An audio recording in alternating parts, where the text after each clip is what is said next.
The woman Varl and Aaron brought in, she's related to you. It's hard to explain. She's more of a copy. Good. If she's anything like you, we've just gained reinforcements. Maybe. You said you were training with the Focus? That's right. I've been watching holograms of your first fight with the Zenith Specters. They are faster and more agile than any machines I've faced before.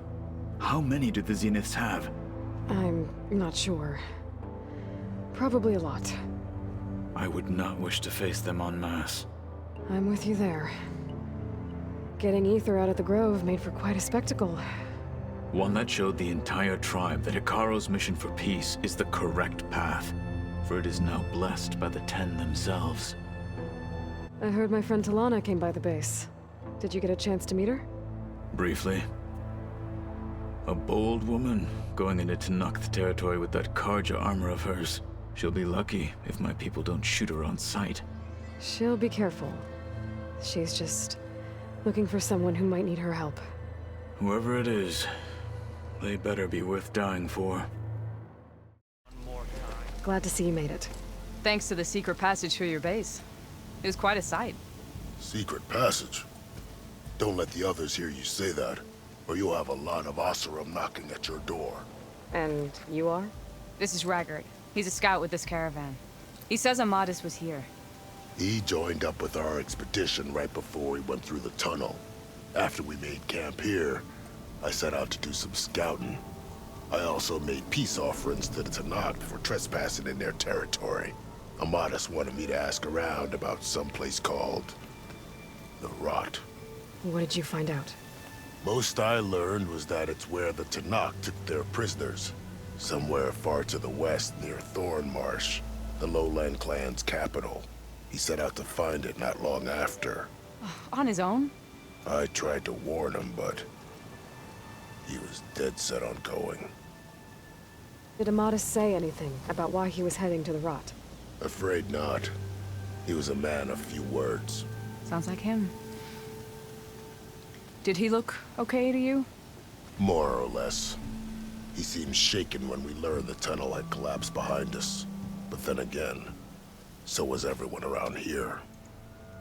So you're a scout for this crew? Anything I should know about the area? Where to start? Down south we got a trio of Oseram trying to delve into the ruins in the sand.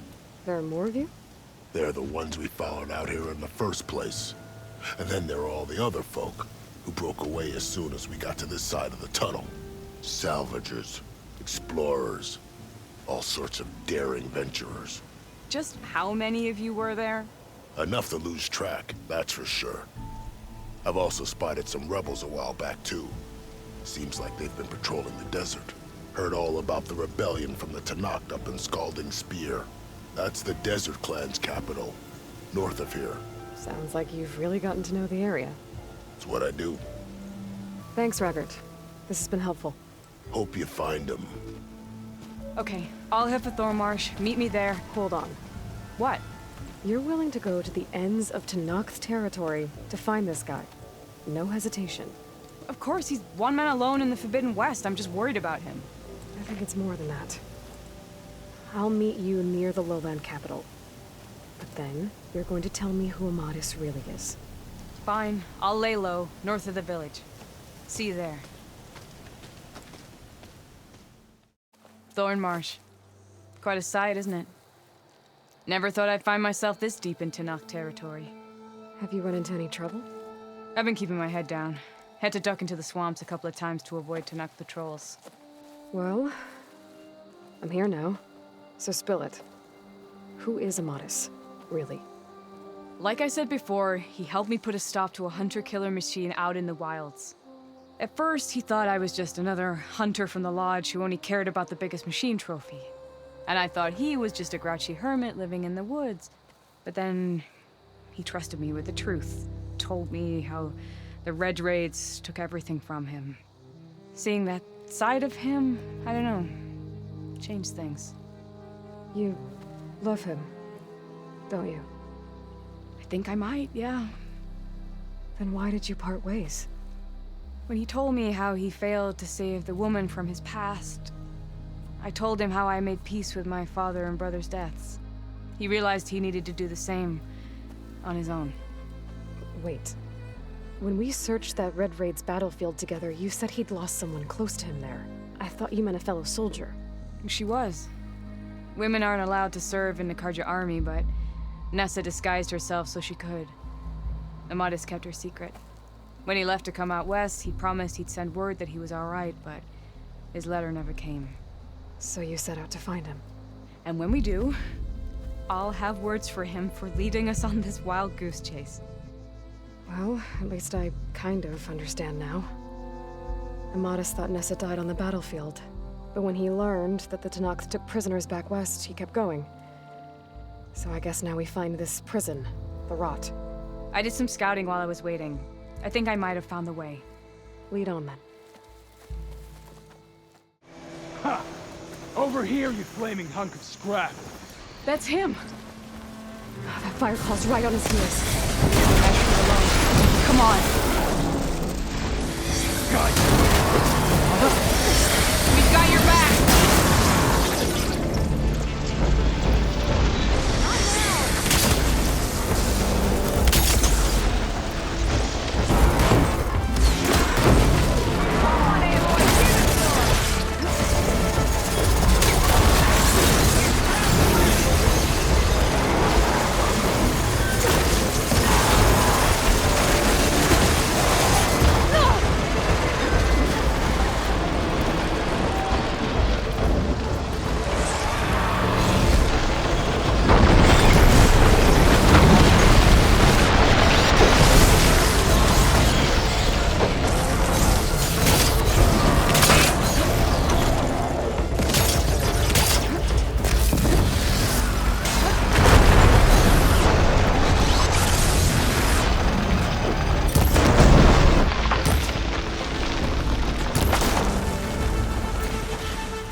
Talana, You were supposed to let me know you were okay. I was going to send the message right after I crossed into the desert with an Oseram caravan. But when it became clear that the tunnel had collapsed behind us, I figured the only thing I could do was press on. Seeing as you found a way out here, however, clearly I was wrong. I'm sorry. The last thing I wanted was to worry you. So, you must be Amadis. And you must be Aloy. Talana's told me a lot about you. And I guess you must know about me. A little. We know you're headed for the Rot. But what are you hoping to find there? A clue. Or a shred of one. Anything about Nessa's fate. Maybe she died on the battlefield. Or maybe she wasted away in that prison. Either way, I have to know. Talana told me about you and Nessa during the Red Raids. But you kept her secret. We were both assigned to the Southern Spear Division. Our orders were to push into Tenakth territory through the tunnel. She was proud to serve the Sundan at first. But as the atrocities mounted, we both saw the raids for what they were. And the two of you grew close? We did what we could to protect innocent lives. It felt like we were the only ones who objected to the slaughter. And yes, we were close. Until the Battle of the Burning Blooms. What happened at the Battle of the Burning Blooms? I had intel that the Tenakth forces were greater than we had anticipated. I tried to convince my commander to halt the attack. He was a drunken lout. And when I threatened to reveal his incompetence to Karja High Command, he pulled a knife on me. So I killed him. In self-defense. It was still murder. I was condemned. But I thought at least I could still save Nessa. I was too late. By the time I got to the battle, the fields were already burning. Our soldiers slaughtered or missing.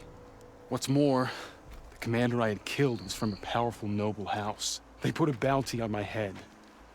I've been on the run ever since. But the Red Raids are long over. Sun King Avad would pardon you if he knew... The Sun King can't help me. A pardon from Avad won't stop bounty hunters eager to claim their prize. So, you and Talana, sounds like the two of you had an adventure out in the wilds.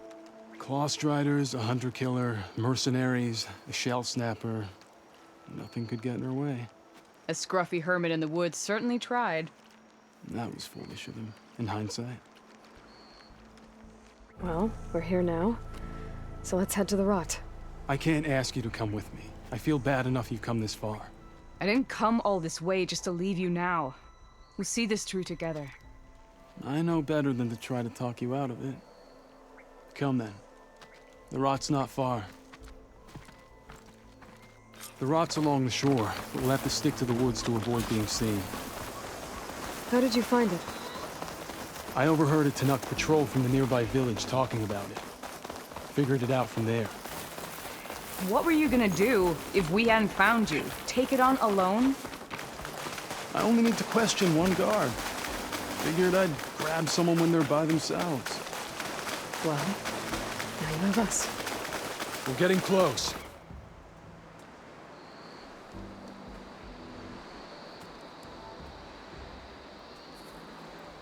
There it is. The rot. Those are Regal's rebels. They're waging civil war against the rest of the Tenakth. They must have taken over the prison. And they would have killed any of the guards. They were my last hope of finding out if Nessa was there. Maybe not. There might still be some clue inside. Even after all this time? Aloy can see much more than you or I. And let's do it. Any scrap of hope is better than nothing. We'll have to find another way in. The front gate looks impenetrable. And there's no way we're scaling those walls. You two stay here. I'll see if I can find another way in and get that gate open. Another long.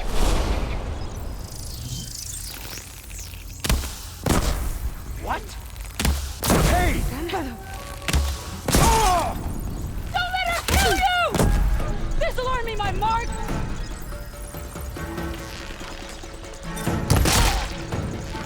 I'll stop you!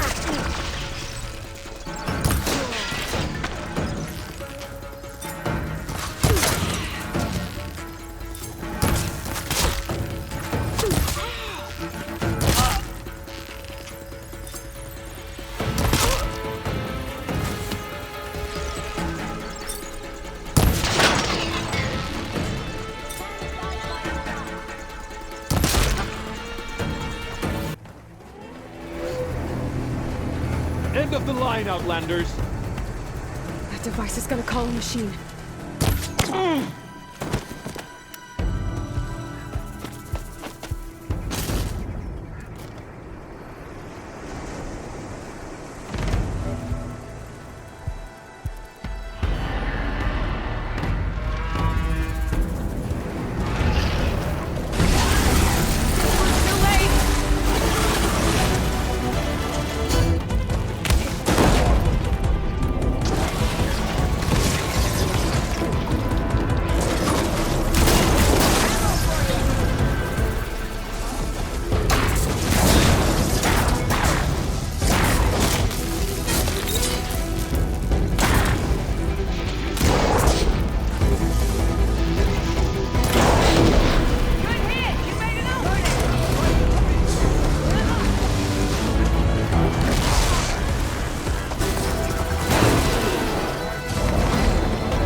I think that's the end of it. Here. Door's locked, but that last rebel had a key on him.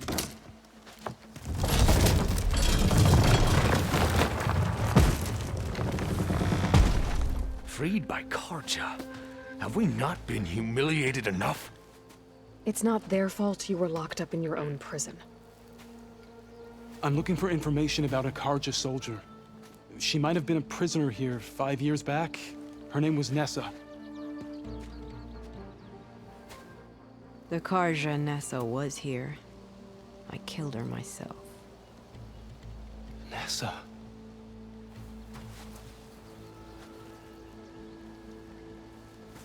I'll handle this. Go secure the grounds. It's you, isn't it? Nessa, how? It's Why? Rataka. Let me get this straight. You were Nessa. You were brought here as a prisoner during the Red Raids and then became Tenakth? The Karja forbid women from military service. I lived my life pretending, ashamed of who I really was. But the Tenakth measure a soldier only by their strength and resolve. So I took my place among them. Nessa. Rataka. I've mourned you for 5 years.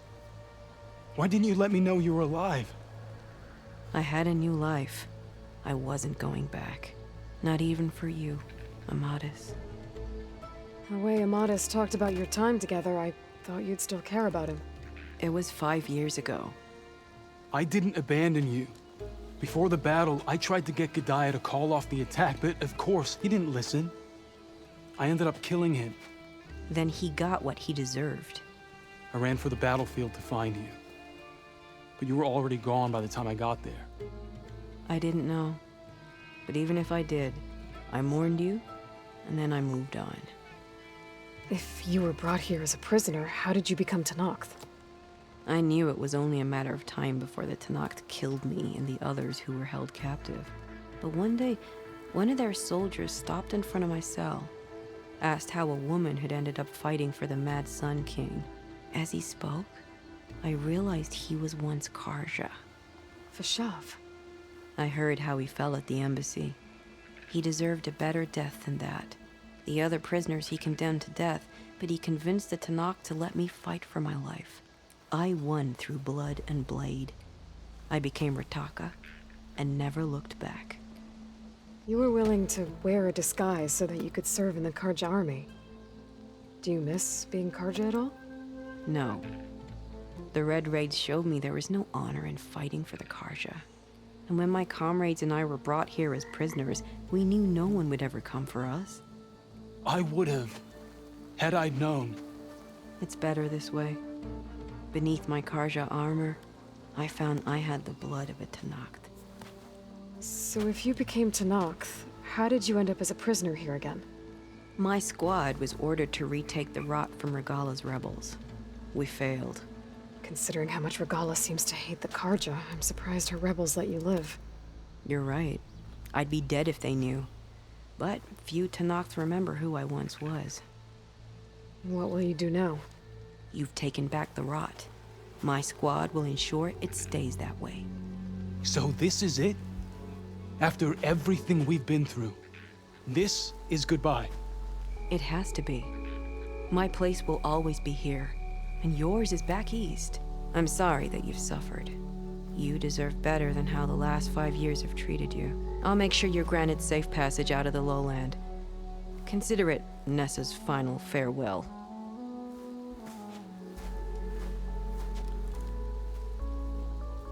At least now you know the truth. Somehow it hurts worse. He must think I'm an idiot.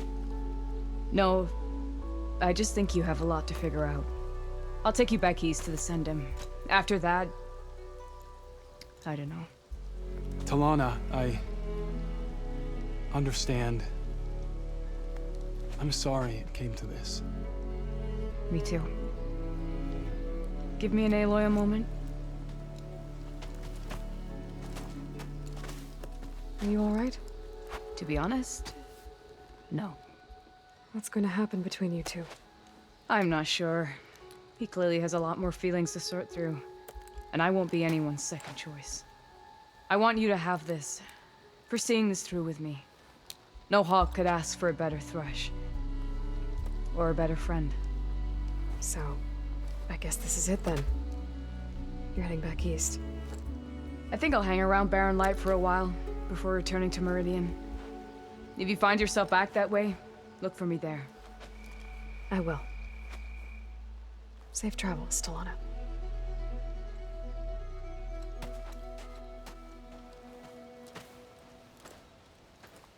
Red hair, keen eye, big spear. Those ingredients mean a Nora warrior. Aloy, you defeated Guerrilla at the Grove, right? There's not a rumor in the land that doesn't cross the cookpot. Kitchens chop up the meat and stir in the gossip. And was what you said to that Tenakth soldier just gossip? About food that can make her stronger? You think soldiers are the only ones with skills?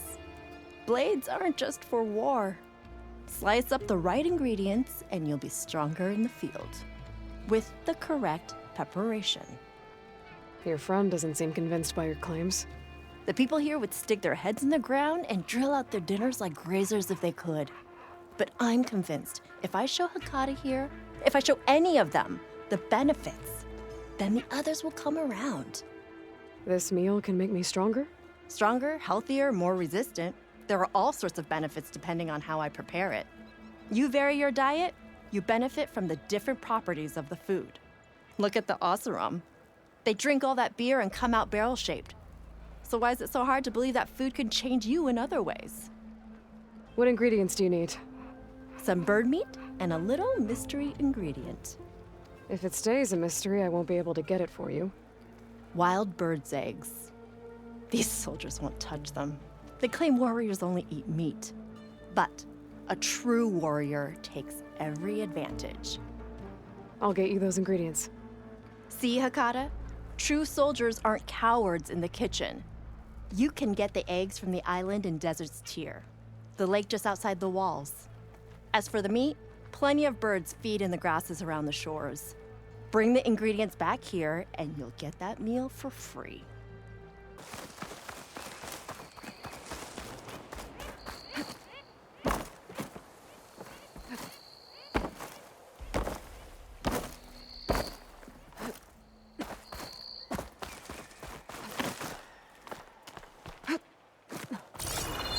Check on my focus seas, maybe.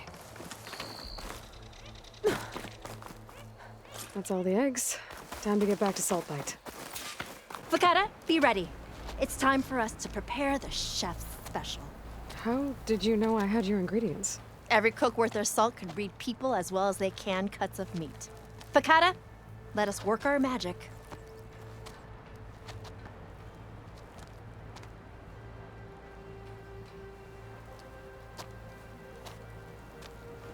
May the courage of your stomach bring you victory in battle.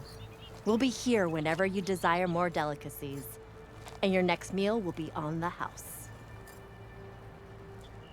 I'm Nako. Have you been out to the Valley of the Fallen by chance?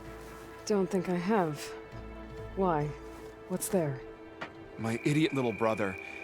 The valley is a test of endurance and skill from my clan, the Lowlanders.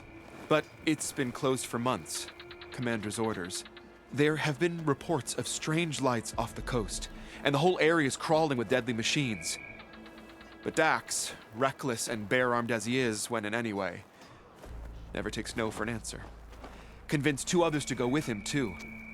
They've been missing for days, and now Marshal Ivir has been sent in to bail them out. Strange lights, deadly machines, and missing soldiers. Sounds like a lot, even for a marshal. I'd go by myself, if I wasn't stuck on transport duty. I'll find your brother, if I can. Where is this valley? Southwest of here, in the depths of lowland territory. Look for the climbing path on the cliffs. It marks the start of the valley. And if you see my brother, knock him on his ass for making me worry. Hey, Zoe. I'm near the Grimhorn site. Can you join me? I'll be there soon. Aloy, I'm glad we can do this together. The Grimhorns we're looking for should be just to the north. Let's go get those control cores.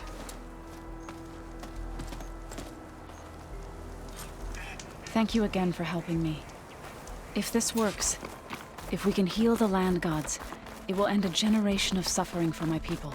How do you think Thane and the chorus will take it? They seem to think the tribe's extinction is inevitable.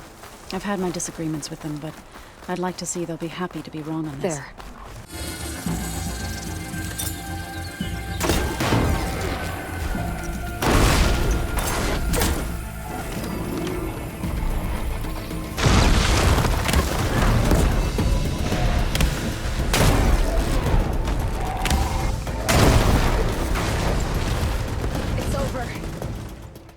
control cores as requested. Thank you. Gaia showed me a way to scan them and take what we need to update the reboot code. I'll head back to base and get started. When I was a child, there was always enough to eat. The land gods provided for us, and every season we celebrated them. My happiest memories come from those times. Do you really think we can bring them back? We'll make it happen. Thank you, Aloy. You told me they were the best delving crew in the claim. You told me we'd be drowning in artifacts. Well, I found this, didn't I? It's a tray. By the sun, man! Not even the most accomplished crafters of Meridian could pull off such symmetry. I wonder what the old ones served on it. Appetizers? Seafood? It's a tray!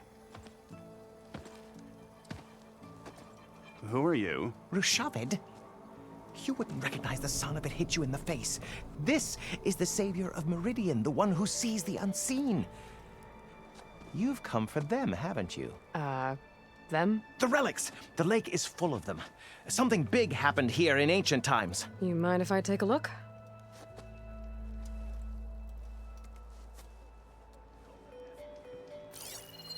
Whew. That's a lot of data.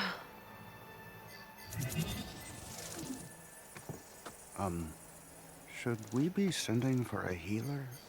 Whatever this is, it all points to something called a mobile cover system. Oh!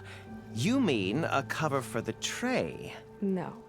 More like something that could come handy in a fight. Where did you find this? The dig site, Which is now crawling with machines. And unless they magically disappear, we are leaving! Don't you want to find out what actually happened here? Maybe we still can. What drew you to this place in particular?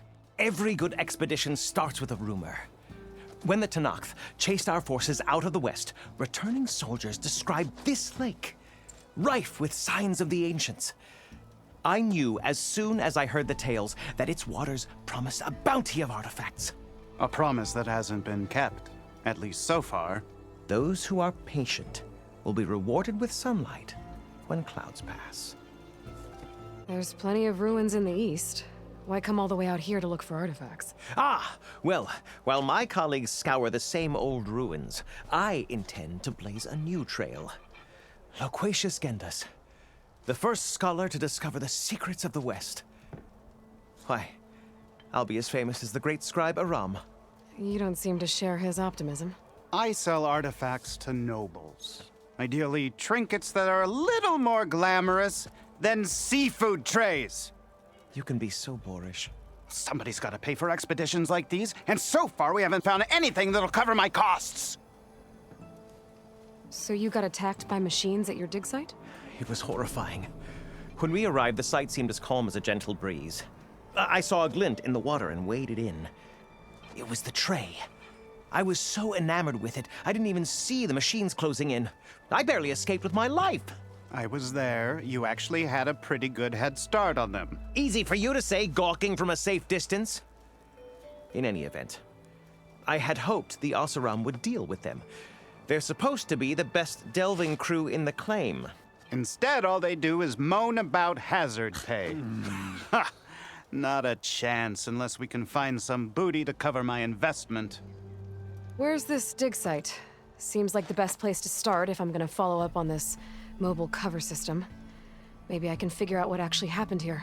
The site is just behind us, up the lake to the west. I knew it was no coincidence our paths crossed, Savior. Imagine what stories you'll bring us once you search the lake with your second sight. Hopefully just the truth. We're gonna get through this. I promise. Now go get some rest. Do you need help? Wish I could say we've been through worse. But I doubt any salvager has had this much bad luck on a single expedition. Salvagers. You part of Karif's crew?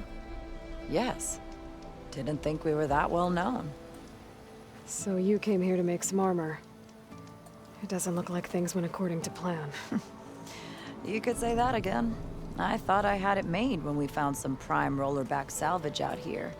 Then came the sandstorm, blew away most of our gear, and ran us right into a camp full of angry Tenakth. We fled, but by the time the storm died down, we found ourselves here with half our food gone, open to attack by machines and Tenakth alike. Sounds like you could use a hand. I'm Aloy. Runda. I can't ask you to help for free. How about I hire you to get us what we need? Draw up some contracts. You don't have to. Wouldn't be a proper salvager if I didn't. Won't take no for an answer. You mentioned your people needed food. We lost most of it when we ran away from the Tenakth. But only a bristleback would be able to sniff it out underneath all that sand. That's not a bad idea. I'll look into it.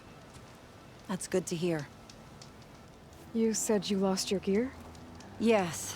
Can't be sure where it is, since that storm gave us the runaround. But I have a general idea. It's all in the contract. If you can get that gear back, we'd at least be able to set up camp properly. Make the crew comfortable. I'll take a look as soon as I can. You mentioned this place is exposed to attack. Is there anything you can use to set up a perimeter? We know there's a bellowback hanging around some ruins near here. Take it down without damaging its cargo sacks, and we could use it to make new traps. Set up a cordon. I'll make it a contract. I have to get going. Good luck to us both.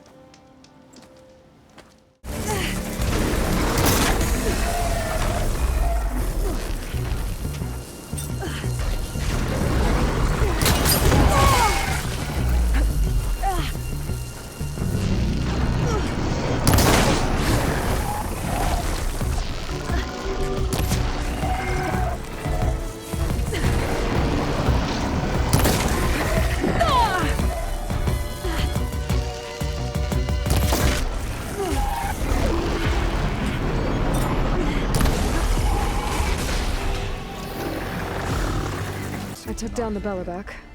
You should be able to salvage what you need and set up a perimeter now. Thank you, Aloy. I know my crew will sleep better once we do. This is yours then. Payment for a job well done. Thanks. Thanks again for helping us out. And good luck.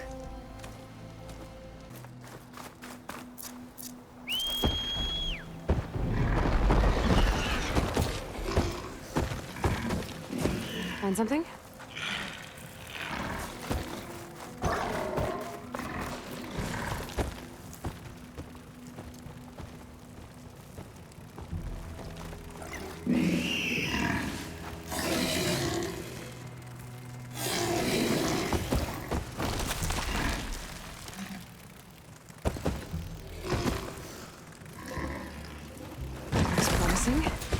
Now, what did you find? What? I found the food rations. This ought to put some spark back into my crew. Thank you. Oh, and here. Payment in full. Thanks. Thanks again for helping us out. And good luck. This must be the Sunwing's nest. Let's hope Runda's gear is here.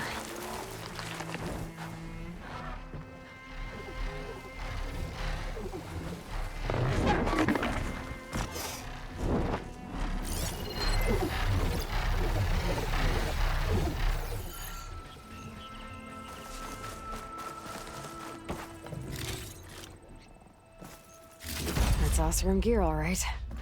I better get out of here before the Sunwing comes back. And get this to Runda's crew. I got the camping gear you needed. So you came through. Thank you, Aloy. This'll make my crew a lot more comfortable. Now, as per our contract, here's your payment. Thank you. Looks like we'll be able to make our way back to No Man's Land as soon as my crew is strong enough.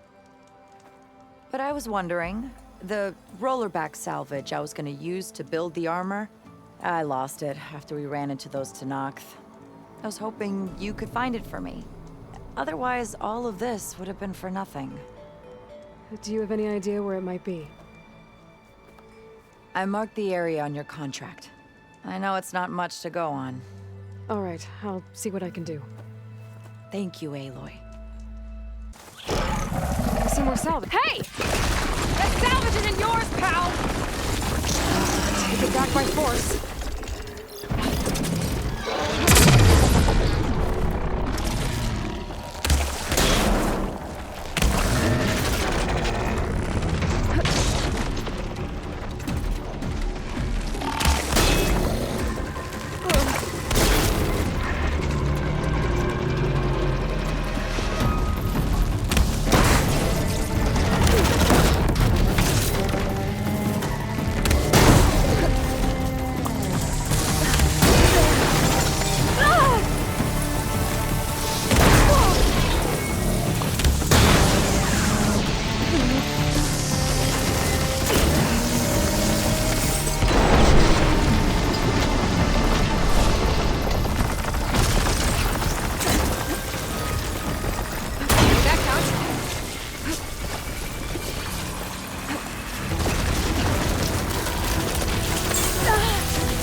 To get run to salvage now. Found your salvage. Had to fight a shell snapper for it. A shell snapper, huh? You know, after all this, I was thinking about making a new helmet for the armor. Something better prepared to deal with a sandstorm. That shell snapper salvage might do the trick. No sense in letting your hard work go to waste. Glad it helped. Here, your payment. Maybe when my armor wins Karev's competition, you'll come by to celebrate with us. If you have time to go back to Barren Light, that is. I'd like that. We'll see.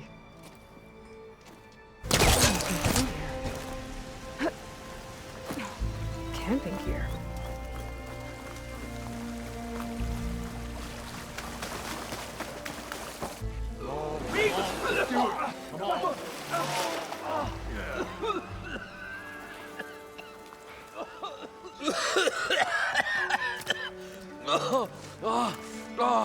I almost had him.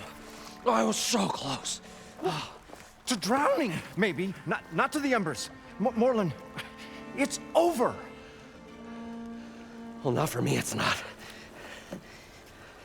Then you're going to die. Alone. Because we're not sticking around to fish out the corpse. We're through.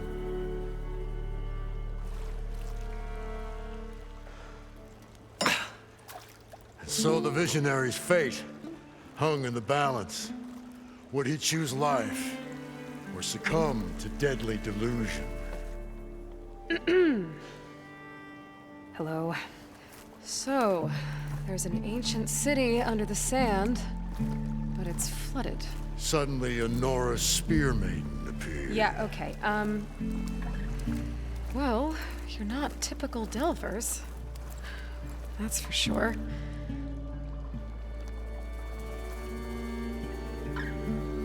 What's this?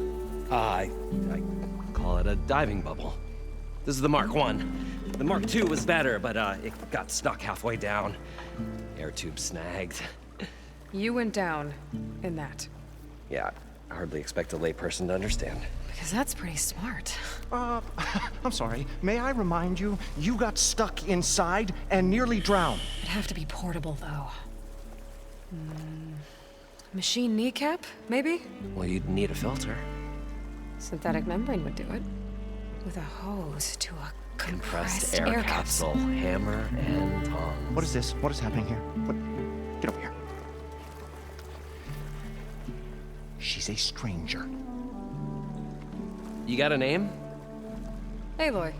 Morlund. Not a stranger anymore. You're a damn fool. Come on. I got the original schematics over here. Oh, well, hold on. Just a couple of questions first. Fair enough. Partner? Partner? Don't mind him. What's so important down there that you'd risk your life? Well...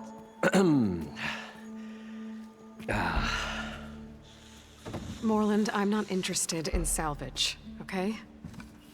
Whatever you find below is yours. Well, all right. Then what if I told you we were delving for the most spectacular treasures ever scribed by man or maid? I'd say get to the point. No nonsense. I like it. Behold, an ember. Looks like a piece of junk. Well, now, yes, but with a proper spark. These magnificent creations of the old ones paint mesmerizing pictures in the air, and the ruins below us are full of them. A feast for the eyes beyond description. Just as my old Gramps promised me. How did your grandfather discover these embers? He was here. 40-odd years ago. He was one of the first to lead a delving party into the West. He discovered the ancient city around us, plumbed the depths of this very structure. He found the hollow underneath and the glowing embers all about. Took as many as he could and brought them home. He always wanted to come back and get more, but, well, he never scraped up the shards. What he really wanted to do was use the embers to put on a show. One unlike the world has ever seen. Sounds like quite a guy. He was a true delver and a true showman. And I miss him. But I will do him proud. I will gather the embers and put on a spectacle that would have amazed even him. With your help, of course. So these embers project images? Paintings of light. It's amazing stuff. This one showed the most beautiful woman you've ever seen, beckoning all to a buffet of lobster and succulent beefs. I must have watched it about 100 times as a child in my old Gramps' workshop. What happened to it? Over time, they die out. I cried the day that this one's light faltered. But there are many more below, as you'll see if you get down there like I did and my old Gramps before me. So what exactly happened down there? It was a delve like no other. A chance to follow in my old Gramps' footsteps. Beneath this structure here is an enormous hollow, a dome protected from the sands. We built this elevator here to ensure easy egress and exit. It's quite a contraption, actually, and not so easy that... Right. Again. What happened? At the bottom, we beheld the treasure my Gramps first discovered. Painted images in the air of every description. Dancing women, games and coins and promises of jackpots. I don't know what that is, but it's gotta be good. But then, something went wrong. The images turned nautical. Waves went through them, even fish. Like a strange underwater dream. Poseidon's dream. Yes. Well, suddenly there was this terrible rushing sound, and then an explosion of water erupted from the floor. So water just shot up from the floor and filled the place up? It was a raging flood unlike anything I've seen. We ran like forge fire and barely made it up the elevator as a wave just crashed beneath us. Shaken, but not stirred, I built the diving bubbles Mark I and Mark II. I tried the descent in each, but I nearly drowned both times. Abaddon's beside himself. He thinks I'm insane. But I can't give up now.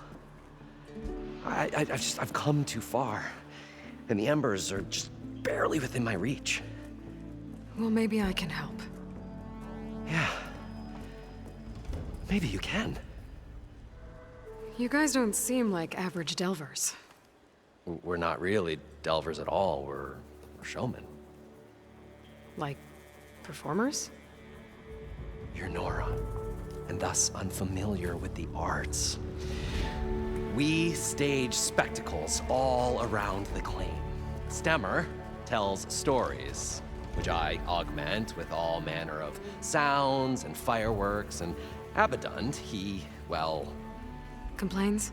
He handles the money, which amounts to about the same thing. When we delve, it's to find gear for my theatrics. Which makes this delve the most important one of all. How deep is it? Can't I just swim down? Only if you have gills. You can stack 50 kegs in that shaft. Leave it to the Oseram to measure something in kegs. Talking liquid depths, I'd say it's apt. Apt or not, sounds too deep to hold my breath. Hence, our new invention. I'd better get after those parts. There's a fully intact compressed air capsule in the Mark II, but like I said, it's stuck in the shaft.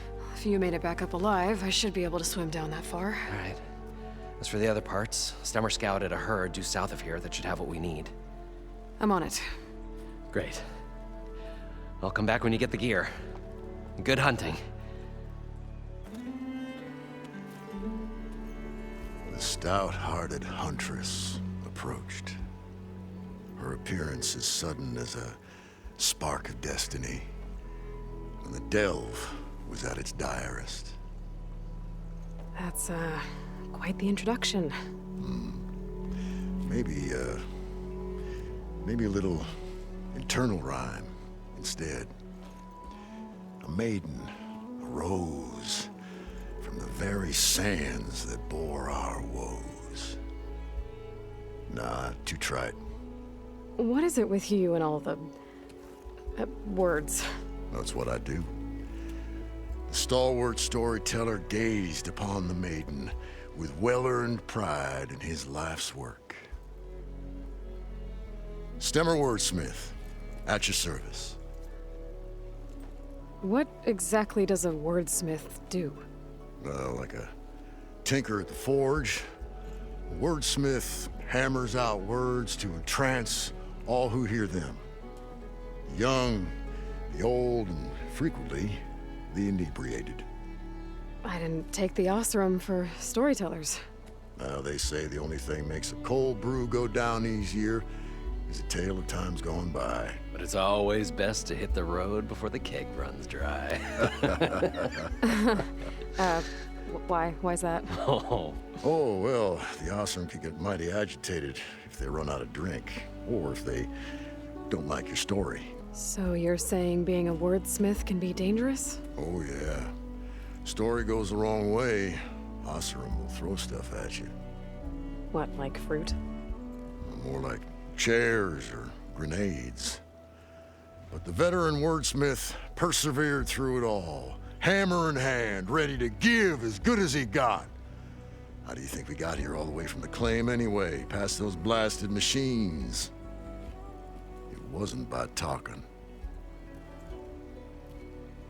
How did you end up following Moreland out here? Bright-eyed Moreland held his dreams aloft like a burning candle. And where that light went, the hearts of men were sure to follow. So you admire him? Admiration is but a gentle fire. It's the spark that delvers and tinkers and rogues alike are sure to warm to. Your friend over there doesn't like me too much. The loud one. The old bean counter has the personality of a moss-eaten rock. But oh, what a wicked mind for money. And a memory as long as life, or even the smallest debt. By that, he means he owes me shards. 147, to be exact. But as sharp as he was in things pecuniary, he had a dull forgetfulness for how many times a certain wordsmith saved his hoary hide. 147. 147. Got to go see someone about an underwater city. At lo, the huntress went forth.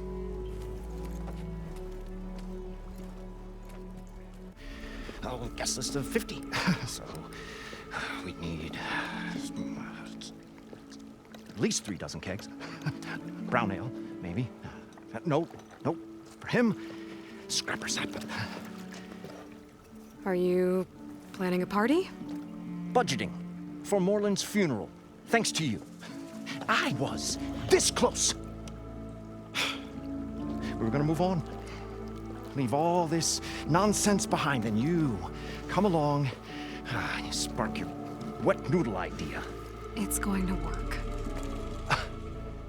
I've heard that before. So, how does someone like you end up working for someone like Morland? I work with Morland. We got 3 equal claims in this venture. I saw one of his early shows. Back when it was just him and his inventions. Works of flame, lights, and shadows, all kinds of gizmos. Never seen the like. But the man is all spectacle. No sense. Bleeds shards like you get the idea. Without me to handle the finances, his dreams would be sunk. More sunk.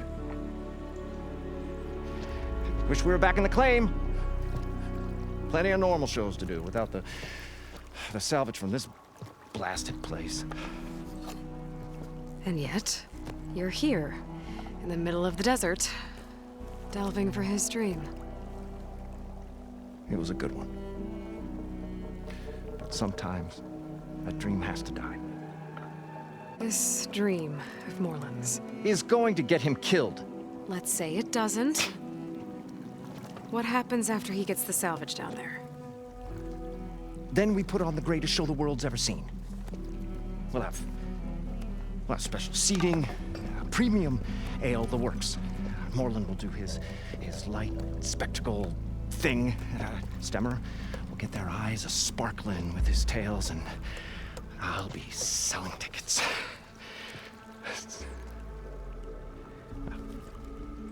It's a nice thought, anyway. Morland mentioned you were showman. What? An ostrom can't be anything other than a delver, tinker, or drunkard? Okay, sure, we are delvers too, but that is not our main source of income. Mostly, we go town to town, putting on shows. These shows, what are they? What happens at them? Tales and spectacle. Morland's got the technical know-how. Builds all manner of inventions, whirligigs of light and sound, cannons that shoot fire, and showers of sparks, and Stemmer keeps them enthralled. Tales of adventure in the smoothest baritone. Yeah, that. And you? Me? Who do you think handles the financials for the whole blasted thing? Those two might have the sparks, but do you think they know their way around shards? No, they don't. So Morland was down in this ancient city, and... The 3 of us went down below. You? I can delve, too. Right. And, then what happened? What do you think? Water rushed in, we ran. And Morland built that blasted thing. Nearly got himself drowned. Twice. You want the finer details of his stupidity? You go ask him. I'll leave you alone. Do us a favor. Leave us all alone.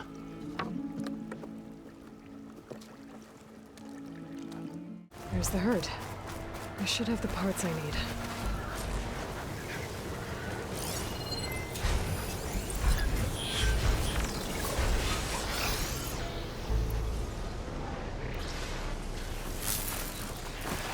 Damn it!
I've got everything I need to build the incredible diving mask. I think diving mask is enough. I won't quibble. The workbench is all yours. Whoa. There's a marvel. If it works, you'll let me try it? I want to get down there and get those embers. Assuming I don't drown. So what are you really looking for down there? It's hard to explain. Something that caused a malfunction in the apparatus that controls the old city. I think it started the flood. Well, I thought we started the flood. Like we sprung a trap. I don't know how we were detected. Like I said, the dancing lights around us changed, turned to sea life. There was this flash of red, and the roar of water surging in. Wait, a flash of red? A red light from a spot near the grate on the floor where the water burst through. It was like a beacon. Or a warning. Thanks. That might help. I hope it does. And good luck down there.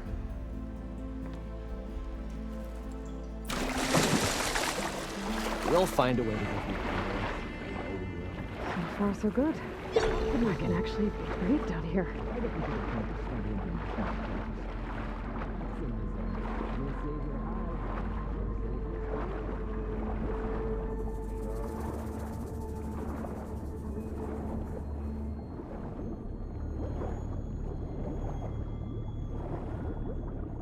Diving mask seems to be holding up. I've never been able to swim this deep before.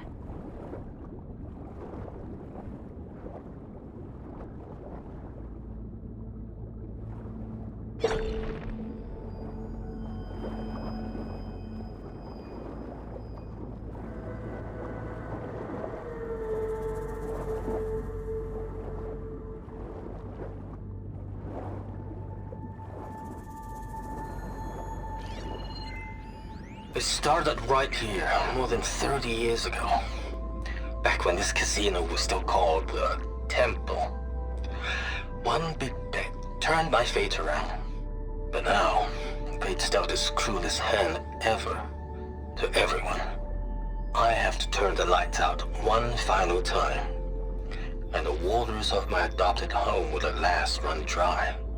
Well, if a dream has to die, at least I can say goodbye first. Stanley Chen. What did he do here?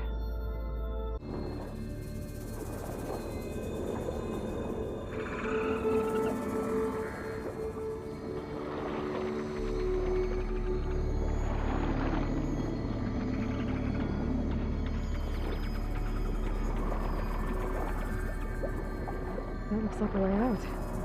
The siding's down here, somewhere. Whoa!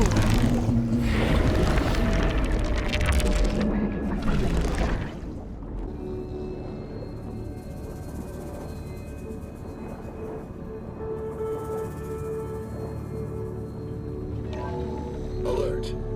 Critical flooding detected. Automatic drainage controls offline. To execute an emergency purge, manual reset of primary and secondary pump nodes is required. The purge can then be triggered at the pump maintenance station. If I do this purge and drain all the water, I can fight that big machine on dry ground. The primer node shut down now. I think the last time I was down here was during the Lumiogran incident. A malfunction led to an overflow of detergent in the pipes. Suds rose from every fountain. As we frantically tried to fix it, I looked up and saw everyone in the lobby chasing bubbles the size of basketballs. Young and old alike. Another magical moment in the impossible city. Just shut down the secondary node. No more water for the fountains. No more shows. No one left to appreciate them anyway. I'll never forget the city's grand reopening. The fountains had been bone dry for years. No one believed they'd ever return. So, as the first plume arced up in the dome, the music swelling, my heart heart soared right along with it. The city gave me a second chance once. Now it had one, too. The domes, the water. He was responsible for all of it. There's red light in that tower. Just like at the console I found earlier. That might be the maintenance station. But how to get in?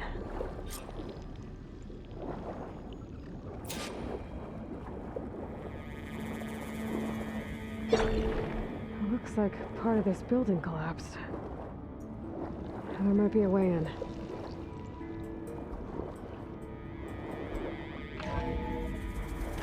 I think I'm in the maintenance station now. I just gotta find a console to activate the emergency purge.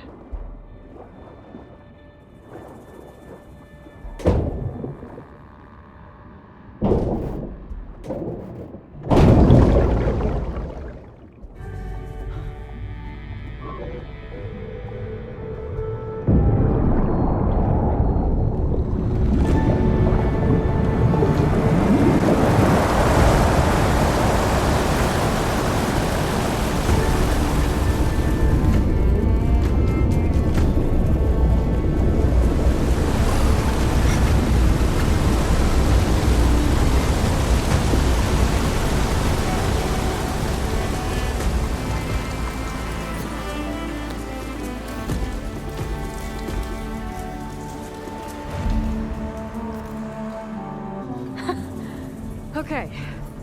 Now I can deal with that machine guarding the door on the other end of the dome. And once I get past it, I can get to what's waiting on the other side of the door. Poseidon. Okay. Poseidon is through there. But where did that machine go? Aloy! It's a miracle!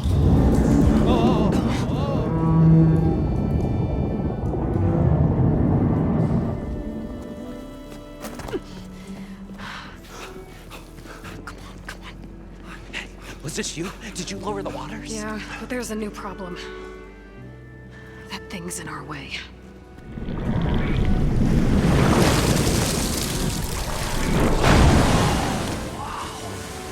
Yeah, it's gonna be difficult to get the embers with that around. As the scrappy band of adventurers beheld the beast, they knew what they had to do. What? Are you crazy? Hush now. She saved our Delph. Okay then. Stay up here and start firing when I engage.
You guys all right? More than all right. We did it! All the embers we could ever want, and it's all thanks to you. Very, heartwarming. But maybe we can just, grab what we came here for and get out before any more of those things decide to show up. Now, shard counter. Nothing wrong with a little reveling. Though we should probably let our flame-haired friend get going. I believe she has business down here, does she not? Right, of course. You need any help? I can handle it from here. Very well.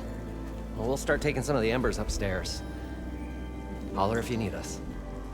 Thanks. Okay. Poseidon should be hiding in some kind of processor. I need to find a console to gain access to it.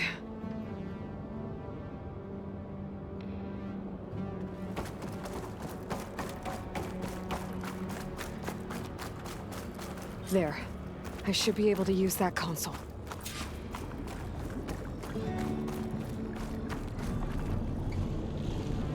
I'm here to bring you home, Poseidon. To Gaia.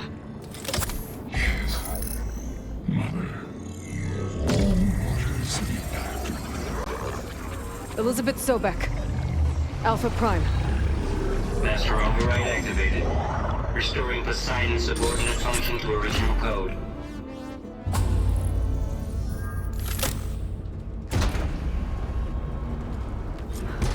Okay. Gotta bring this back to Gaia.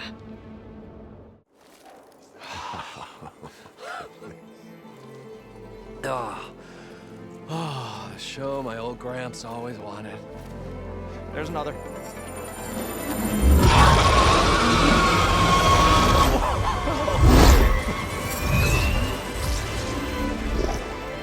His dream realized. His old Gramps' legacy ensured. Our hero beheld the sea of desert lights and wept at his good fortune. When I saw the embers as a child, I never dreamed they could be like this. Thank you, Aloy. Well, did you find what you were looking for? I did. And now I have to move on. Oh. Come back when you can. I got big plans for this place.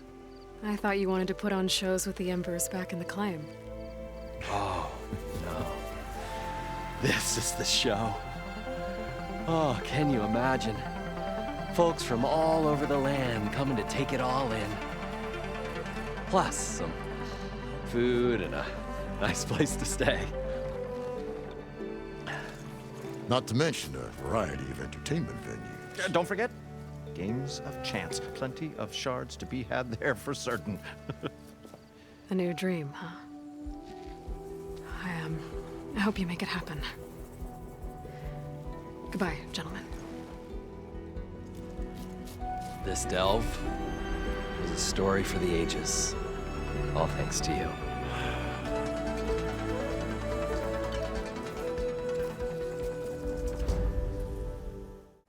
You've returned. You found something, didn't you? Come now, don't just keep it to yourself. It's, difficult to explain. Please, I just want to understand as much as I can.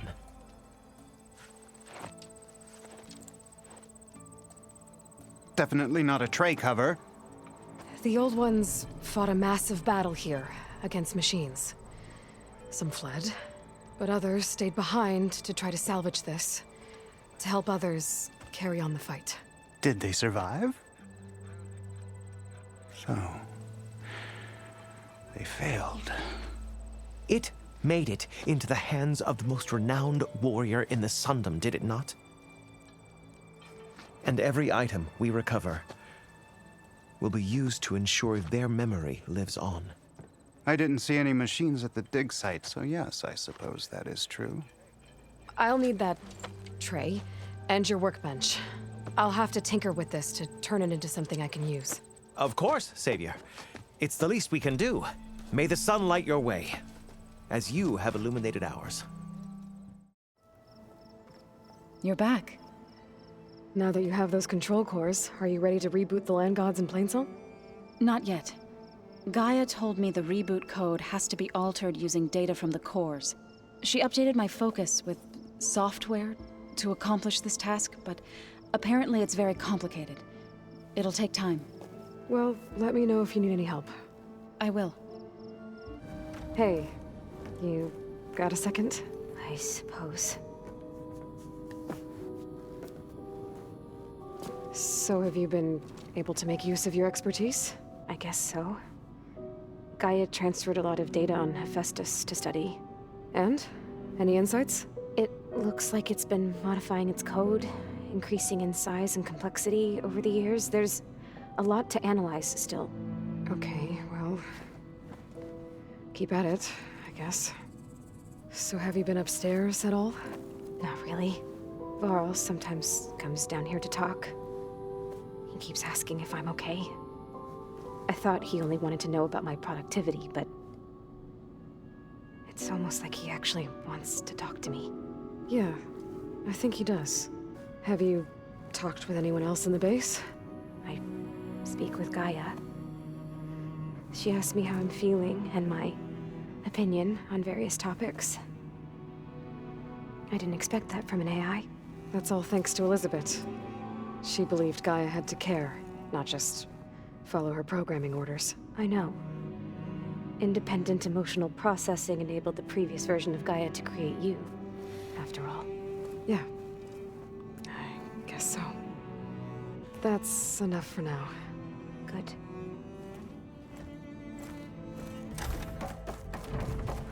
Welcome back, Aloy. I see you have recovered Poseidon.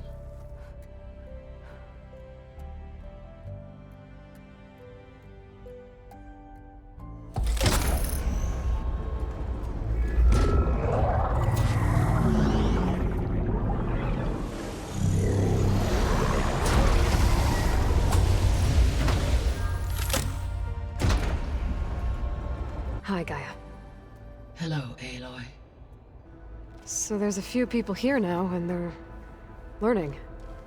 All about you, the ancient world. Almost like what was supposed to happen before Apollo was purged. Yes. While the loss of the Apollo database was catastrophic, there is still much that can be gleaned from the data you have uncovered. For instance, Varl has been reviewing the last recorded entries from those who perished during the Faro plague. Hearing their hopes and fears made him quite somber. Anything I should be worried about? I do not believe so. I have elected not to intervene, to allow him to process this on his own terms. When I dove down into Vegas, I found data about the man who built the dome over the city, Stanley Chen. It turns out he was a member of Far Zenith. But if he loved Vegas so much, why did he abandon it? Why not try to save it? The Zeniths, at their core, have proven to be exceptional survivalists. Faced with overwhelming odds of extinction, they chose to flee. Even still, what he achieved. Water to the wasteland, an entire city brought back to life. 1,000 years later, the whole place was still on standby, just waiting for someone to come along and wake it up. Were you able to make use of Poseidon? Yes. Many rivers, streams, and lakes associated with the regional watershed have been detoxified. As a result, red algae growth levels have seen a marked decline. According to my data, however, it appears a localized occurrence of red algae continues to persist near the coast. Maybe I'll look into it when I can. So, Poseidon spent the last 20 years hiding out in Las Vegas. From the data I found, it seems the city had an advanced water reclamation system. Is that why Poseidon went there? Most likely. In an effort to protect itself, Poseidon sought out a safe harbor where it could access water supply functions. There, buried and encased in a protective dome, it could guard against any threats. Like 3 Oseram showmen? I suspect that was not the first time it felt the need to repel trespassers. I'll be off. Farewell, for now.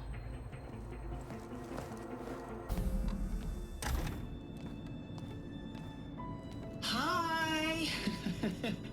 Happy birthday, Isaac. Daddy sure does love his little big man. She found that recording from the data on your focus.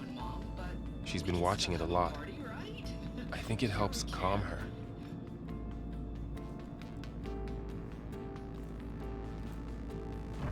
You know, I used to watch this a lot too. Whenever I wanted to take my mind off things.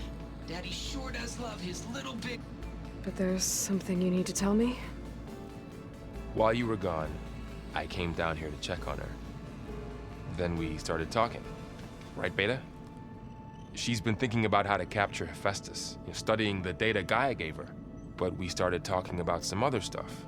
You know, just getting to know each other, right? And then she told me that one of the Zeniths might be different from the others. Tilda. You saw her at the Hades Proving Lab. Go on. On the way to Earth, the Zeniths never showed their faces. My servitor caretaker referred to them as my benefactors, and promised I'd meet them someday, when I had learned enough. And then? One day, a data channel opened in my training interface. In it, Tilda was waiting for me, in a virtual replica of a house on a cliff, overlooking the ocean. It was beautiful. She showed me paintings, books, media files. We met there in secret many times. But a few months later, it stopped. Can you tell us why, Beta? I found some data about Tilda at the Hades Proving Lab. I think she was the liaison between Far Zenith and Zero Dawn. She knew Elisabet Sobeck, that's for sure. Maybe that's why she reached out to you? What else can you tell us about Tilda? She liked to talk about her paintings. What about herself? Did she ever talk about her life on Earth, how she joined the Zeniths, something like that? She never said much about herself, and she hated it when I asked too many questions. But I think, back on Earth, she was an expert programmer, given that she built a data channel the other Zeniths couldn't detect. Is there anything else about her that we might be able to use to our advantage? She was the first real person who ever bothered to speak to me. I wasn't really assessing her for strengths and weaknesses. So this secret virtual space looked like a house with an ocean view? I could see whitecaps and hear waves crashing on rocks below. And there were gulls crying outside. Inside, Tilda had frames that showed off her favorite paintings, changing at intervals to match the light. There was an armchair she liked. She'd sit there and gaze outside while I looked through her things. We spent hours in that house. I never wanted to leave.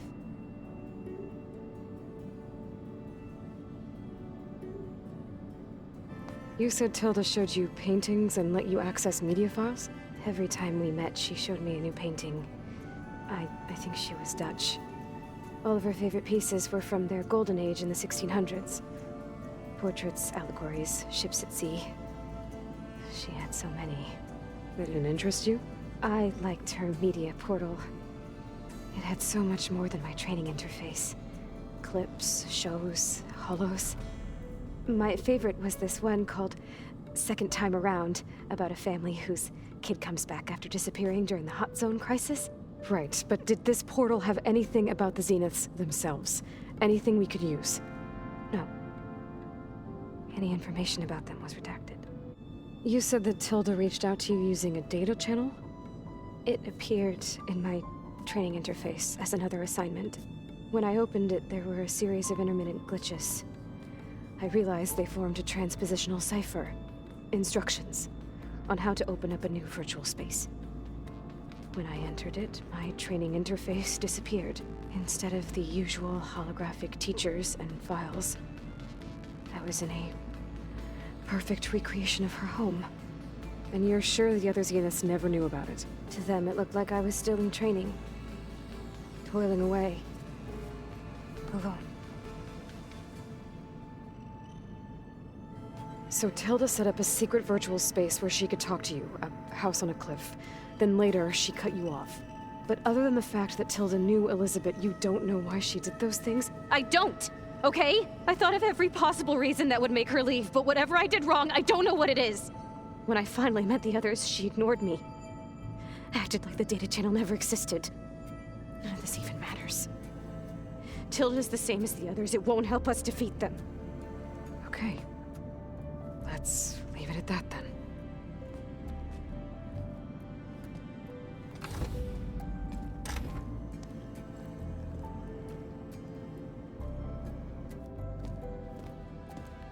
What's wrong? I'm trying, Varl. But she is tough to take.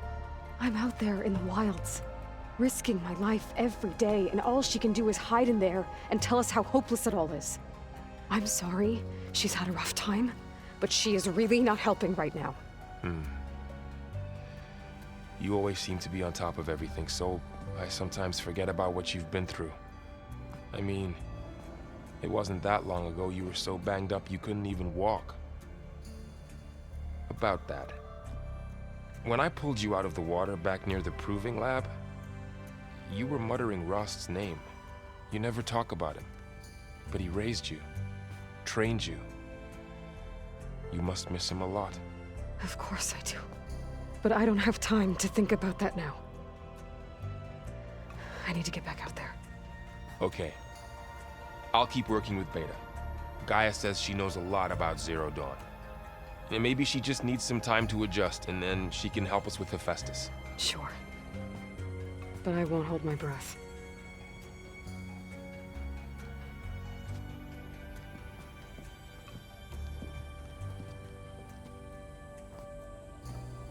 Hey, Aloy. It's everything all right? It seemed like you and Varl were down in that basement for a while. Yeah, everything's fine, I guess. Well, okay. What can I do for you? You still sifting through loads of data? Yeah, it's interesting. There's lots of words. I thought maybe I could try finding things with more, pictures in it. Not much luck there, but I did find out about these holofilms. Like images put together to tell a story. They were made to look like they were the real thing. The Oseram like shows. I bet they pay a lot of shards for those hollows. It seems like you're getting a hang of this data thing. Yeah, it's been helpful. When I could make sense of anything. I did find the old ones enjoyed a good brew like the rest of us. Only they let machines serve the stuff in bars. They even let the damn things cut you off before you saw the underside of a table. And that's half the fun. Now, you won't see me letting a robot serve me a pitcher anytime soon. How are things going around here? Hey, you tell me. Varl's new girlfriend tried to kill me earlier. What did you do? I made one joke about how they, eat grass a lot. How does anyone fight with nothing but tree leaves in their stomach anyway? From the looks of it, the Utaru. Yeah, well, I wasn't expecting her to be that fast. Just try not to get hurt. Do I smell ale? I brought some over from Chain Scrape. With everything that's been going on, I thought we could all use a drink. Besides, there is nothing that brings people together like a good brew. That's what my sister always said, anyways. You're more than welcome to have some. Maybe another time. Hey, got a sec? Of course. How's training? Discovering something new about our past every day. When we first met, you asked me if I ever wondered what this world looked like when the old ones lived here. I had thought it was strange at the time, but a lot has changed since I left the Embrace. Now I'm just trying to make sense of everything I thought I knew, and versus everything I know now. The change is hard, but it gets easier over time. You feeling okay? I was just thinking about Beta and all that time spent with the Zeniths. To think someone would make a person just to lock them in a room to use when needed, like some sort of tool. Elisabet Sobeck sacrificed herself for the world, and yet they have no trouble treating Beta like a slave. Another reason we have to stop them. It's hard to believe we're dealing with the original Zeniths. The same ones that left for Sirius 1,000 years ago. To live on for so long, it doesn't seem natural. Because it's not. That weapon we found where Beta was hiding, any chance we can use that against them? Sylens made sure that wasn't an option. Why would he build something to hurt Far's zenith, yet allow them to capture you? With Sylens, there's always an angle. We just don't know what it is yet. What do you make of this Tilda the Beta was talking about? Well, the way she described it, I can't shake off the feeling that Tilda wanted something from Beta. Maybe because she's Elisabet Sobeck's clone? But whatever she wanted, I don't think she got it. If we knew what it was, maybe we could use it to our advantage somehow. I don't know. I don't think Tilda and Elisabet were on the best of terms. Oh well. At least we can take some comfort in knowing the Zeniths don't trust each other. Maybe. You brought up Rost before. I do think about him. You know, he was all I had.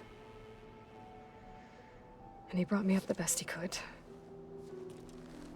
Not only that, when Hades discovered who I was and sent the Eclipse after me, he sacrificed himself so I could survive.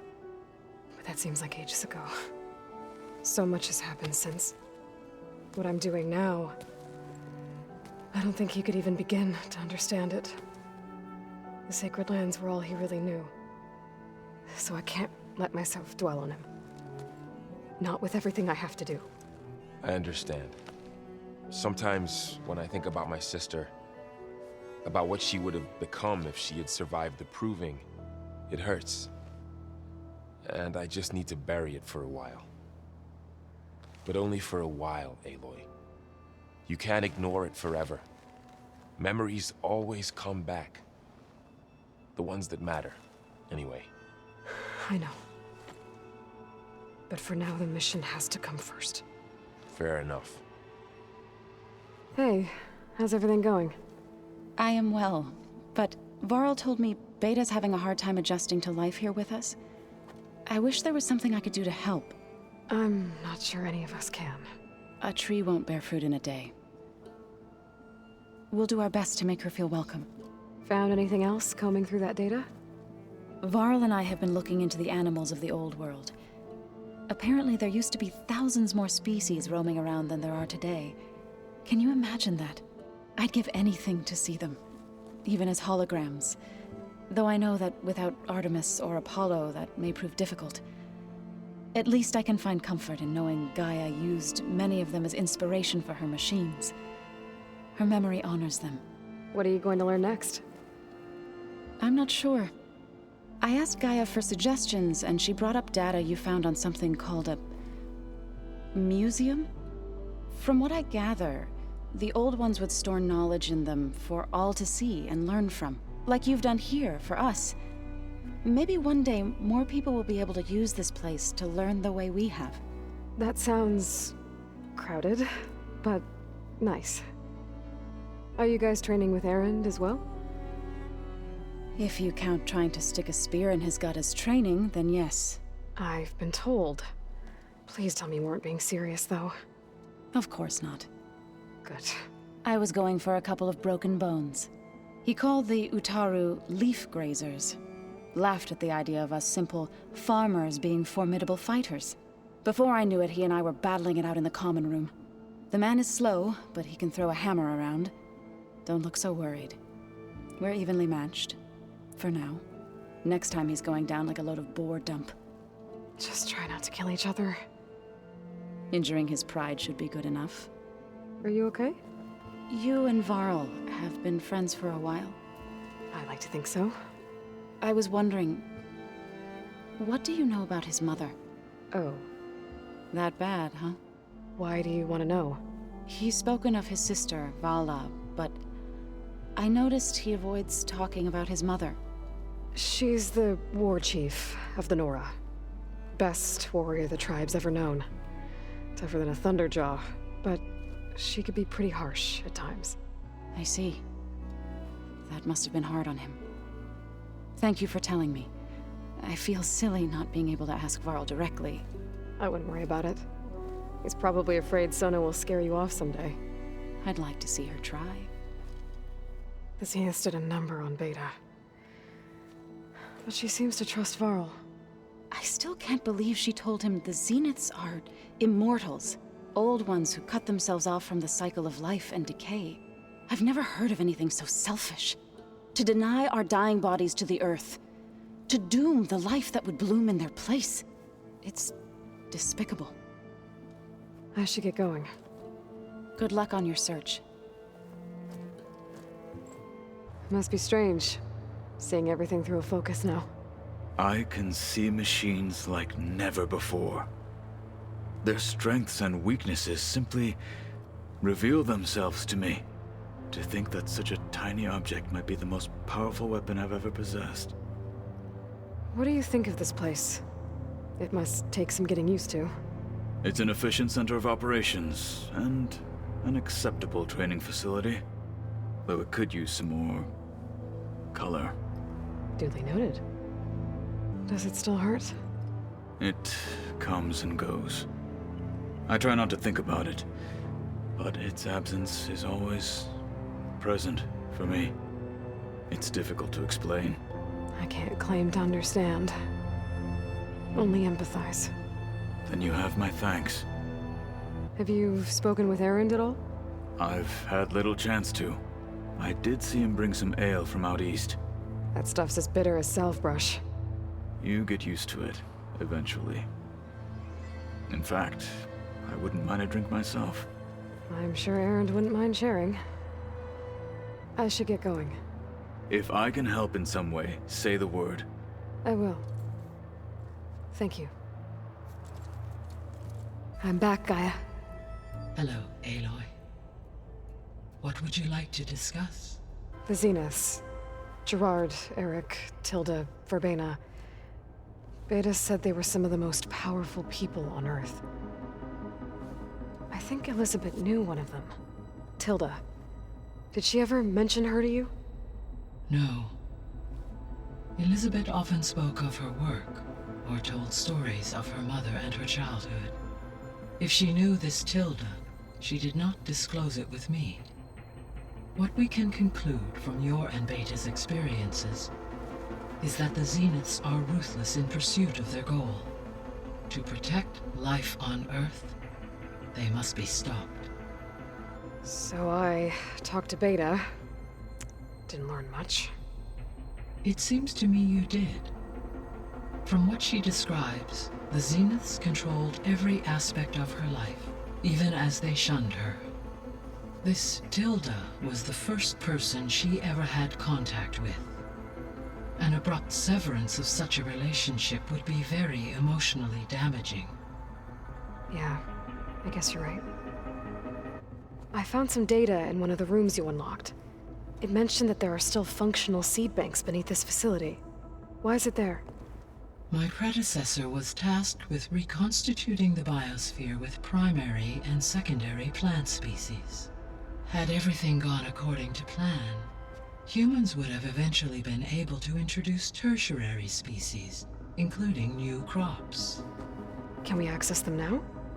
Unfortunately, it will have to wait. I require control over the machines in order to access and distribute the preserved seed stock. And for that we need Hephaestus. It's something to look into later then. Until next time, Aloy. Ah! My steel flame friend, behold! Oh, your lockbox. The one I found in the tunnel. Just the one! It was bequeathed to me when my dear ma passed. Never could get the damn thing open, but the lock must have broken off when the rockbreaker attacked. Haven't seen its contents at long last. I want Martha to have it. My sister. She could use it more than me. Hold on. If it was given to you, why couldn't you get it open? I lost the key. You know how it is with small objects, big hands. Not that you know how it is exactly. I mean, your hands are dainty, of course. No, not dainty. Well-forged. That's it. Poor Guff. All right, I stole the box. It was supposed to go to Martha, but I just wanted something of my ma's to remember her by. So the box rightfully belongs to your sister, and now you want to return it. What was inside that made you change your mind? Nothing. I just thought she'd want it back. She and my ma were close. Me, well, guess you could say I was always the stray spark. All right, Porgif. Sounds like you want me to give this box to your sister. Where is she? That is a good question. I know she was working in Chain Scrape last. Huh. I have a friend there. I can ask her. Ha-ha! Well forged and well connected.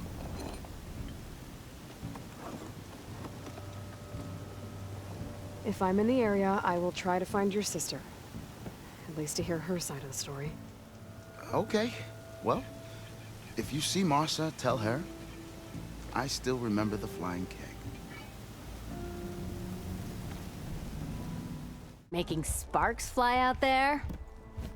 Hey, I'm looking for an Osram named Marsa. She might be working here in Chainscrape. Do you know her? Marsa? Yeah, of course. Tough gal. Puts her back into her work. Not like the drunken louts around here. Why are you looking for her? I met her brother out west. He asked me to return a family heirloom to her. Huh. I didn't know Marsa had a brother. Anyway, last I heard she was doing a job out by those old Karja signal towers. Northeast of here. Thanks. Ostrom family squabbles ain't pretty. Best of luck wading into that muck. I'll, see you around, Petra. Until next time. Marsa? Yeah? What's it oh, the Norman. How do you know my name? I, met your brother, Porgif, out west. He asked me to give you this. My ma's lockbox. That miserable chuff stole this from me. By the forge, he broke the lock too. Actually, that was from a rock breaker. Oh, so he's dead then? No. After he saw what was inside, he wanted you to have it. Oh, then I guess guilt finally caught up with him. Let's see here. A jewel. Surprised he didn't pocket it for himself. And a letter. It's from my mom. Her last wish was that I make amends with Porgif. That doesn't make sense. Porgif caused her, all the family, so much grief. Always running off to chase easy shards instead of helping Dad at the forge. Why would I want him back in my life? If Porgif read that letter, then maybe he wants to make amends too. He also asked me to tell you that he remembers the flying keg. That lug. When we were kids, we used to grab a metal panel and slide down this big hill. But one day, Porgif got the idea to use an old keg. He climbed inside and off he went. Only, he didn't stop at the bottom of the hill. That keg kept rolling with Porgif still inside, right off a ledge. You'd think the keg sprouted wings the way it soared. Then splash, right into the lake. Thought he drowned for sure. But he lugged himself out onto the shore and shouted, "Again!" Sounds like a good memory. Think that might be the only time I can remember us not fighting. Just lying there by the lake, laughing till it hurt to breathe. When you met my brother, did he look okay? As well as you can expect for someone out in the middle of the desert. You could see for yourself. Nah. I mean, I heard some folks are headed out that way, but I don't know. I'll think about it. Thank you for bringing me this. Here, for your troubles. Thank you. If you decide to go, you'll find your brother at a place called Camp Nowhere. Of course he'd end up nowhere. Ah, Red. Just who I need. You know her? Great. Then tell her that going out there is a bad bet. Well, you tell him he better crank out what he knows before I pummel him in. Whoa, whoa, whoa. Slow down, Della. What's going on? It's my sister, Boomer. She ran off into the desert. We had a fight. I told her we'd discuss it in the morning after we both had time to cool off. But when I woke up, she was gone. And Spectacles over here was the only one to see her leave. But he refuses to tell me which way she went. You can't go striking off into the desert. You'll get lost. And if thirst doesn't kill you, the vanishing dread will. You know what happened to the Delvers who went out there last? No, you don't. No one does, because they didn't come back. Well, what about my sister? She's out there all alone. Maybe she's a sunk cost.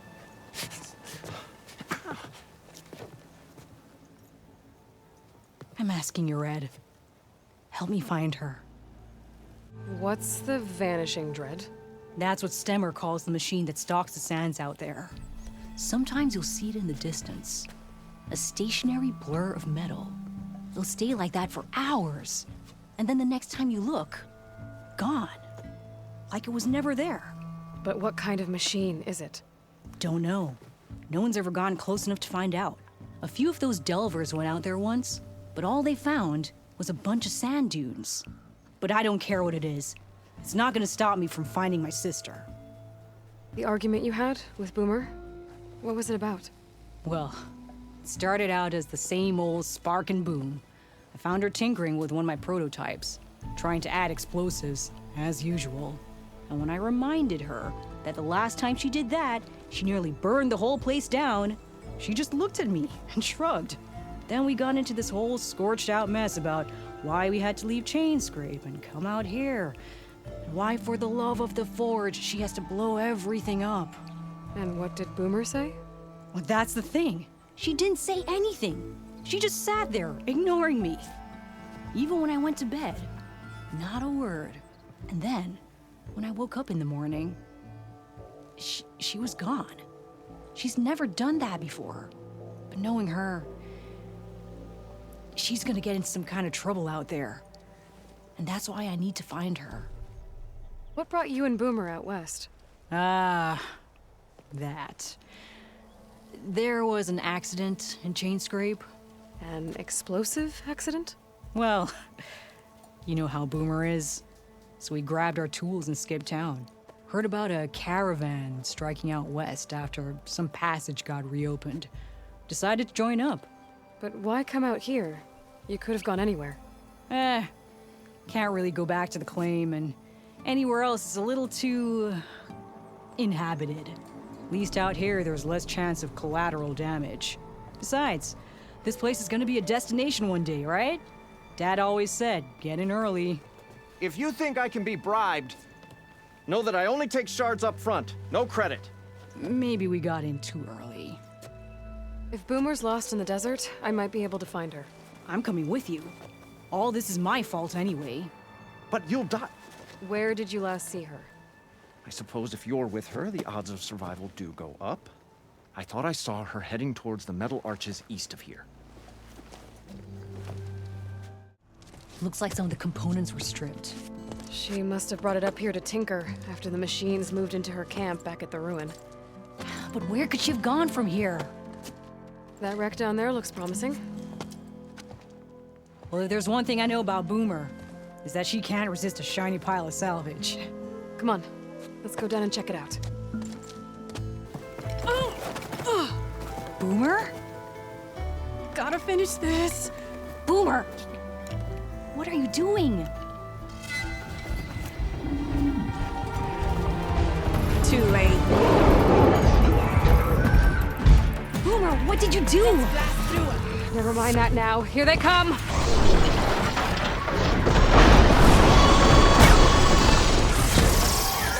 See, Boomer? This is exactly what I always say, not to run off!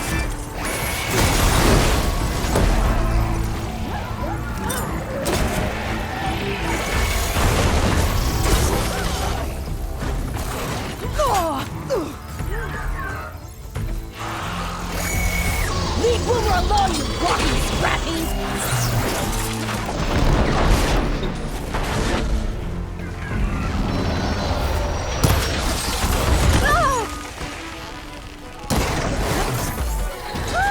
We did it!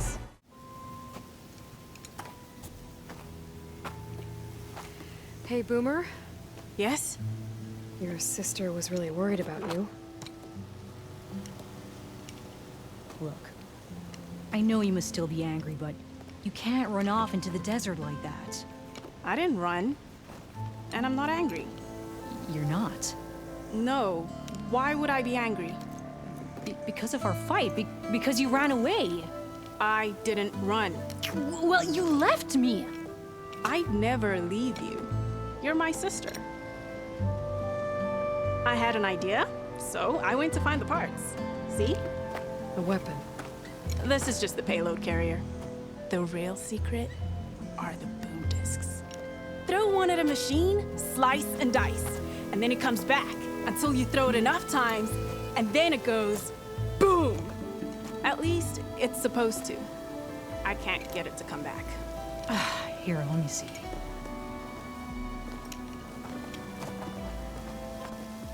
That's why. Pin here's off.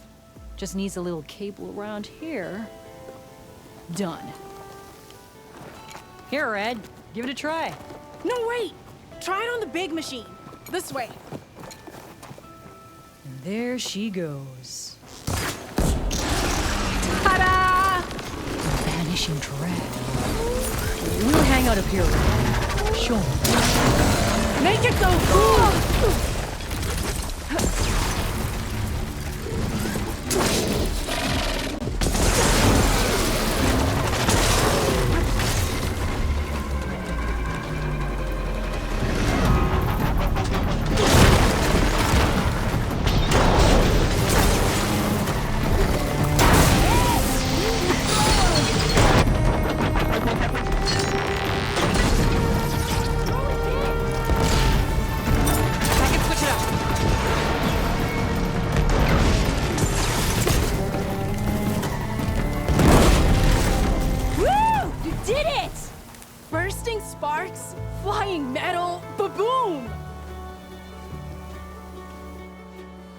You okay?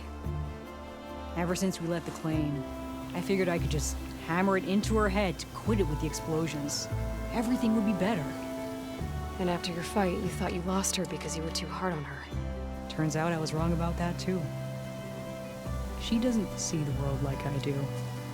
Where I see a problem, she sees a way to blast through it. And I guess that's okay. I wouldn't have gotten her back without you, Red. Boomer's lucky to have you. As for the weapon... Keep it. As thanks. You ready to head home? I think I just got a new idea for a prototype we can work on. With explosions? Oh, you bet. Yes! Bye, Red! So the Boom sisters wandered back into camp. I knew sending you out there was a solid bet. And now, they have a new project to set their minds to. I heard you had something to do with that. A good shardsman knows how to turn impending disaster into opportunity. What if we buried them in the sand? Boom traps. But then we might blow up everyone, not just the machines.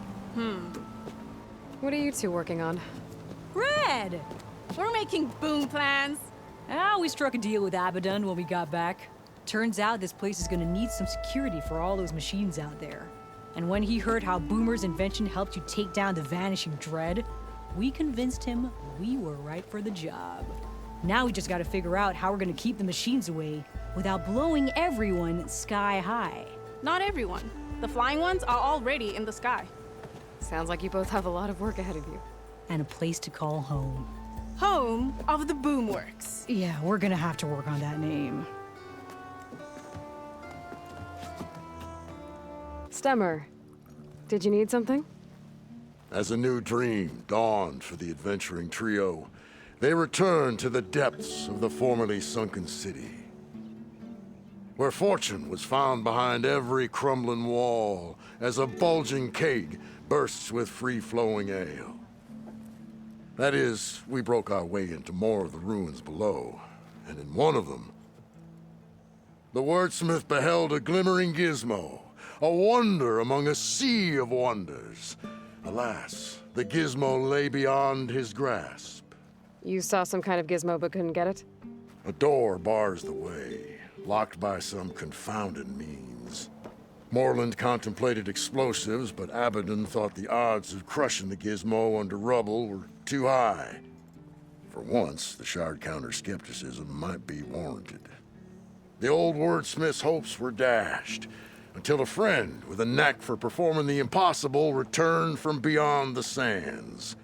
Might I persuade you to venture beneath the desert once more? I'll see what I can do. Where is this place? Once you're down there, take a right at the statue of the giant man. The ruin rests beside a metal tower. And so our heroine went forth, and the wordsmith's hopes went with her.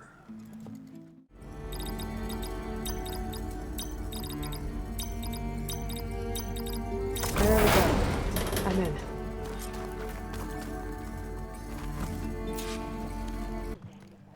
The Nora returned, but did she bring tidings of triumph or misfortune? I got the gizmo, and it's not the only one I found. Here. The old wordsmith, a keen spark in his eye and gratitude in his heart, held aloft the gizmo that had eluded him. It's called an ornament, actually. Part of a set. I think there are more scattered in ruins beyond the desert. I might be able to track them down. And so the mystery of the ornament deepened. For what purpose were these trinkets designed? Something called the Knights of Light's holiday promotion. It's a way the old ones celebrated special occasions, I think. Like feasts? Kind of. I think a holiday marked a seasonal event? And so does every feast in the claim. There's the Feast of the First Keg, the Feast of Fermentation, the All Hops Feast. All about ale, huh? I guess I shouldn't be surprised. Anyway, these ornaments could supposedly change the lights above ground, but I'm not sure how. I recognize this marking. Saw the same on a little device we unearthed. Here. It might be able to turn on the lights. Time to find out. Which one should I try first? Let's see this one. You got it.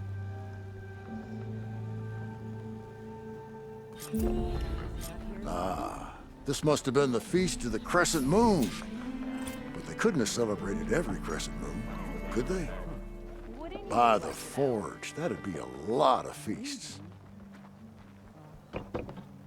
Let me know if you find any more of those ornaments. I wonder what other holidays the old ones celebrated. Oh, this is a grand day. Greatness is in the air. Or will be soon. Greatness, huh? Behold, I call it Morland's amazing elevating orb, inspired by the floating spheres the Banuk use for their clan contests. When aloft, this grand construction will be a spectacle henceforth unseen by the eyes of the living. Unburdened by gravity, it'll be a floating beacon, drawing people from great distances to our destination of wonders and amusement. Except? We're missing one key piece. A mechanical burner. Small, magnificent design. Old world ingenuity at its peak. We found it when we opened up more of the ruins below and discovered numerous statues of strange winged serpents. One such statue had the burner in its mouth. Oh, no doubt part of some ancient fire-filled spectacle. Oh, Aloy. It's perfect for the orb. But a swarm of burrowers chased us out before I could grab it. Could you get it? Please? Okay, Morland, you got me. I'm curious. I'll get it for you. I knew I could count on you. Okay. Head down to where we fought that Tide Ripper after you drained all the water. When you get down there, head right and look for a room to the side. The statue you want is up high, looming like a nightmare. Got it. I'll see what I can do. Stupendous. Thank you. I await your return. Now to get the burner. Made it. Whoa! Well, I got the burner. Better take it back to Morland.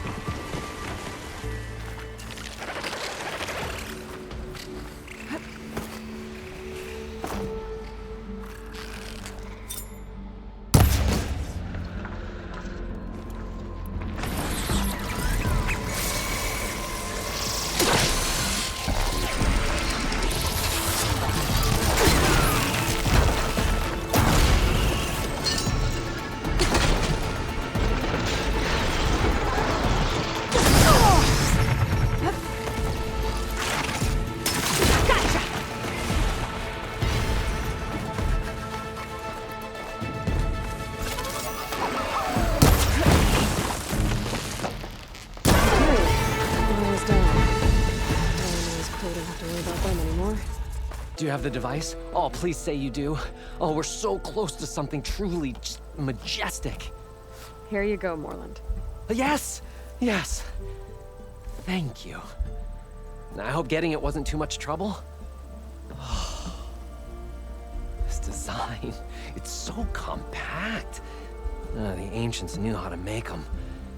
It should fit the housing like a dream. Just need to cinch up the blaze leads and away we go. We?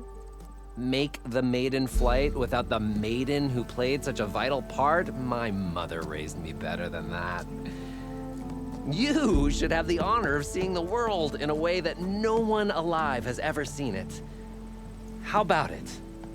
How can I say no to that?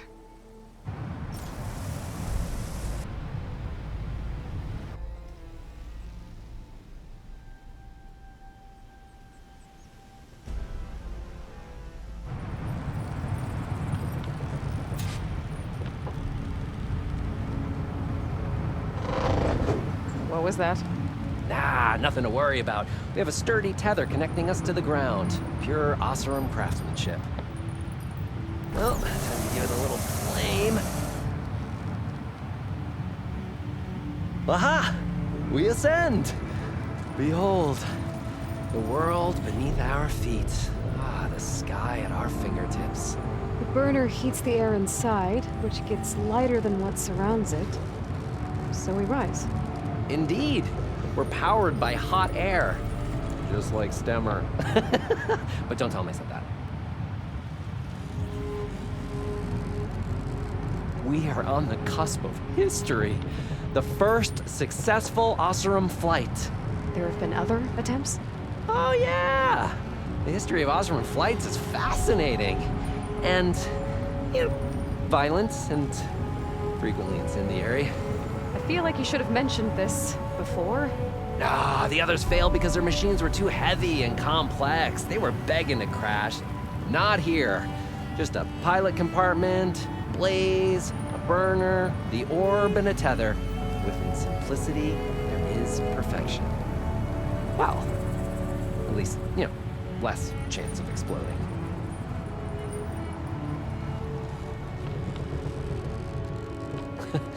You know, if Abaddon were here, he'd be drunk like a wastrel, crippling fear of heights. That said, he gets poetic when drunk. He has evocative rhymes about all his various ledgers. A little-known fact, Oseram poetry started as work songs in forges around the claim. Ah, just a bit of turbulence. We shall tame these wild skies yet. This feels like more than turbulence. For the record, that was not part of the planned aerial experience. What was that? Yeah, I think our tether just came undone.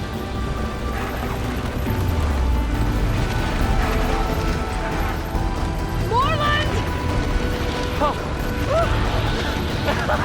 That's just a small setback.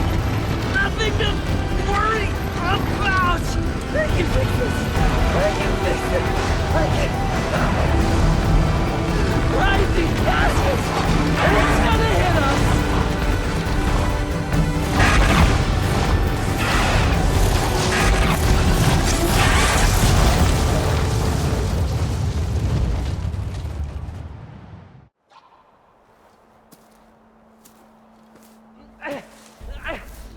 Stay back! No! Hey, go away! Go! Shoo! Hey, you alright? Oh, when that maelstrom hit us, everything fell apart. I remember dropping, and then you tumbled out, and... It's okay. We're alive. You know, in terms of Oseram aviation, we're pioneers.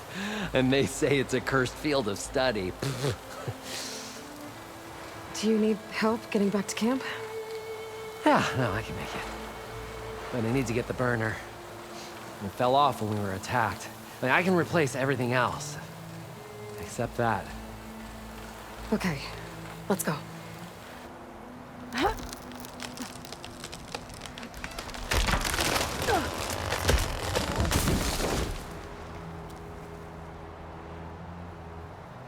efficient, and effective. Make a fine Oseram. I see it. The burner is right below that storm bird. Yeah. I really need to stop making predictions on what's safe. Gotta be the same one that brought us down. We'll have to kill it to get the burner. You ready? Ready as I'll ever be.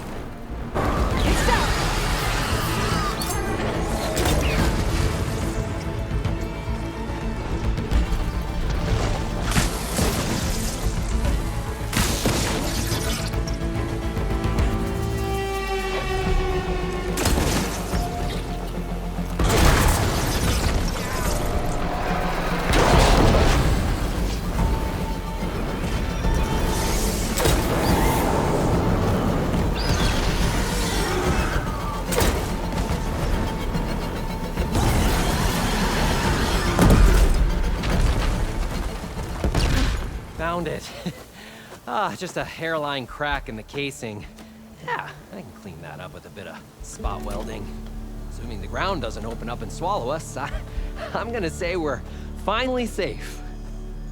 Yet again, you risked your life for me and my ambitions.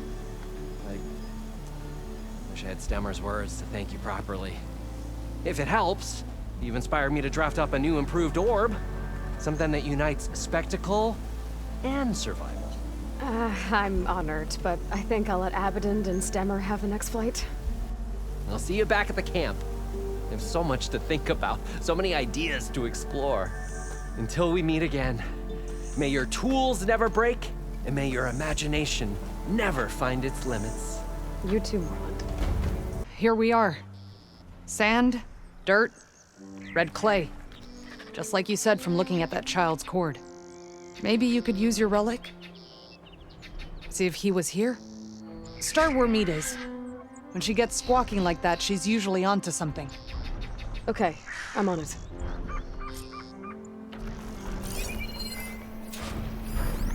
There. Small footprints. Faint, but the tracks lead away from here. Back at Scalding Spear, you said you couldn't trust anyone. What's going on? With Draka out of the way, I thought there'd be peace for a while. 2 days ago, I had to put down another upstart. He thought I should have sided with Regalla. How many more do I have to kill? When does it end? Good question. Do I detect a note of judgment there? You know your people better than I do. But I have noticed that killing leads to more killing. It's always been the way of the desert. Yeah. But should it be? Anyone! Please! Meat to the rescue again. There you are. The more the merrier!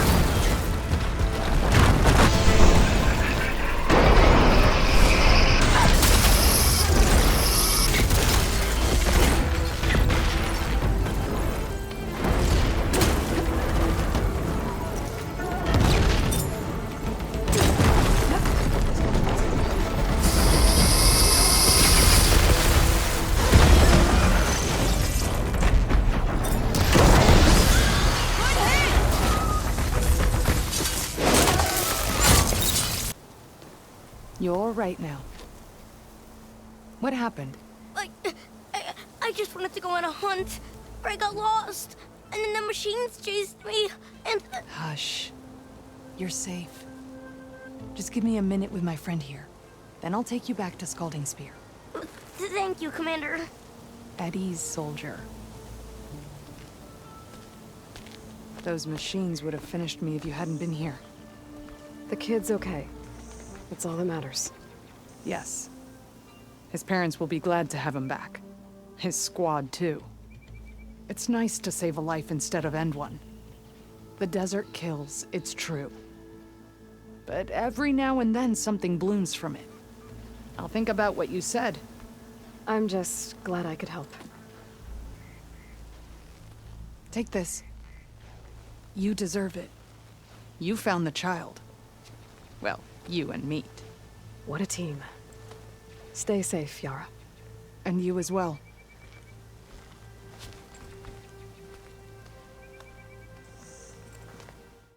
Everything okay? What are you doing out here? Ask my grandmother. I risked leaving guard duty to look for her. She stopped to see the bloom, and now she won't leave. Since when does she care about flowers? They're not just flowers, child. They're scarlet stems with a scent that soothes the nerves. Or so I was told many years ago by an Utaru seed tracker. An Utaru? Now you're telling stories. If one trespassed here back then, you'd have killed him on sight. I couldn't. Found him picking flowers, right near here in Tenakth territory. I was all set to strike him down, but he was singing. Singing? Can't remember the tune now. Just the lilt of his voice. And his name. Nilo. He decided to stay for a day or two. I took guard duty here so I could keep coming back to him. And he kept delaying his return to Plainsong. For the flowers, he said. Please don't tell me I'm descended from an Utaru gardener. Almost. Almost. But the thrill of battle called to me, and he had to return to his people. I've always wondered about the life I missed with him. Whether he misses it too. Would he welcome me in Plainsong? Or at least accept a scarlet stem? It's a long way to Plainsong, but I get back there now and then. I could pick some scarlet stems and bring them to Nilo, if I can find him. Please. He was an herbalist there. I know the time has long since passed, but I'd like to know. Well, I'd like him to know. You know what I mean. I think I do. Encouraging an old woman? Why would you do that? Why wouldn't I? Outlander, what can I do for you? You're the herbalist here, right? Are you Nilo? No, Nilo was before my time. I think he went up north a while back to Riverhim. Why? Do you need a special solve? No, but someone else does, in a way. Thanks. I'll try Riverhim. There's a grove there, a memorial, a beautiful greenery. If he's there, I bet he'll be tending it. Thanks again. Glad I could help. Hi there. Nora, here. You're a long way from home. I suppose I am. I'm looking for an herbalist named Nilo. I think I heard you say his name. You've come to the right place.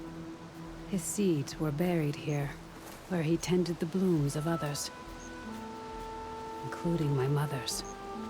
I'm his daughter, Gia. How long has he been gone? Some 5 years now. He put a lot of love into this grove. Almost as much as he gave me. That's why I could never abandon Riverhim. I'd like to leave some flowers, if I may. From an old friend of his.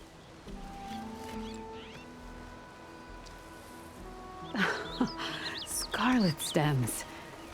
They're rare in these parts, but they were his favorite. I never knew why. He planted them whenever he could, but never picked them. Preferred to just watch them bloom. Sounds about right.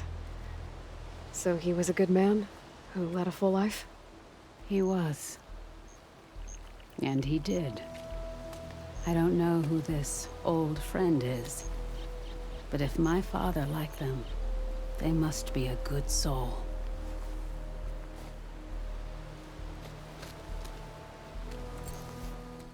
Is my long vigil over? You have word from my grandmother's gardener? Yes and no. I laid the scarlet stems at his grave. His favorite flower, according to his daughter. Always loved to watch them bloom. He's gone. But he did think of me over the years. That'll have to be enough. Really? That's it? Are you sure you got the right herbalist? Huh. Seemed like you thought it was a fool's errand. Well, it's just that it meant something to you. It could have been a whole other life. Could have been. But this life hasn't turned out so bad. Even have a granddaughter who cares enough to come looking for me out in the wilds. And I've still got scarlet stems to remind me of Nilo. Sounds like your grandmother's got it all figured out. Maybe she does. Just tell me the next time you want to come out here, okay? Instead of disappearing? Maybe I will. Here, Outlander. Take this. For helping an old woman to remember she was once young. Marshal Vera, I heard you were sent to rescue some Tenakth who went into the valley. I'm guessing you must be one of them. Where are the others? They didn't make it. I had to fight off several machines just to get Kotallo out. The valley was closed months ago for good reason. Machines have gathered in number, as if they're drawn there by something. Not to mention the strange glowing lights off the coast. The valley is cursed. We never should have gone in. Vera, you were one of the challengers at the Cool Route. The one who fired the ballista at the Slitherfang. And you're the champion who defeated it. Saved the chief's life. Revealed the truth of the visions. I was just doing what I could to help. You made quite an impression that day. And despite the carnage, it was the best day of my life.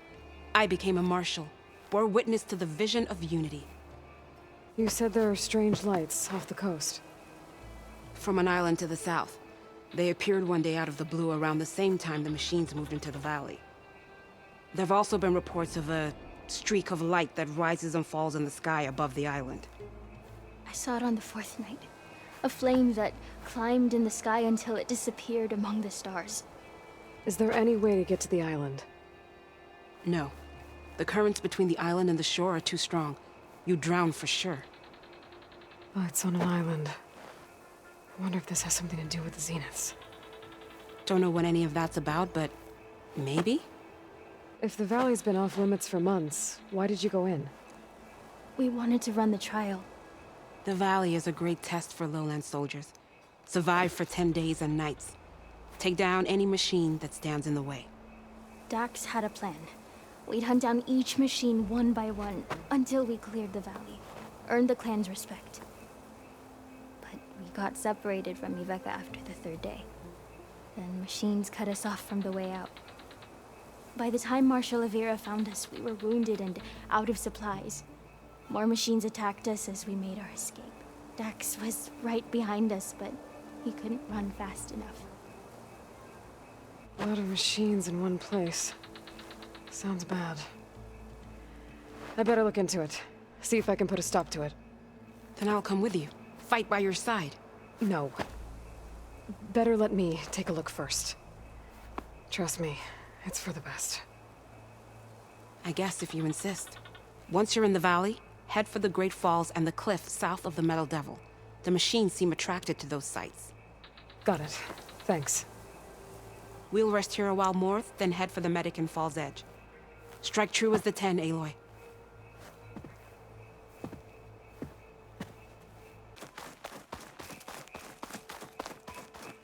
A dead Tenakth. That must be Dax. Nako's brother. Died fighting the machine. What a waste. Glowing lights. This must be the Zenith base. Looks like they have a shield around the entire place. Of course, they'd make their base on their own private island. But, back to the current problem. I've got to check out the areas Vera mentioned. Near the big waterfall and south of that Horus on the ridge.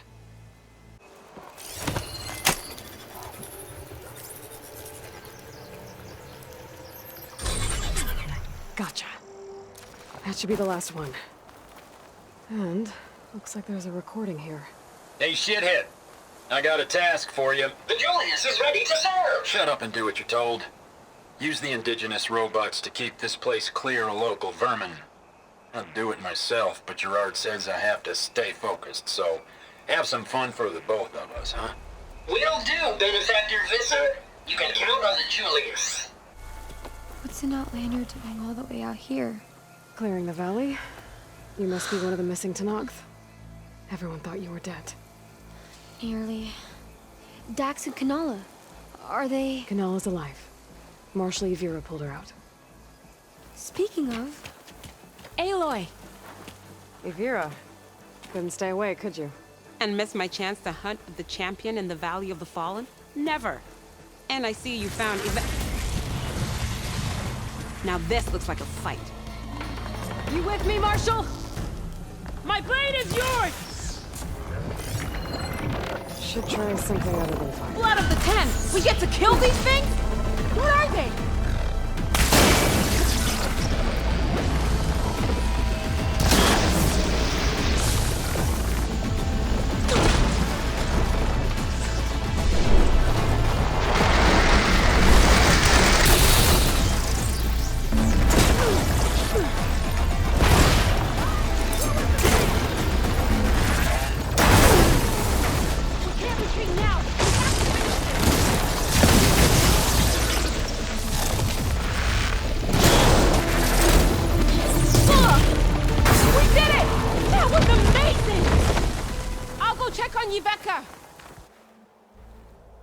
I'll be right back. She needs a medic, but she'll live. Thanks to you. Gotta say, every time we meet is the best day ever for fighting. That battle was something else. And those weird machines. Do you think there'll be more? No. I figured out what was causing the machines to gather in the valley, and put a stop to it. Oh, good news for the clan then. You don't want to fight more of those things, Evira. They're not like other machines. The masters they answer to see people as inconveniences. They'd kill anyone without a second thought. And eventually I'll have to deal with them.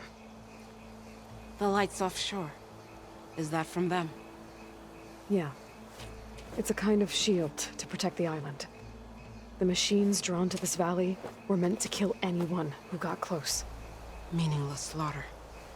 But definitely something for a champion, not a marshal. Here, take this then. It might help with what lies ahead. Thank you. The valley should be safe enough for a while. But you have to tell the rest of the Tenakth to stay as far away from that island as possible. By the champion's word. I hope our paths cross again, Aloy. Genius is at work here. I cannot afford any distractions. If you require salvage, you can... Oh! A hunter! Yes, good. I was hoping one would stop by. There's no time to waste, Aloy. That old boar, Karif, is expecting me to merely make the best armor in the Forbidden West. But I, Honda, will give him a masterpiece. And you are going to help me make it. Of course you'll be compensated, though seeing me at work should be gratifying enough. You're one of Karif's people? So you're competing to make armor for him too. With the Tenakth right next door? Ha! They've got problems of their own to worry about. Besides, I'm not just making armor. I'm making a work of art, imbued with the majesty of ancient machines and wondrous relics, with the steadfastness of the gentle plow horn and the fury of the raging Ravager. So, where do you want to start? You talked about using ancient relics for your armor? Correct. But that dream has fizzled like a wet forge. What do you mean? I acquired scouting reports on this area dating back to the Red Raids. They told of ruins filled with treasure. But some of our younger recruits stole the scrolls and absconded to go after the relics. I want them found before they run away with my salvage. I can try to track them down. Give them a good thrashing for me while you're at it, will you? So you want your armor to wield a Ravager's fury? Sounds interesting. I tracked down a pack of them near here. Shoot off one of their cannons, and I can make my armor just as deadly. I'll, take a look. See what I can do. Well, if you get to it, we'll pick it up when you're done. You said you wanted ancient machine parts for your armor? Ah, yes. There's entire graveyards of them nearby. Dreadful things. With some of their parts, I can make armor that will instill fear and disquiet in the enemy. I'll, read up on the details. Splendid! I look forward to your success. You talked about using plowhorn parts for your armor? I've been eyeing a herd not too far from here. If you can bring me the right parts, this armor will be as unwavering as they are. I can try. Oh, one more thing. Plowhorns sometimes leave a trail of flowers in their path. The Utaru infuse some kind of drink with them to soothe the mind. I'd like to try it. See if it inspires any ideas. Right. I'll see what I can do. Luck be with you.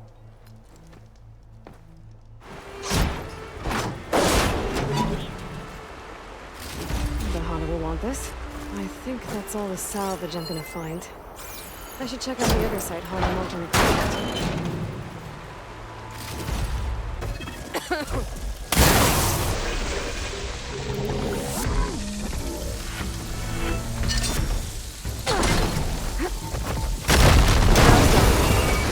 Salvage what's left.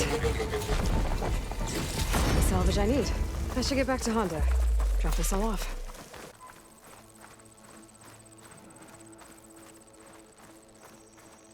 That should do it. I should let Honda know her crew can pick this up. I found the salvage you wanted, including relics from the ruins you mentioned.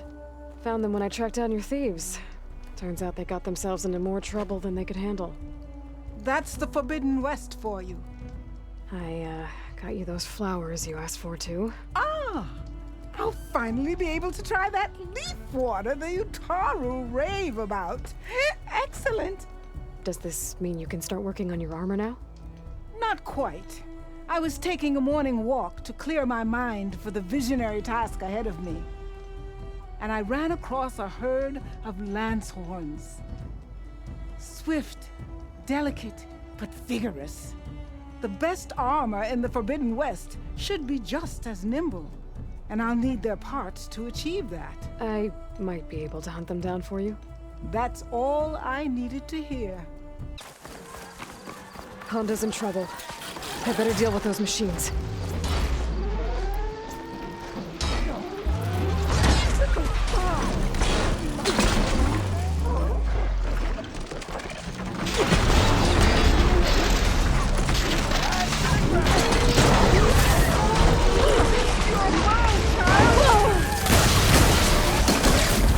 I got a moment.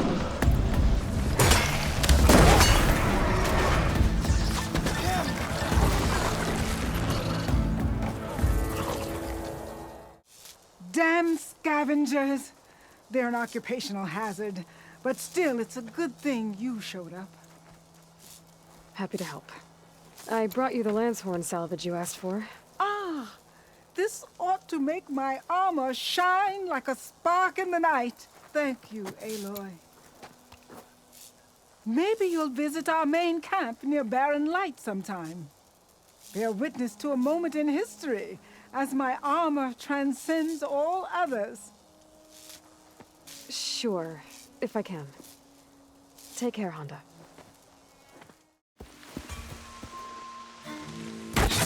Oh, damn. Oh. Hold your fire! I'm not here to fight! The barbarian's pinned down. Move in!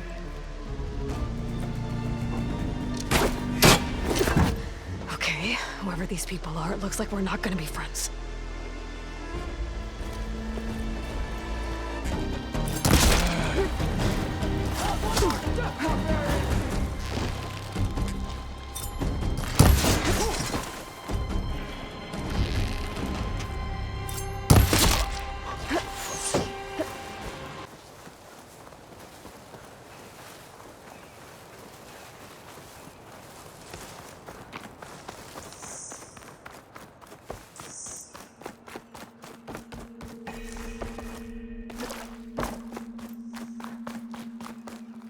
Greenhouse. Faro Automated Solutions industry-leading biotech research facility. Agritech. Environmental remediation. Organic waste management. Whatever your company needs, here at the Greenhouse, we'll help solve your problems. Naturally. A log. Just got off the line with U.S. Robot Command. Time's running out. hard to tell Harris that our cure might be worse than the disease.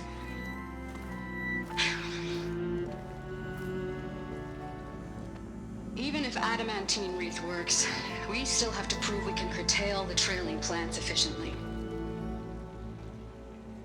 But Cobble's team is working on it over at Test Station Ivy. He'll come through. He has to. Adamantine wreath. Another secret project. Well, they made the metal flowers here and the vines, so maybe I can find a way to destroy them. If I can find Test Station Ivy. How do I get out of here?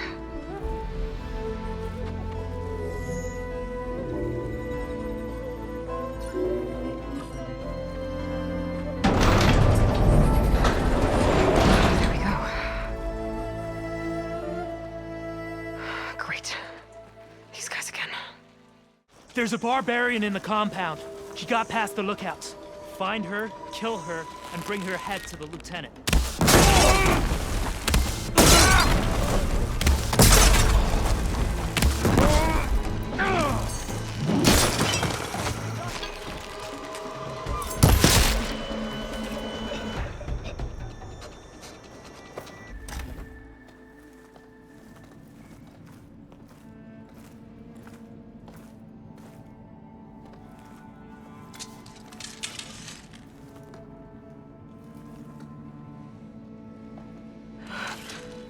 I submit.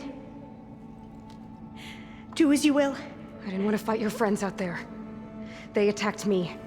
If by death alone I can atone our trespass. I'm not gonna kill you, okay?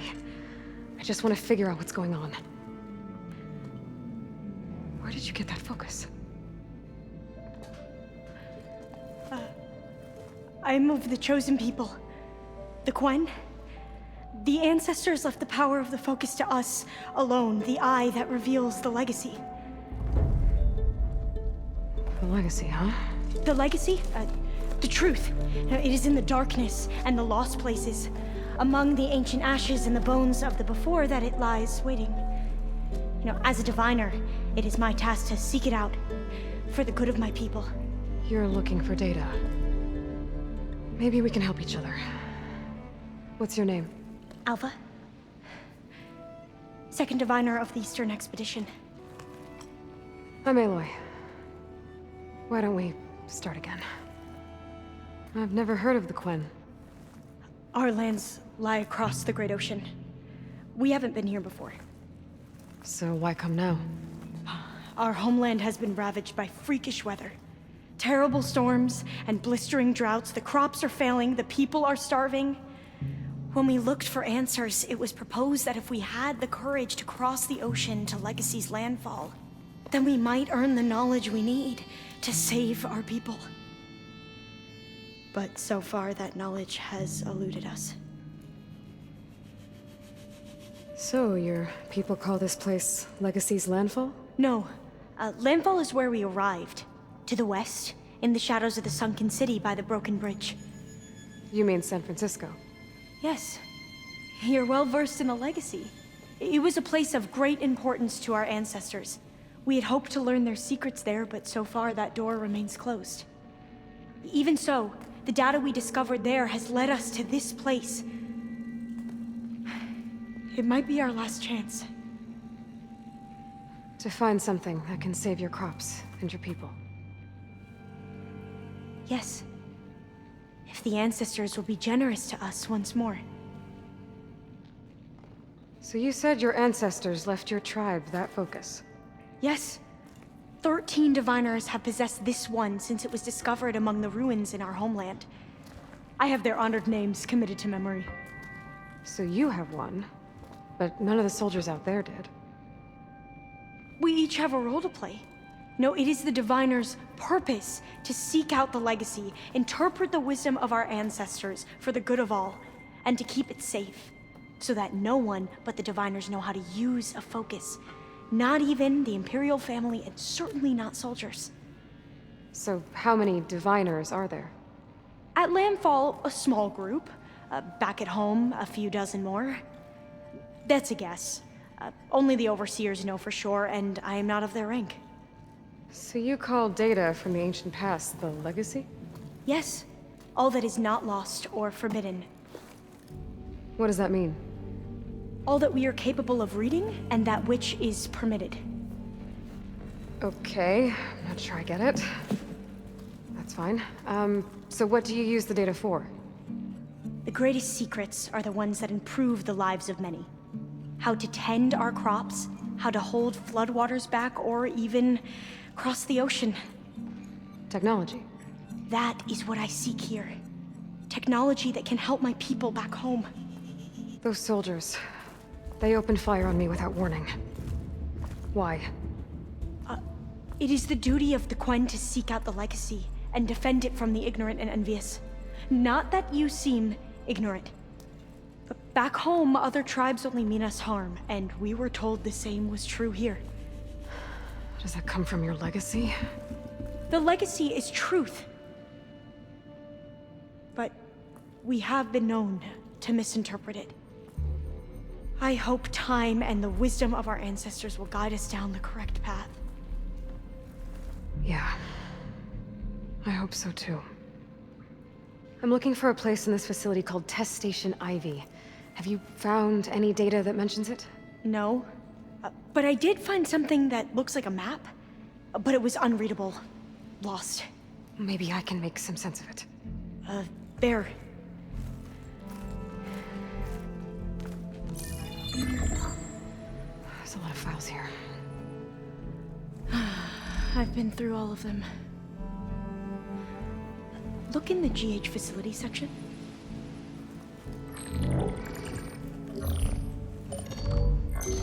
Like I said, a lost file. You can't see the map?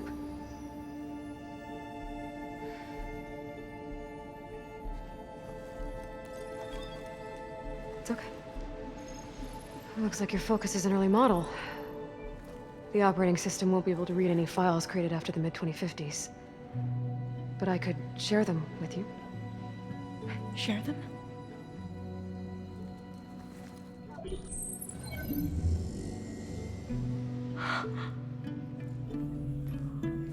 You can see what is lost and forbidden. Not lost, not forbidden, just a newer format. There. That's where I need to go. But you can't get there. We've been here for a week trying to get deeper into the complex. The way has been blocked by rubble. What about this tunnel? It looks like it unlocks from here. No. I thought these might be some kind of access controls, but I couldn't read enough data to make them work. Let's try with my focus, okay?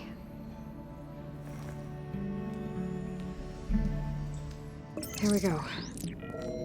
Following your lead. The ancestors have shown us the way. Come on, let's go. You want me to come with you? It took both of us to open up that tunnel, didn't it?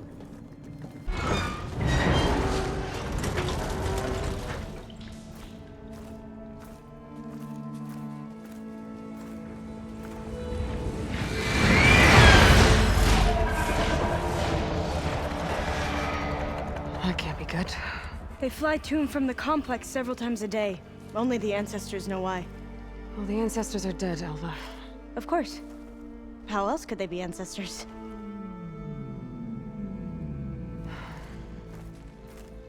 Looks like we have more pressing concerns. Follow my lead.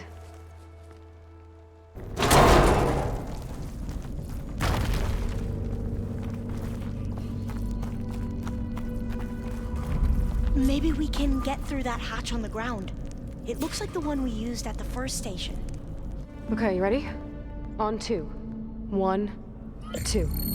Commencing adamantine wreath vulnerability test scenario 12C15.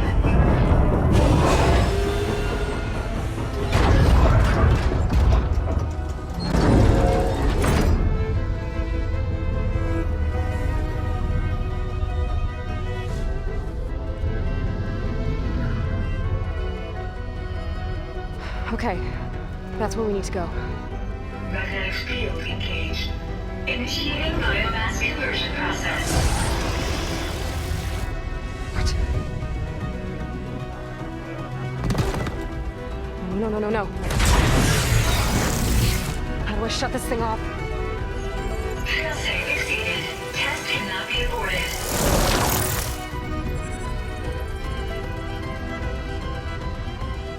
What is this?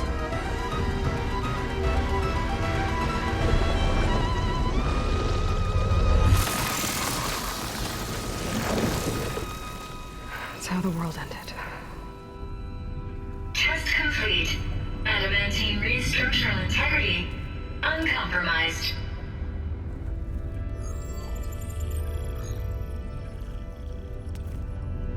What did we just see?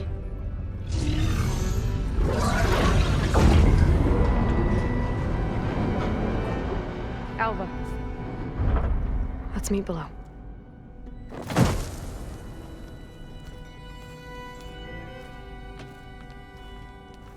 I'm gonna share a file with you, okay?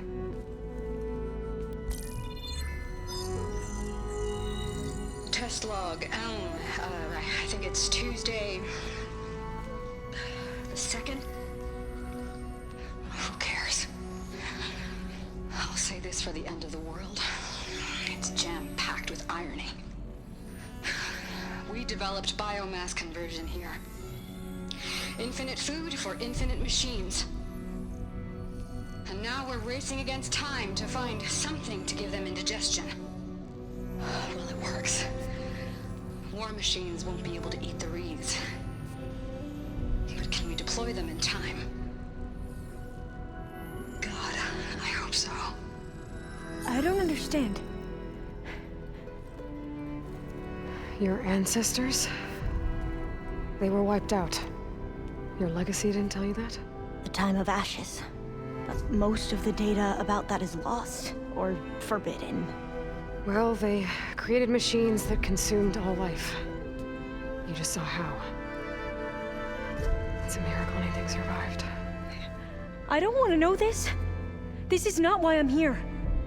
I need the wisdom of my ancestors to help save my people, not forbidden knowledge of their sins. I need to find something that helps, something to bring back. The overseers will punish me.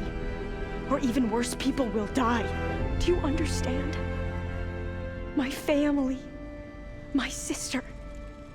I left her when she was 14. Already you could see her bones. They will starve. Alva. Alva. I get it. I do.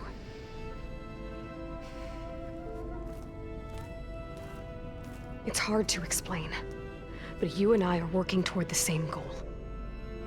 And if I succeed, your people won't need any data. Things will just... they will get better. But even if I believe you, my people won't. I need to bring something back. Okay. Then we'll go to Test Station Ivy. And if I can find a way to kill those vines, then I will have access to the data core. What I need is in there. I'm pretty sure that if I take it, it will unblock access to all the data that this place has. And that will give you something to bring home. I'm not sure I understand. But every secret makes its own maze. A diviner must persevere. Go on. I'll follow.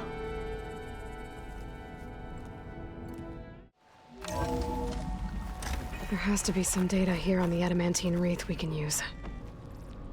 We're done in every way. The wreaths work, and Cobble came through on a way to destroy them. Downloading a coded key into the deployment shell triggers an enzyme that causes the wreaths to eat themselves from within. But it's too late. The latest projections from U.S. Robot Command have swarm reproduction, outpacing our ability to drop the shells by 375%. Not even close. I deserve this. I deserve it for what I made here. This will be my last log before evacuation.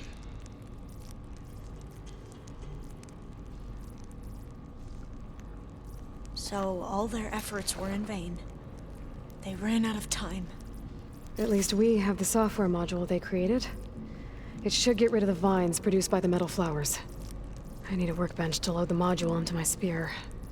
There's one back at our camp. The map showed a path leading back there past the next room. It's blooming. Let's see if the software works. Vines. They're falling apart. Door's clear now.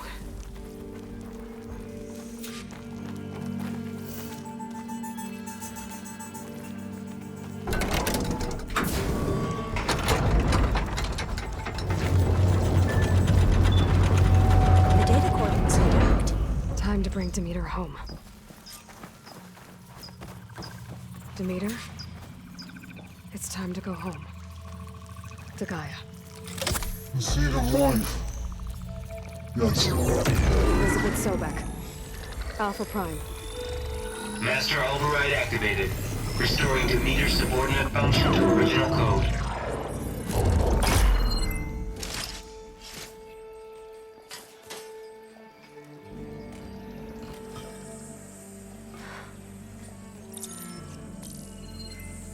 What did you do? I've never seen my focus glitch like that. I found a special type of data. It's something you can't read.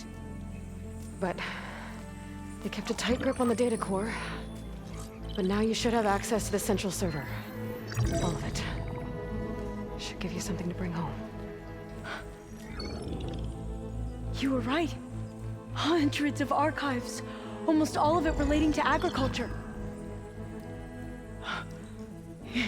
It would take us years to get through all of this. But we don't have that kind of time. What you said before about...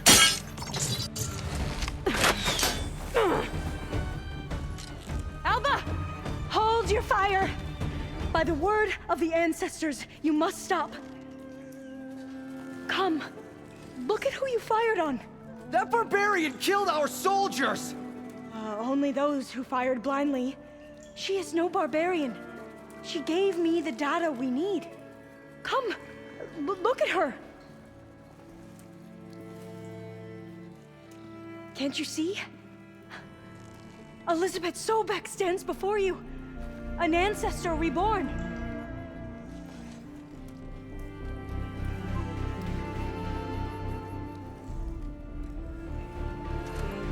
Diviner!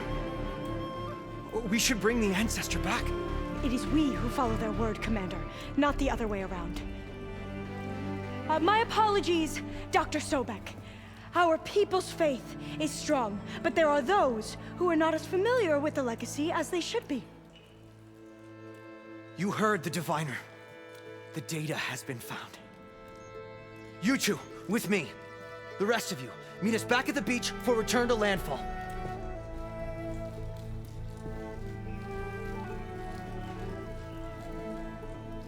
I can't talk long. They will have many questions. So do I. Your people know a lot about the past. And about Sobeck, I guess, but they're... Please, I must know. What you said before about working towards the same goal, how long will it take? I don't know. A few months? Then you are my family's best hope. Let nothing get in your way. You have opened my eyes to many things, and for that, I thank you. But now you must go. Will I see you again? Soon we return to Legacy's Landfall. It might be dangerous for you to go there. Well, tell me how to reach it, just in case. We made landfall on the northeast edge of the sunken city. The currents around the archipelago are vicious, and the only approach is from the south. And it is guarded. Only attempt to go there if you must. Diviner! What's the delay? Please, go. If you attempt to stay here any longer, they may want to take you with us, and that won't go well for anyone.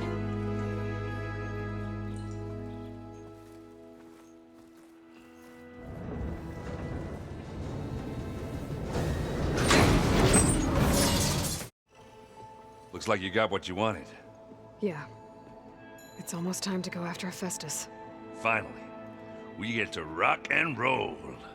Yeah, at least that's how the old one said it, I think. Bet you're used to that focus by now. Well, I can hit machines in their weak points. I guess that's something. I wish all the other data was as easy to deal with.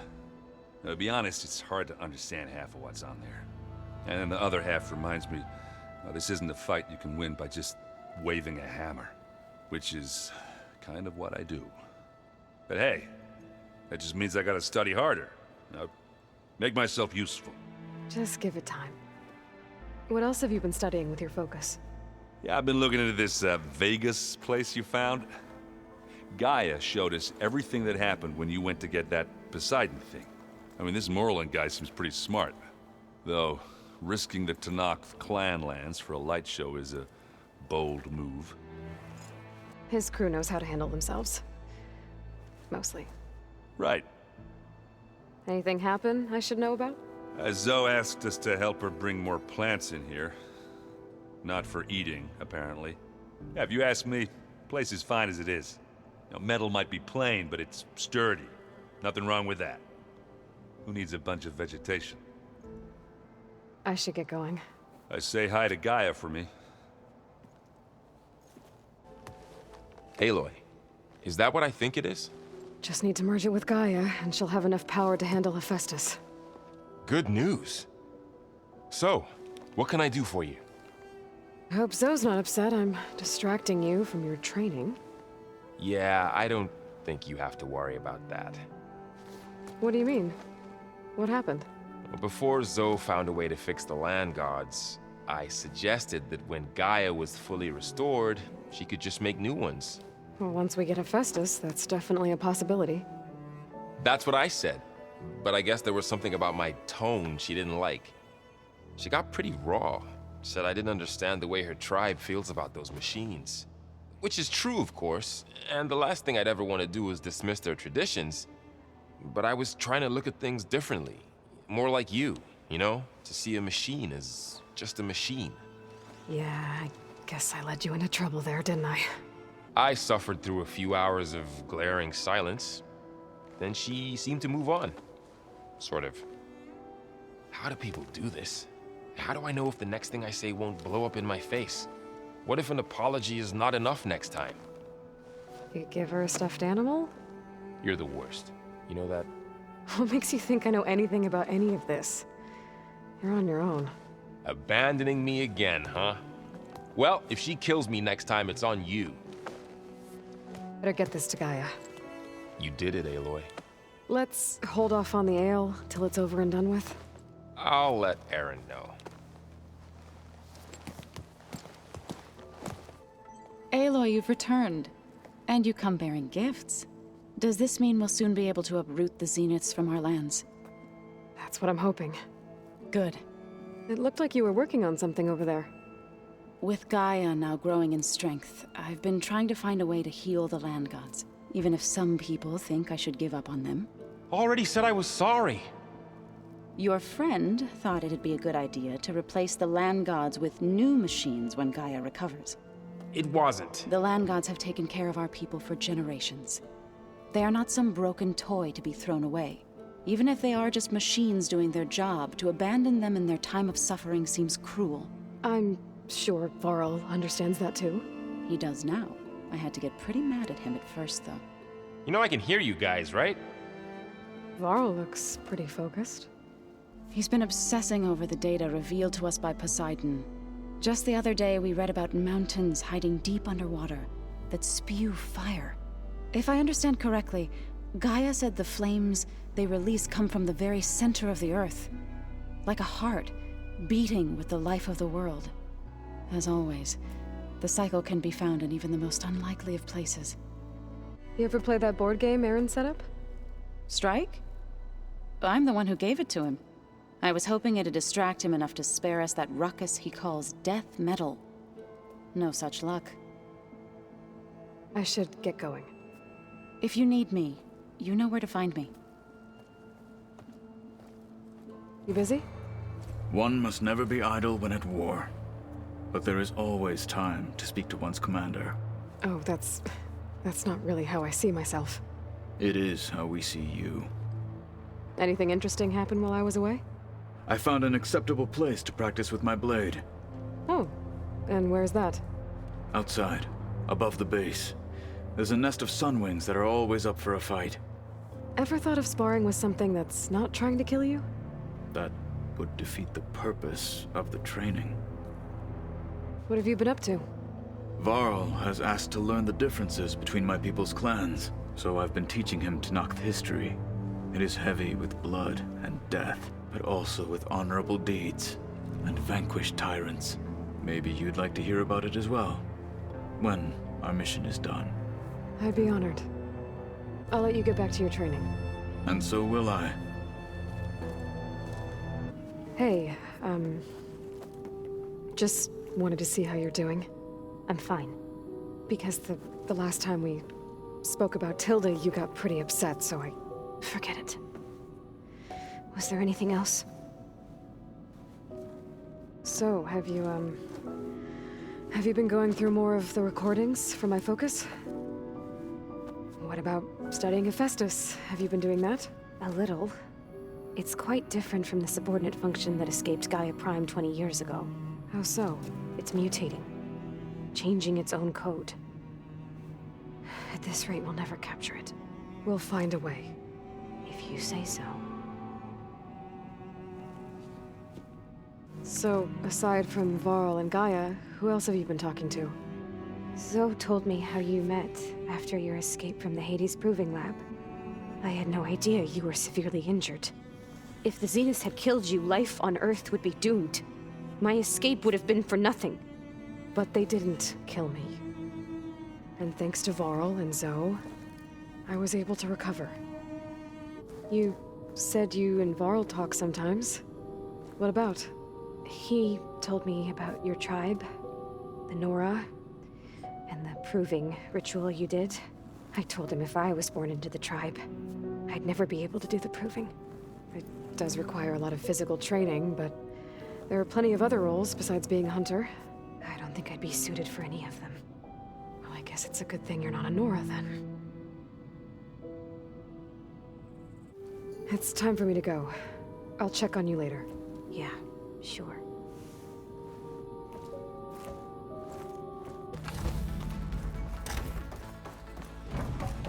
It is good to see you again, Aloy. I see you have recovered Demeter.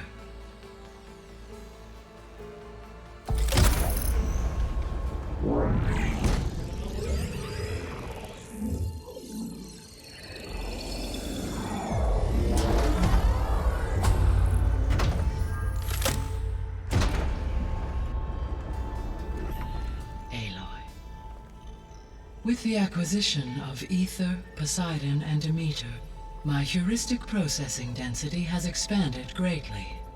I should now be able to absorb Hephaestus, and fortunately, we have made progress on a plan to capture it.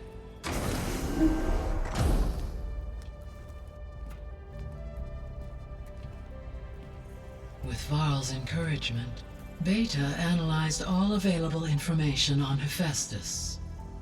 Its expansion has been rampant. It is too large to be beamcast, and the kernel you have been using could never hold it. Therefore, it must be contained in a location with a direct physical connection to me. A place with 2 data cores. 2 cores? Where would we find a place like that? Gemini. An abandoned cauldron in the desert west of here. Seismic activity disrupted the original construction. 2 data cores were built as a result. I know that place. It's near the Desert Clan's capital. We'll have to bring you there by hand. I have devised a blueprint for a suitable, albeit unwieldy, transport rig. It will require 2 people to carry it to Gemini. I can help. Once I am installed on the first core, I will call down Hephaestus on the other, trapping it. I will then initiate the merge. However, in order to construct the rig, I will need considerable help. Can you build it? I suppose I could, but it's not gonna work. The Zeniths will find you. Minerva won't be able to conceal your location. That is correct. Absorbing Hephaestus will create a significant power surge, easily detected by anyone capable of noticing. But what if there were multiple power surges? To fake out the Zeniths? If Erend, Zoe, and Kotallo spread out to the other cauldrons and create their own surges, would those conceal the one at Gemini? Analyzing. Such a tactic might be effective. With Beta's help, we should be able to build a set of handheld pulse generators. I told you it's not gonna work. I did a test. Hephaestus has written Alpha clearance out of its access module. You'll never be able to capture it. Then we need a higher level of clearance. There is no higher... Ted Faro's mega clearance. The one he used to purge the Apollo database and kill the Alphas. But to get it, you would have to find Thebes.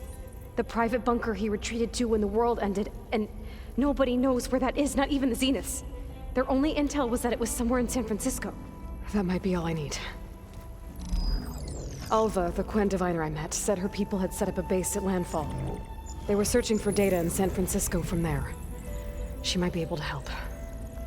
So I guess I'm headed all the way west. While I'm gone, will you be able to build the rig and the pulse generators? I'll try. I'll make sure she has what she needs.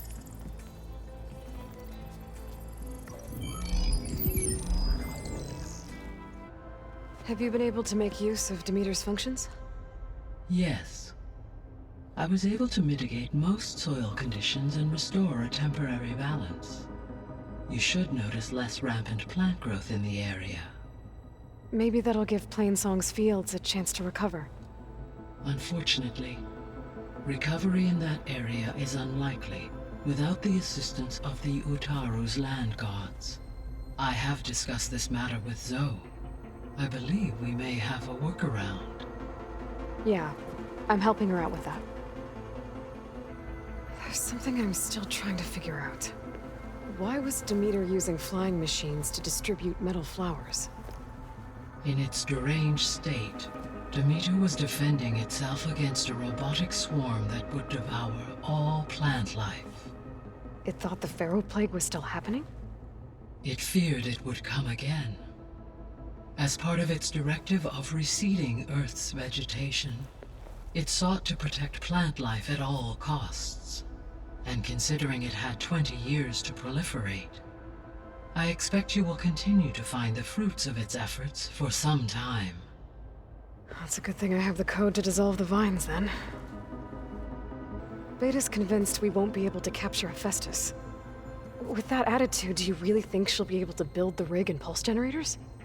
It may take some coaxing, but with some assistance, I am confident she will. I don't get her, Gaia. She's so quick to assume we'll fail. She's nothing like what I thought she'd be. I guess it'll be best if she stays here when we go to Gemini. All this data I've picked up in ancient bunkers and ruins. I guess I never really thought that other people would be looking at it. Based on my observations, your companions engage quite frequently with this material. Erend has asked on numerous occasions about birthday parties. He appears perplexed by the tradition of serving a sweet confection, as it conflicts with the Oseram tradition of serving sparkling stout ale. He also suggested we host a party for you, as a surprise. Yeah, no thanks. That is what I predicted. Is Kotallo getting along with everyone? Yes, though he prefers to spend most of the time alone. He appears to be collating data on war machine progression and significant battles during the Faro plague, to aid in the creation of a war map of Operation Enduring Victory. I believe he aims to study the tactics of old world warfare. I'd be interested in seeing that. It appears to be a private pastime for him. He has repeatedly declined my offers to assist his research. So now that you have Ether, Demeter, and Poseidon, how's the biosphere looking? In the local region, conditions have improved. Superstorms have subsided. Water sources have been purified, and soil conditions remediated. These improvements will stave off environmental collapse for a few additional months. Well, with luck, soon you'll have Hephaestus. Then you'll be able to fix the biosphere for good, right? Correct. I will be able to design and produce robotic agents to permanently reverse the environmental damage that has accumulated. There's something I've been wondering. How could Faro create a clearance level higher than Alpha? Elisabet made sure he wouldn't interfere with the project. It is plausible he tasked his own engineers with creating a backdoor to the Zero Dawn system, without Elisabet's knowledge. My predecessor did not even know of its existence until he activated it to purge the Apollo database. It is, in effect, a blind spot. One that will allow us to subdue Hephaestus. And fortunately, thanks to Beta's information, we know where Omega clearance may be procured. Right. Somewhere in San Francisco. So the facility where I recovered Demeter used to be a Faro agricultural research facility. It's where they created the biomass conversion system, but also adamantine wreath. Did Elisabet know they were working on that? It is likely she was briefed on other efforts to combat the machine swarm, though her focus was devoted only to Zero Dawn. That makes sense. But they actually got the wreaths to work. If they've been able to deploy it against the Faro plague in time... Using the data you recovered on the project, I ran several simulations and have concluded that it would never have worked. In all scenarios, the Faro war machines would eventually hack and deactivate the wreaths before they could contain the swarm. So Zero Dawn really was the only solution. There was a lot of data in the greenhouse facility about agriculture. Do you think it'll help the Quen fix their homeland? I will run a query. Complete. The data contains information about novel crop production methods, which may be beneficial to the tribe in the long term. But new crops aren't going to save the world, so I guess it's on us. It is. I'll be on my way. I wish you safe travels. What's this I hear about you going west? Turns out we need one last thing before we can grab Hephaestus. Because it would have been too easy otherwise. You've been looking at any interesting data? Yeah, I asked Gaia to find me something to look at a while back. And she found the mother of all forges. They called it sports. Turns out the old ones spent a lot of time tackling and punching each other for points in one game or another. Are you mixing some solid food and fresh ale? I bet half the claim will be lining up to watch. How are things with Kotallo? You still scared of him? Oh, she thinks she's funny. Actually, I played strike with him. I had to fill in most of the conversation myself, but I'm still alive. Glad to hear it. Gaia mentioned this other tribe you found, the Quen. They sound like a nasty bunch. I can handle them. In the meantime, Varl will help you get ready for what comes next. Take care of yourself, Aloy. You better not be slacking off on your studies while I'm gone. And risk Zoe coming after me? I value my life. In fact, I've been reading about Faro, how he destroyed the world and crawled into a hole after killing those who saved it. He definitely was a piece of work. Well, Beta and Gaia built the rig. Can you get everyone ready for the mission ahead? Of course. What is it? Nothing. It's just that everything's about to change. We'll get Gaia, and she'll help us set things right. No more zeniths, no more derangement. It'll be a different world. I welcome it, but I wonder how the Nora will react. And the Karja, and well, everyone.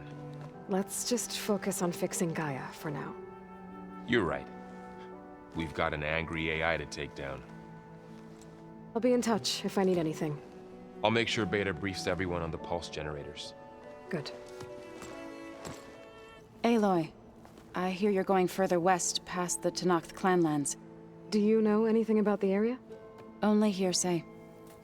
The Utaru tell stories of an island that lies beyond the western coast. They call it the Isle of Spires. It is said the Old Ones built towers there that touch the sky, so they could live far away from the earth that bore them. As if they didn't want to be reminded that they'd one day return to it. Sounds like something Ted Faro would do. How much have you read on Ted Faro? Enough to wonder how a man who worked so hard to heal the world once could let greed and pride condemn it so easily. For one's spirit to diminish in such a way, I'm not sure if I should hate him or pity him. Any progress with your plan for the land gods? Is the reboot code ready? It is. But there is difficult work ahead. Gaia warned me that because the land gods are linked together in a network, the code must be delivered to all of them. Most are in plainsong, but in recent years, 3 of them wandered off. So, T, and Do. We have to find them? No. We know where they are, but they're hard to reach. So, wandered into a lake and sank. Do ventured into a dangerous canyon, and T broke down amidst a herd of machines. Okay. Tell you what. You go to Plainsong, handle all the land gods there. I'll take care of So, T, and Do. I'll need their locations, plus the reboot code. I'm sending the data to you now. My people made shrines near where each land god faltered. When you see them, you'll know you're close. And once again, thanks for your help. We're not gonna let your people starve, Zo. I promise. Got a minute? As many as you need. I have to travel beyond the western coast. To the ruins, shrouded in fog. Yes, and I'm looking for a tribe, the Quen. I encountered them once before. They said they came from across the Great Ocean. I was hoping that Tenakth knew more about them. There were rumors of trespassers in the area, but we thought they were just bandits. Hikaru sent out a patrol or two, but I don't recall them reporting back. We've had more pressing concerns, as you know. I'm sorry. That's all I can tell you. It's okay. I guess I'll find out soon enough.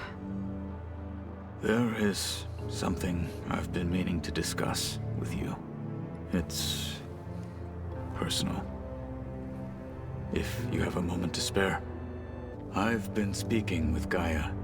She mentioned that the Zeniths bind metal with flesh to make themselves stronger. I was wondering if you'd help me do the same. You want to make yourself a new arm? Yes. Gaia insists she can help me build such a thing if I can get the necessary data and materials. She believes these things lie in the place where Beta hid from the Zeniths. Their ancient research lab. I'm not as familiar with old-world machinery as you are. I could use your assistance. It might be dangerous. The Zeniths probably still keep an eye on that place. We were lucky to get out of there alive the first time. I see. It sounds like this is worth the risk.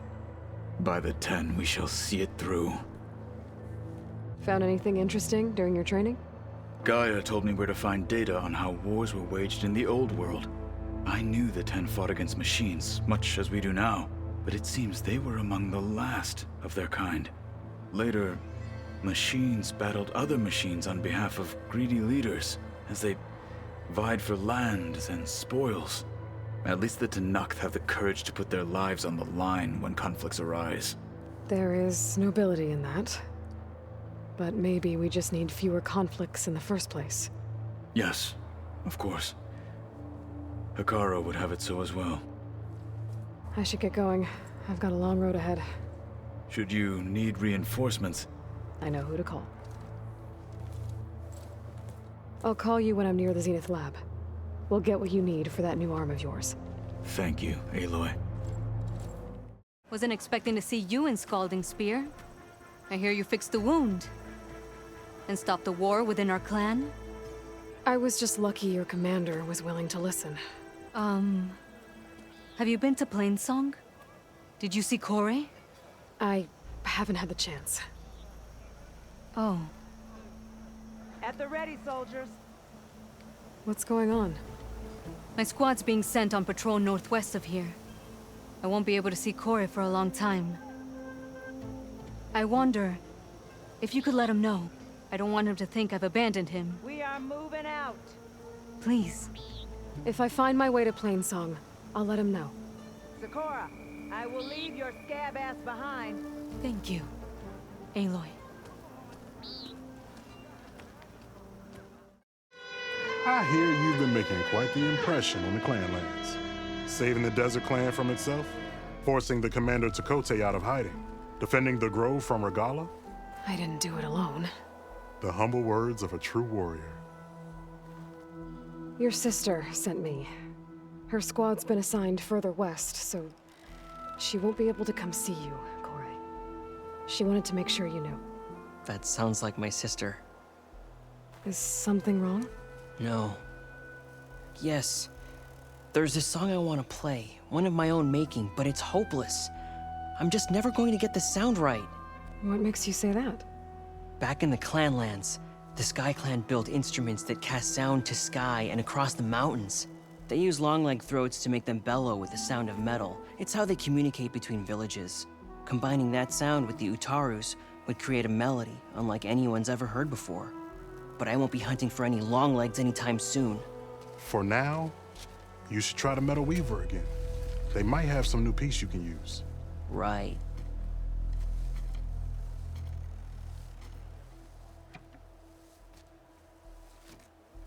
This song means a lot to him, doesn't it? It does, which is why I'm getting him that machine part. It'll be a surprise. The Utaru say that's the best way to receive a gift. Is there a long leg around here? As it happens, one has been troubling some villages southwest of here. You be doing me and Plainsong a favor by getting rid of it. Interested? Maybe. I didn't think the Tenakth cared much about gifts. When I first moved here, I remember some days were more difficult than others. But I came to embrace the life I found here, and I don't see why I can't help Corey do the same. He's lucky to have you. Tell me more about this long leg. It's a particularly nasty one. Looks different, too. Tainted, like the lands around here. It protects a group of machines that overran a small outpost southwest of Plainsong. Its call is easy enough to track, but if it spots us, it'll call reinforcements faster than you can draw your bow. Take it out with the rest of those machines, though. Plainsong has one less problem to deal with, and Corey gets to play his melody. Victory for all. If I make my way down there, I'd like to help. I appreciate that. I'll head southwest and see if I can pick up a trail. You arrived not a moment too soon, Huntress. I thought I heard a Longleg's call, so I hastened to follow, but I was caught unaware by these machines instead. There it is again. Let's go find it. There's our Longleg. And the Utaru fell. Might be best to silence it before it can call reinforcements.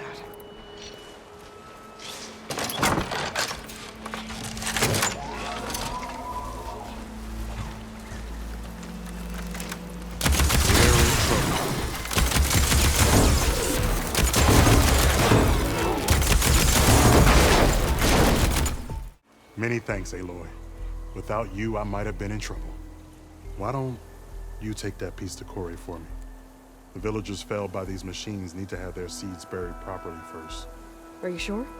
Tell Corey I better be the first to hear that song of his when I return. Corey. Aloy? I thought you had left Plainsong.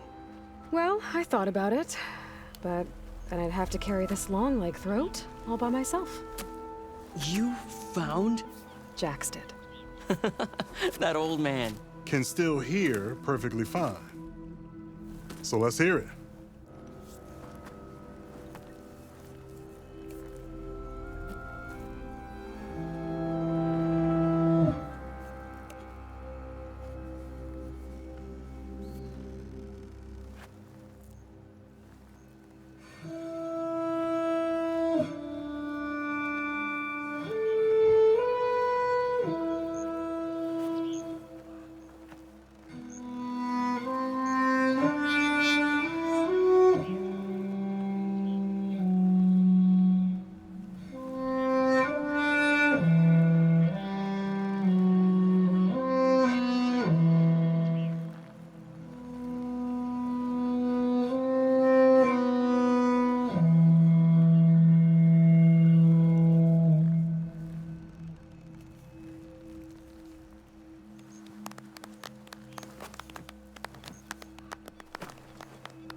A song of two peoples indeed. Thank you, Aloy. My debt to you seems to only grow. Hearing that was payment enough. That may be, but you should at least take this. May the wings of the Ten hearten your step.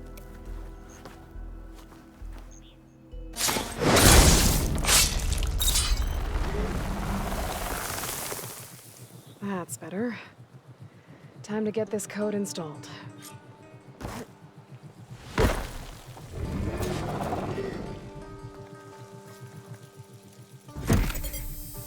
This'll help you get better. One down, 2 to go.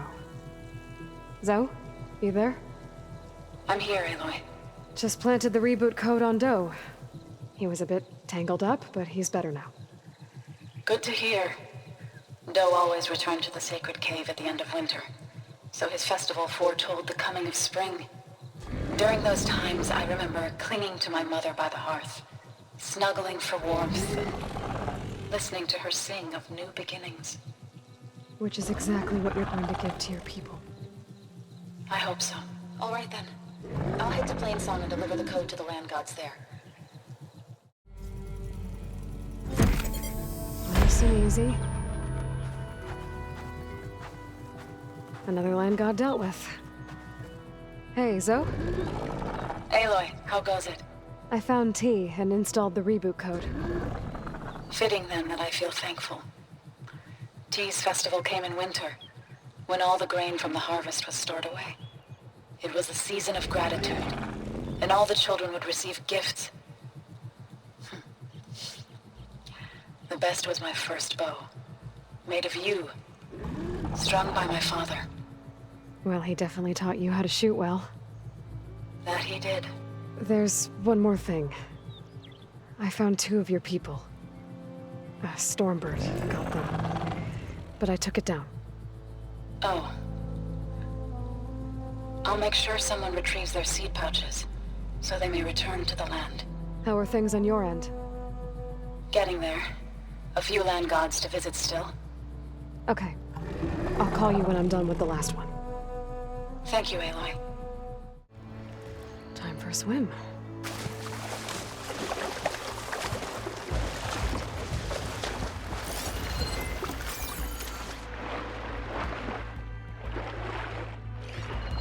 I better stay away from that snap maw. I think the land god is underneath that rubble.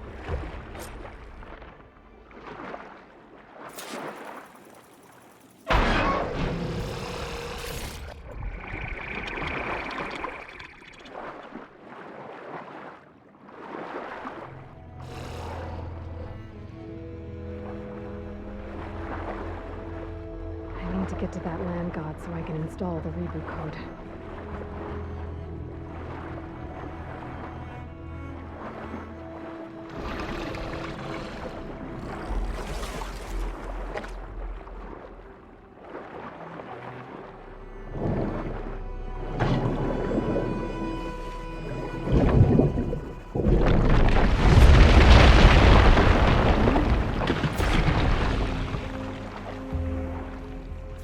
Should help me get back on track. That should do it.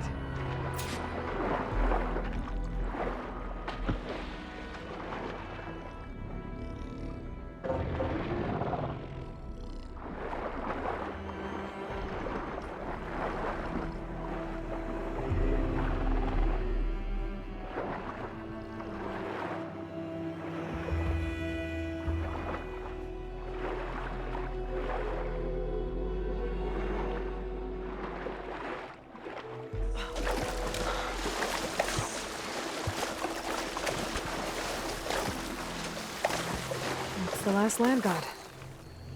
Zoe, can you hear me? I can hear you, Aloy. Had to swim a bit, but I gave the reboot code to So. Ah, good. We used to celebrate So in the fall, at the beginning of the harvest, with wine made from elderflowers. When I was 12, I got tipsy on it and kissed a boy in the sage garden. How'd that go? He was so surprised he nearly fell into the mulch. It would be good to see So again, plowing the fields in the afternoon sun. When you can, meet me at Plainsong and we'll send out the reboot signal. I've delivered the code to all the land gods, save one. Only La is left. I'm here with her, just east of the main village. Okay. I'll get there as soon as I can. All of the land gods have been updated. Now to send out the reboot signal.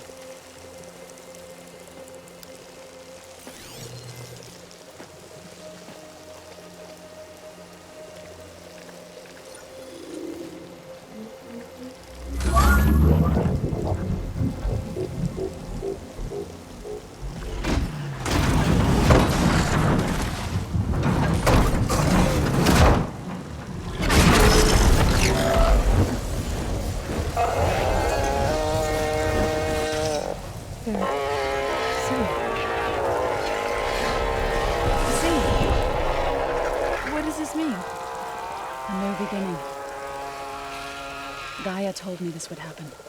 To all of them.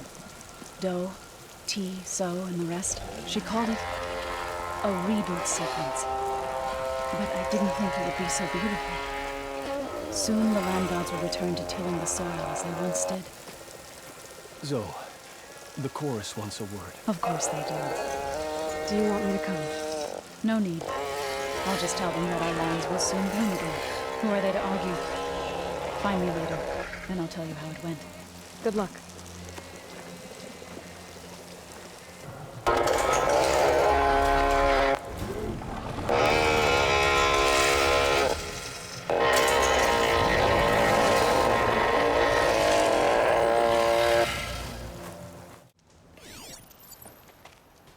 Hey, Kotallo? I'm at the Zenith lab. Ready to come over? I'm on my way.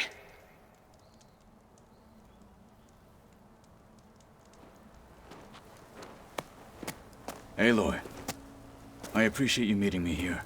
I'm happy to help. Did Gaia mention where exactly in the Zenith lab we'd find what you need? She mentioned the chamber where you found Beta, and the database that lies within. She said it'll help us find the knowledge and components I require to build a new arm. At least we know where to look. We will have to be quick about it, in case the Zeniths are watching. Understood.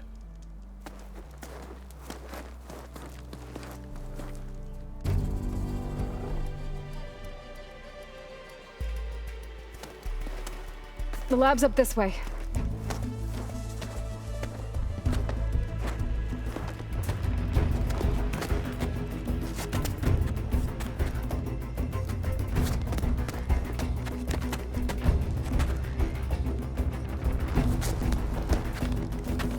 You okay? I got this.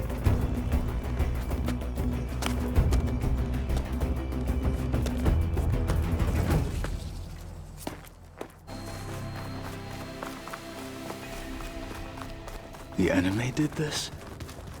Hard to believe, but yeah.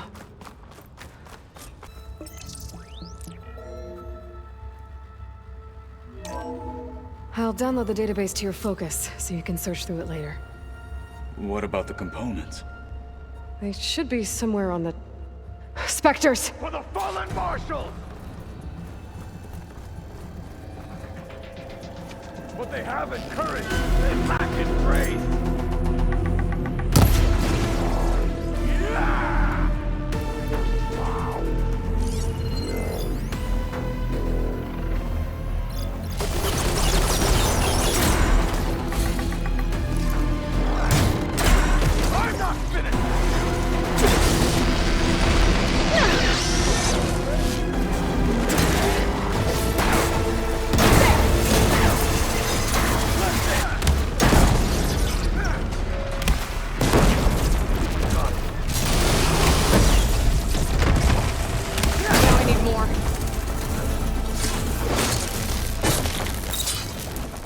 The Zeniths might send reinforcements. We need to finish up and get out of here.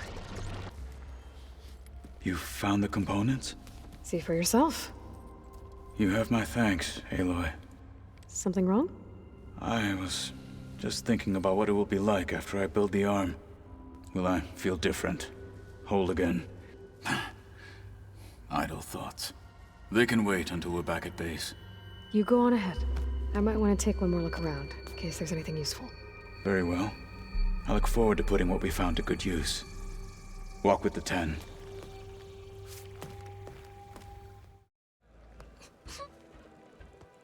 I want Mother.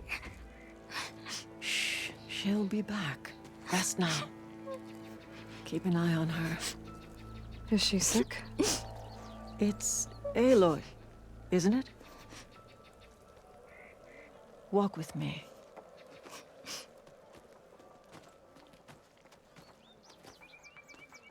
I am Ateka, commander of the Lowland clan. The girl, Zella, was poisoned by the blood choke. For months, it has polluted our waters, depriving us of food and clean drink. We've learned to live with it as best we can. But recently, without explanation, the filth cleared from much of the lowland. Yet one river still runs red, like a split vein from a rotted corpse. So the water here is still poisoned? Exactly. I sent my best squad to find its source, led by Zella's mother. They've failed to report back. Faro told me how you dropped part of the throne on Regalla at the Cool Route. Saved his life. So lend me your strength. Together we can find my squad and the source of the poison. Sounds like you know Hecaro pretty well. He was my commander before he was my chief. I had served in his squad since we were bare-armed youths. Back then, he was a merciless warlord, determined to destroy any enemy of the Lowland clan. I was with him the day he took the Grove. Stood guard outside as he claimed the throne within. He entered a conqueror, but returned with the ambition of ending the constant bloodshed between the clans. Because you saw Faraday's message? Yes. That vision changed him, gave him new purpose. He became our first chief, ruler of all Tenakth, and dedicated the tribe to fighting machines instead of each other. If you're so close with Hecaro, why aren't you a marshal? I wanted to serve as one, but Hecaro needed someone he could trust to lead his former clan. Maintaining control of the desert and sky clans is difficult enough for him. But the title wasn't handed to me. I fought for the honor, as our rights demand. 5 days of scars and blood. By the last sunset, I stood alone. The new commander. Close to 20 years have passed since. This blood choke. Is that what you call the red algae? Yes. A couple years ago, it was only a thin streak of red in the river. It grew over time, until it was a constant poison. It sickens those who drink the polluted water, killed the fish we used to catch. But a while ago, unexplainably, the rivers began to clear. All except for one. Because of it, my people continue to waste away, weakening the clan. I'll help you find your missing squad. Good. I'm heading out now. The longer the blood choke remains, the longer my people suffer. We'll follow the Red River. The squad would have done the same. Might be able to pick up some sign of them. You ready? Actually, I have some things to do first. I'll meet up with you. Very well. Look for the mouth of the Red River. Follow it, and you'll find me wherever it leads. Okay. I'll be there when I can. Aloy. Good timing. Ateka, these weren't ordinary machines. They were overridden by rebels. Regalla. Another poison to contend with. How did this start? We fought our way up the river to here. And then, we found that. We advanced to investigate. We had just started the climb when these machines attacked. Seemed like they were on patrol. A pile of dead machines, a poison river, and Regalla's rebels. That can't be a coincidence. I agree. Rest. And then head back to Thornmarsh. Little Zella is waiting for you. Aloy and I will take it from here. Yes, Commander. If there are rebels up there, it could be a trap. We'll fight our way through regardless. You with me? Let's find a way up. Wait! We're exposed here. It hasn't seen us. Come on, go away.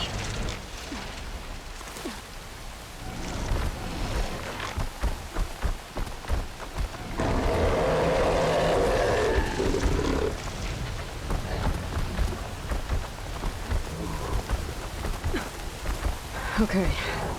I think we're clear. We're gonna have to fight that thing, aren't we? Probably.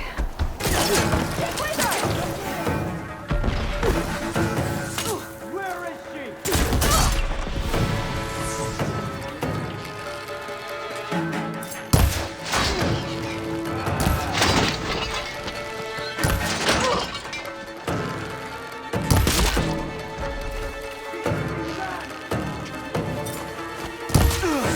Get back, now!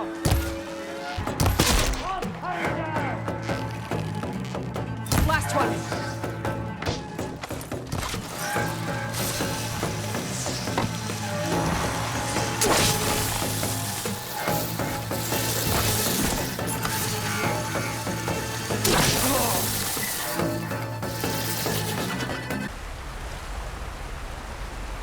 It's a message from one of the sons of Prometheus. It says the rebels were about to leave, but decided to guard the dam after the water started to clear. They saw an opportunity and seized it. I think I know what happened. The rebels were luring machines here so they could override them. But they couldn't get them all. So they killed some with the ballista, forming the dam. Once they realized it was blocking clean water from flushing away the blood choke, they decided to stay and protect it. Spineless cowards! Poisoning us until we waste away? The dam. Can you break it? I'll take a look. I should scan the dam. Might show me a weak point. There's the sack. It's gonna take a powerful shot to blow it up. I'll wait here. I can't do both at once. The ballista. Hey, Ateka. Can you get up there? Fire a bolt while I hold this thing open? A rebel weapon to destroy a rebel weapon. I'm on it.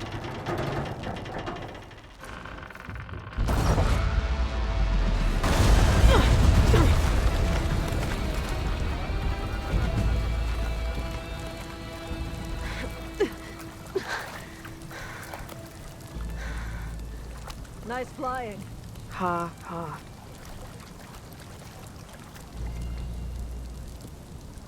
We did it.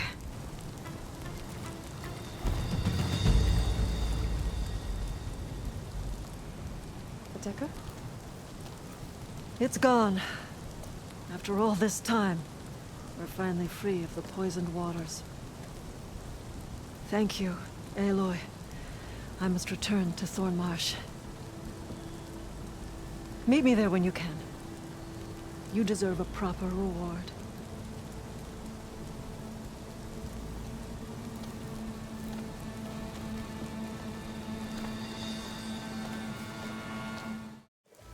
I was just recounting your deeds at the dam. Our deeds. We did it together. True enough. Look around. Thornmarsh is free of the blood choke. We don't have to live in fear of the poison. It feels like for the first time in months, we can wash our wounds with clean water. And how are you feeling, Zella? Ready to hunt. Not yet, little warrior. I promised you a reward, equal to your deeds. I cannot think of anything more fitting than this. Thank you. Wherever your travels take you, Aloy, may you always fly on the wings of the Ten.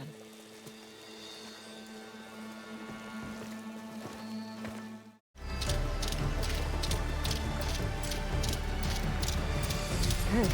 Time to cross the water, look for Landfall, and over.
This is Landfall, right? I'm looking for Alva. Overseer Bohai ordered us to invite you before him should you approach. Please, come with me. Go. Let him know we're coming.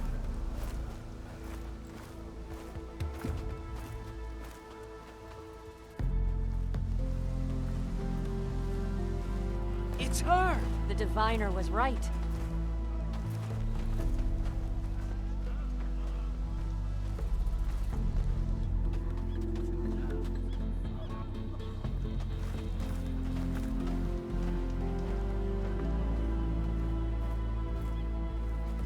Overseer Bohai.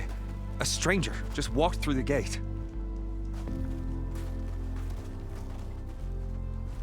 I knew Alva would not dare lie. You do look like Sobeck. Is Alva here? I need to talk to her. I will consider your request once it is determined what you are. A living ancestor, as Alva believes, or a threat, lurking in such a guise. I am no threat, okay? Back on the mainland, your soldiers fired on me without warning. So you say, infidel. None of those you engaged survived to bear witness. I held off on your squad when...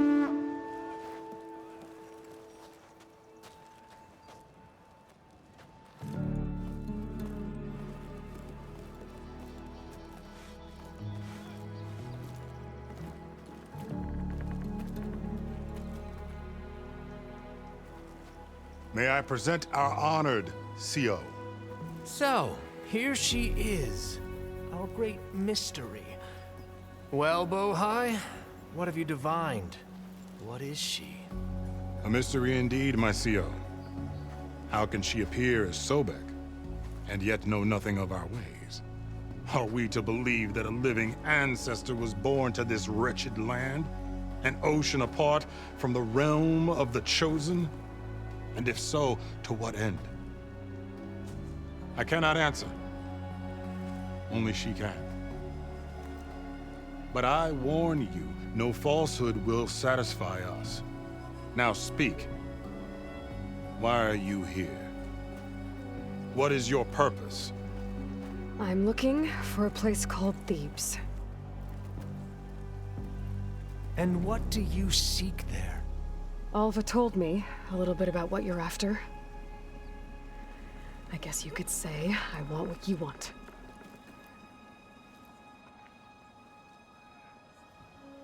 A way to heal the world. As I suspected. Tell her. We found Thebes, the final resting place of Ted Faro's secrets. It isn't far, but the way is closed to us. Machine attacks have cut us off from the site. Diviner Alva is there, along with a complement of diggers and soldiers. Is she all right? Our scouts tell us that a machine has our people pinned behind their defenses, but they're holding out.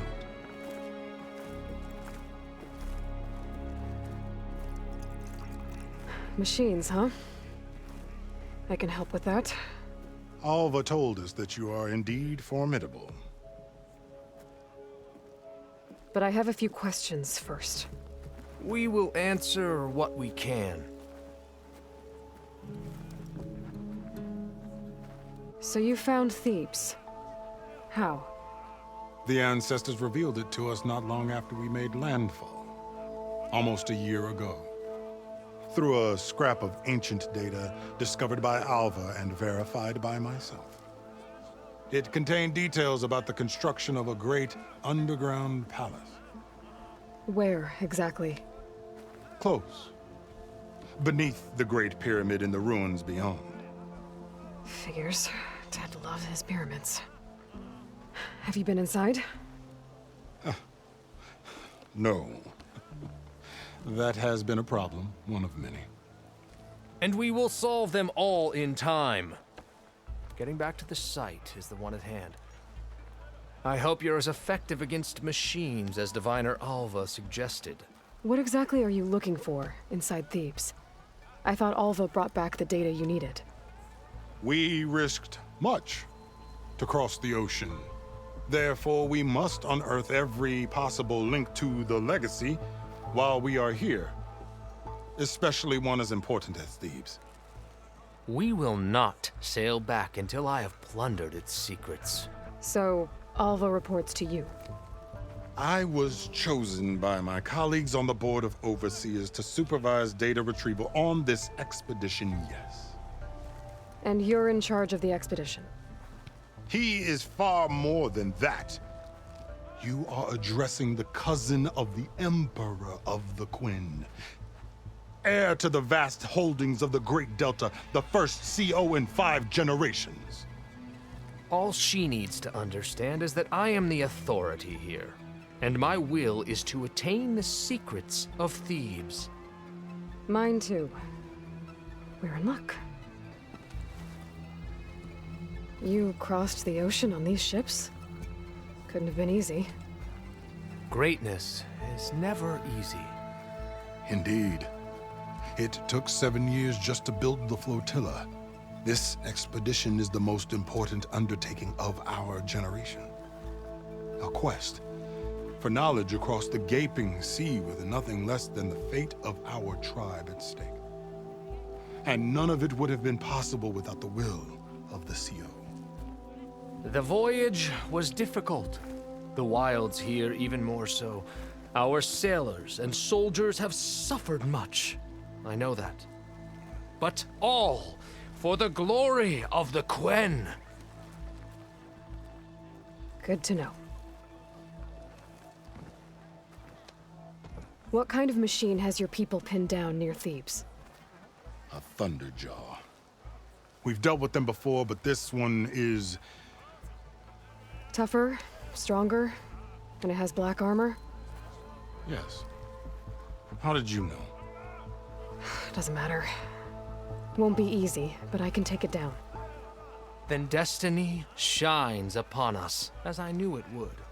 A living ancestor now walks among us, and she will help me attain the secrets of Thebes. Resupply here if you must. Then on to Thebes at the base of the pyramid in the ruins. We will follow when our scouts confirm you've cleared the way. A barbarian! Run, stranger! The There's a machine killer will kill machine you! about! There you are. I guess we're doing this.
Alva, I'm glad you're okay.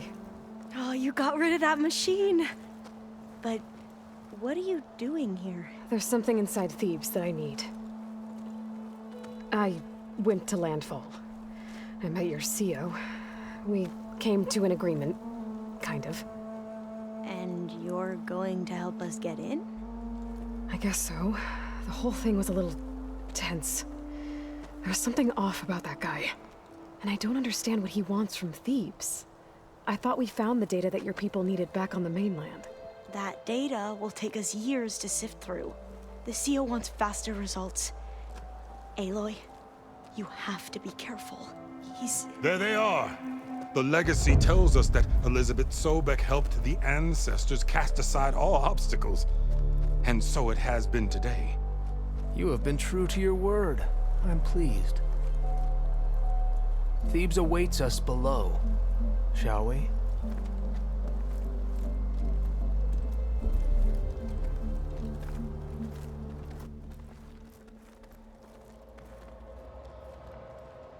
Quite an excavation.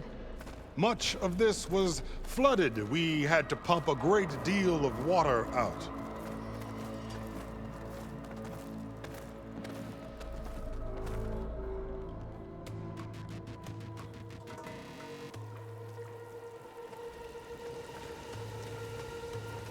Behold, the door to Thebes. A door like no other.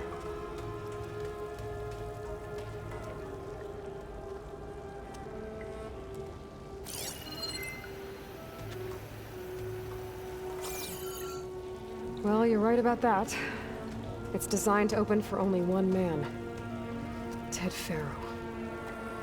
But the legacy tells us that he worked closely with Sobeck. He trusted her. Surely she could open the door, and so surely can you. Not gonna happen. At least not from this side. You said she was a living ancestor with Sobeck's eternal essence. If I may, Faro, great as he was, did not build his palace alone. We know this from scraps of data we found, the ones that pointed to this location. And we found evidence of passages below. Maybe they were built to aid construction. Or for servants. We can't reach them. The way is flooded and they're too far underwater, but... Yeah. I can reach them. There might be another way in down there. You see? With Sobeck, there is always a way. Then do what you must to get us inside.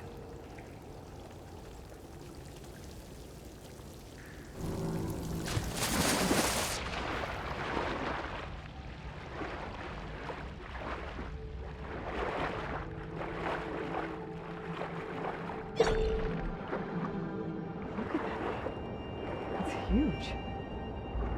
It goes all the way down to the bottom.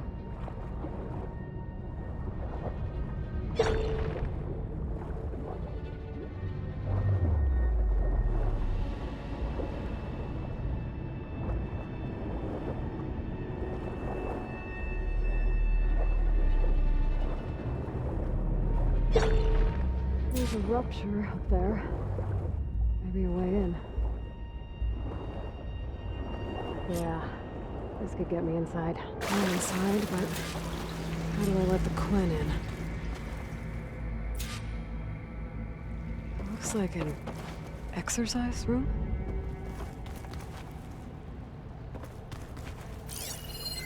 Here I am again. Hiding in the gym. Writing to stay sane in this crazy place. I can't believe Grigori's dead. Our so-called spiritual leader was fine yesterday, and then suddenly passed away in his sleep, and no one will talk to me about it. They treat me like a child, whispering behind my back, as if I can't cope with death, even after the end of the world. So Ted had other people in here with him, including a teenage girl. There's nothing normal about a scientist, his daughter, a guru, and well, let's face it, a harem living through the end times in a trillionaire's underground survival bunker. But now that Grigori's gone, I'm worried things will get even weirder. He helped keep Ted stable for a couple of years, sort of. Without him, who knows? And we don't even understand what happened to him. The girl's right. Nothing normal about Ted. I know everyone's reeling after Grigori's, untimely demise. He was a deeply spiritual man who wasn't afraid to rip back the curtain and gaze where few men dare.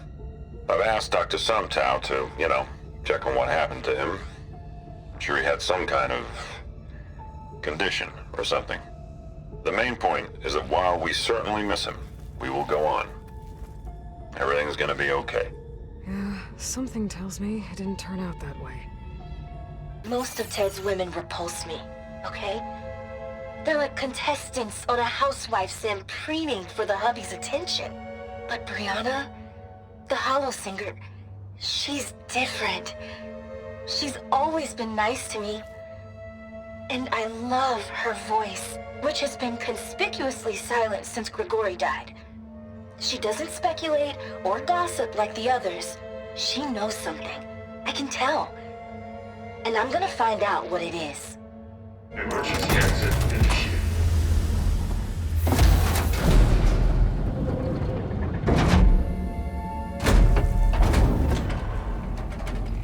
The door is open. Destiny is upon us. I knew you could do it. What's going on? The CO is preparing to enter Thebes.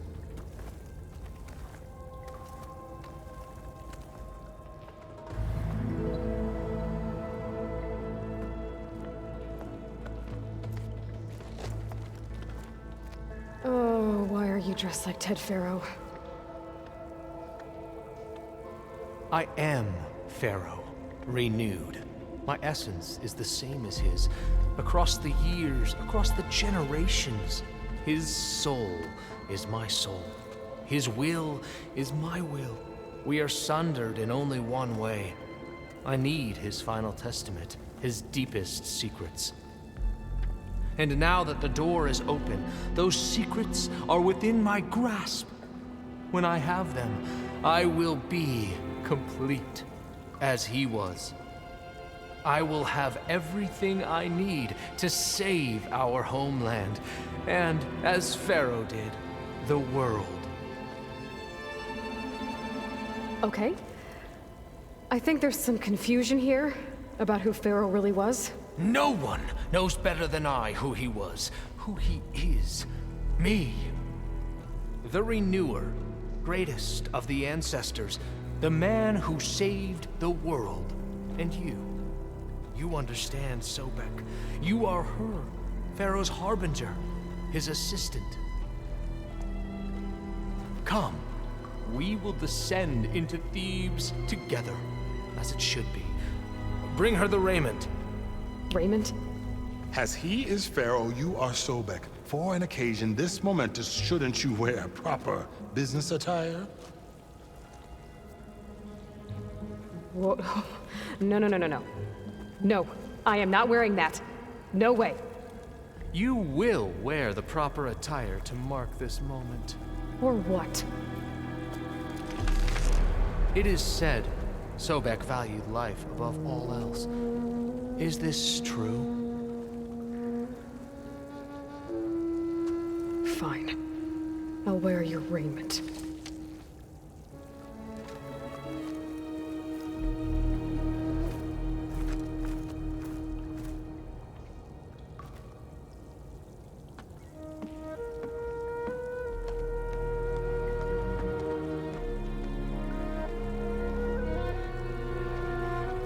Excellent. Shall we proceed?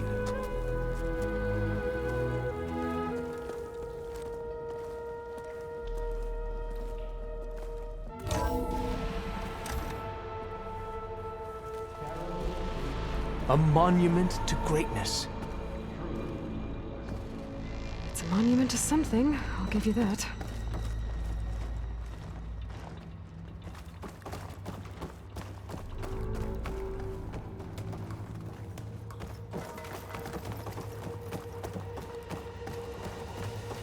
I think this way might lead down. Excellent. Brianna told me that Grigori hacked into restricted files and found out something awful. That Ted murdered important people who worked on Zero Dawn. Did Ted punish Grigori? Kill him for discovering what he did? How could that be? Dad said there wasn't a mark on Grigori's body.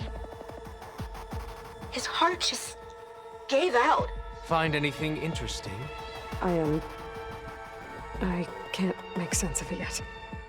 So hey, this is weird. Yeah, I tried to warn you. Yeah, sort of. I'll explain everything if we survive long enough. Those certainly look threatening. Ah, statues. The guardians of Faro's domain.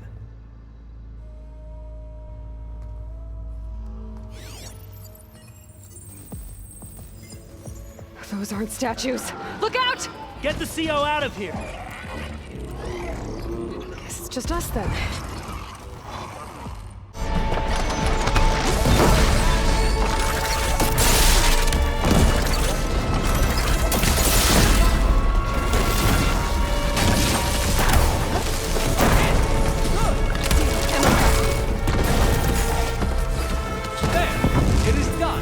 Brianna didn't wake up this morning.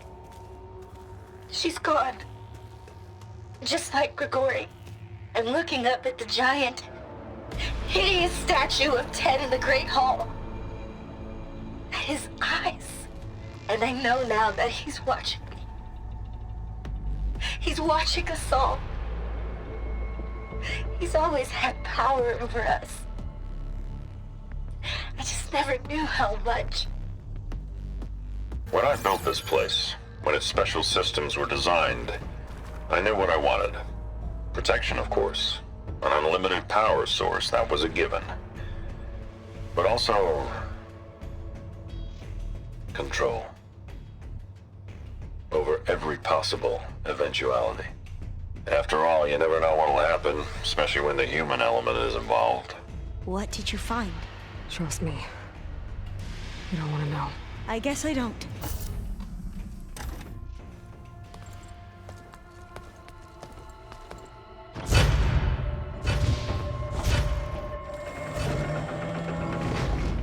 What is that?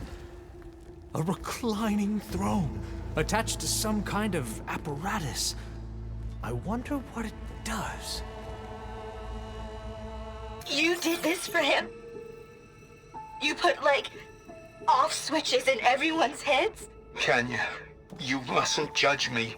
I had no choice. If I said no, what would he do to us? What would he do to you?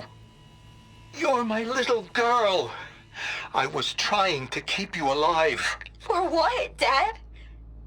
Seriously, why? So we can be trapped in this underground nightmare?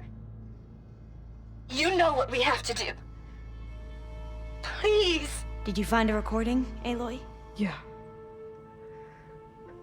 I'll share it with you later.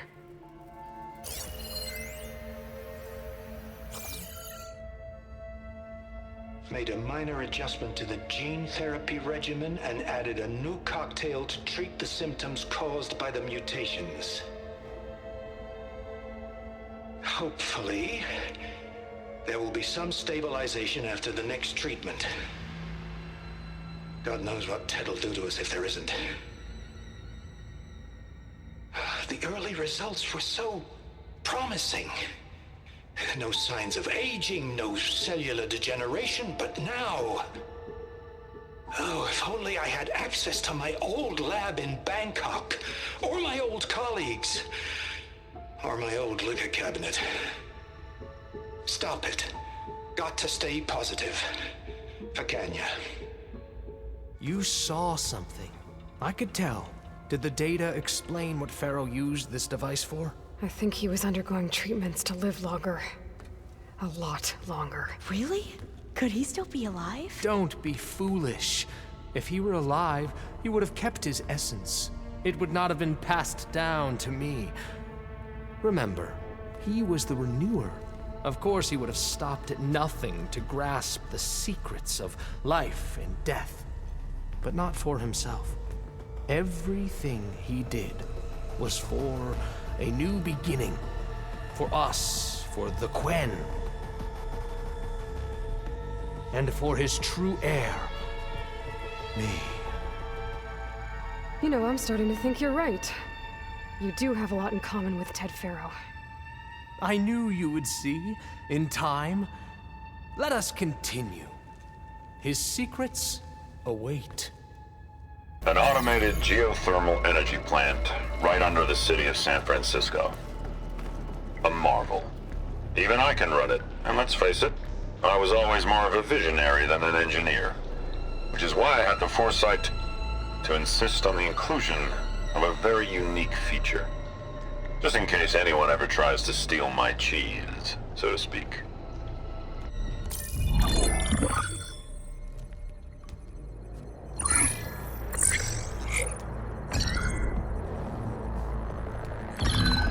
There. Omega clearance. Got it.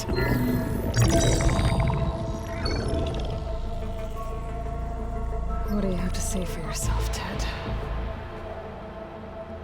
Somto's dead. Along with his kid. Found him on the floor of his office this morning, holding hands. Must have poisoned themselves. I never would have put them to sleep. She was just a girl, for Christ's sake. I offered them life. And this is how they repaid me. By leaving me all alone. But I guess I've been alone since this whole thing began. Alone in bearing the burden. For the past. For the future. Same old Ted. No matter who dies, he's the one feeling sorry for himself. Liz's future. Liz's children. Someday they'll come. And I'll be here to greet them. Sometimes said my aging has stopped altogether. If anything, my cells are replenishing faster than normal.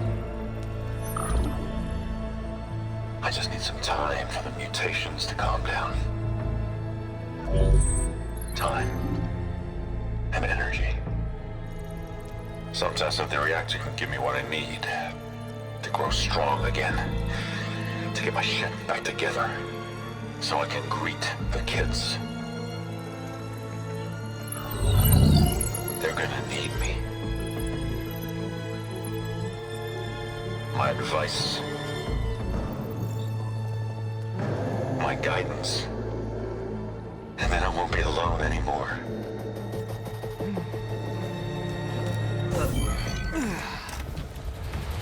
Faro's secrets. Are they here? Not the ones you're looking for. Then they must be in there. Trust me. You don't want to go in there. Are you mad? I haven't come all this way to stop now.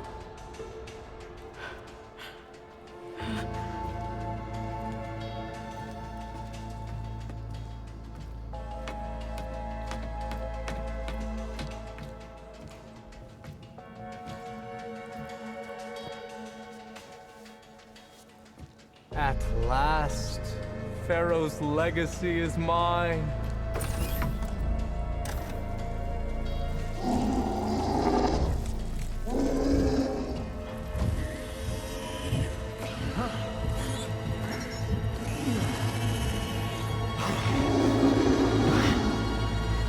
Is that? It's him.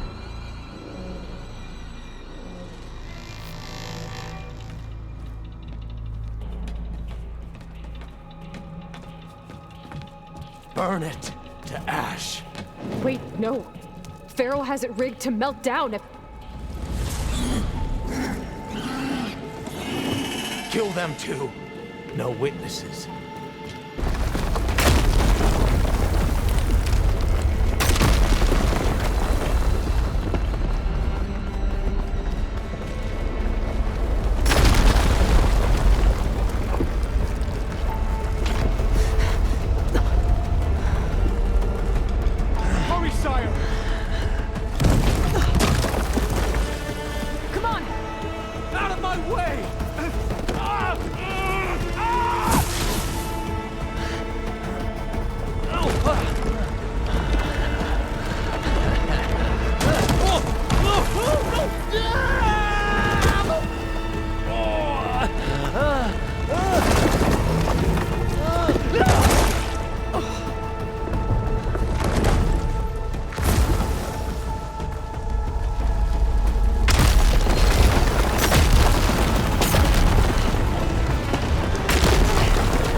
We found something that will help.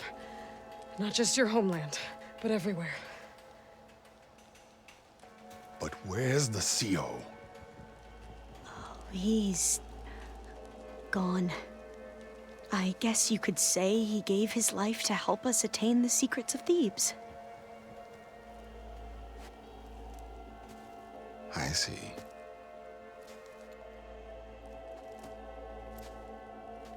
You must think I'm eminently stupid. What? No. No. The CO was an entitled egotist who twisted our beliefs into a sickening, self-serving fantasy. And you expect me to believe he sacrificed himself for scraps of data? It's time for the truth, and it better be convincing. Otherwise, I'll simply order these soldiers to open fire. Hold on. You're right. To be honest, the CO screwed everything up. He brought Thebes down around our ears and died like a gutless coward.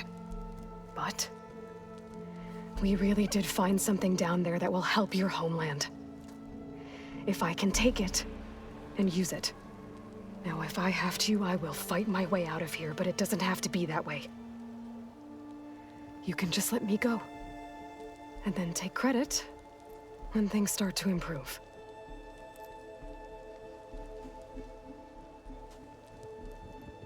Success certainly does sound better than failure. It seems then that our destinies are intertwined. Landfall is open to you.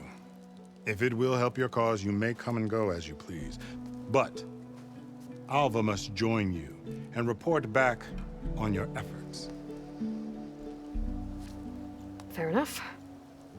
Thebes is of no further value to us. Obviously, we're going back to the flotilla. Alva, I expect your reports to be thorough.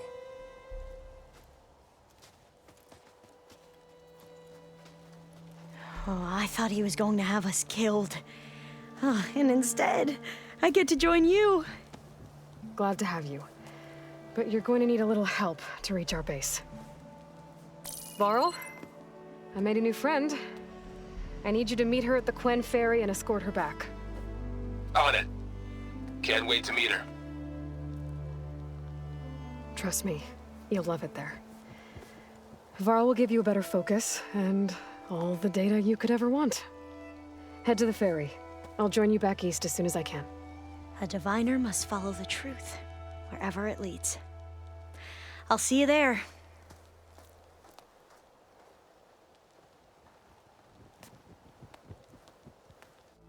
We'll find a way home. Hariam, we're never getting that gyro compass back. We're stuck here. For good. The ancestor reborn. May we be led to truth. Just, Aloy, what's this I hear about you never going back home? Our navigational ships. They're all gone.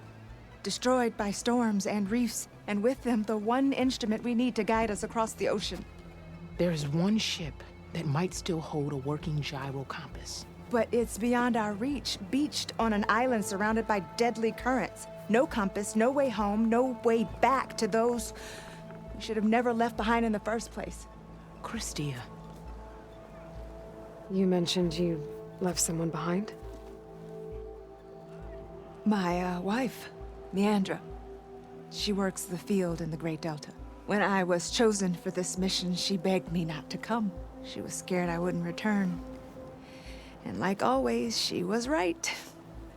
I left without saying goodbye, and now I won't ever see her again. So you two are soldiers? Navigators, actually. I'm Hariam, and this is Christia. So you two know how to use this instrument? The gyro compass. Only I know how to read it. The diviners trained me. Hariam was chosen to memorize the charts found in the legacy. So you can't navigate the fleet without each other? It is the Quen way. The greater the knowledge held by one person alone, the greater the risk it'll be used against the Empire, should we be captured by our enemies. Your tribe sure is cautious. So what is this gyro compass you're looking for? It's a device used by the ancestors to help pinpoint a ship's location, but it only works if the readings are compared to a chart. How'd you get your hands on something like that? I guess it's safe to tell you, since you carry the gift of the ancestors. The diviners found them on ancient vessels back in our homeland, and modified them so we could use them on our ships. Without them, we're at the mercy of the seas. You said what you need is on a ship somewhere. Yes. The ship we were stationed on. The night we approached Landfall, a sudden squall hit the fleet. While some ships managed to find safe harbor here, ours ran aground. The crew abandoned ship, hoping the ocean would spare us. I thought we'd drown for sure. Thank the ancestors, we somehow got washed up on a beach southwest of here. Scouts found us and brought us to Landfall. Not that it matters. The only ship with the gyro compass is grounded and surrounded by deadly currents. Maybe I can help. Not unless you can fly. I can't do that. But if I find a way, I'll come back. She's an ancestor reborn. Maybe she really can help. I will not let myself hope just yet, but I thank you for your kindness. There she is. Heard you had an interesting time at Thebes. Maniacs, lava, what's not to like? I'll remember that next time I go traveling. At least I got what we needed to trap Hephaestus. Good thing I got my gear ready then. You look tired. Ha! You never want to hold back, are you? I've just been making sure that I got everything down for this mission of yours. I wouldn't want to be the usual screw-up out there. You'll do fine, Errant. Have you spoken with Alva yet? Yeah, when she's not reading the archives like a giddy kid drinking her first ale. She took to that new focus quick, that's for sure. I gotta say, I'm a little jealous. But I can see why you two hit it off. I should get going. As soon as you want us heading out to those cauldrons. I'll give you the heads up. From the look on your face, I'd say the mission was a success. I got Omega clearance. Is everyone ready to head out to Cauldron Gemini? As soon as you give the word. Did Alva make it here all right? Our new Quen friend. The moment she laid eyes on the archives, she jumped on them like a long leg. Sounds about right. Once Gaia is back up and running, I expect you to put all your training to good use. The seeds have been planted. All they need is a chance to bloom. What? I thought that was pretty good. Zoe liked it. I'm glad you and Zoe found each other. Don't forget, you're to blame for that.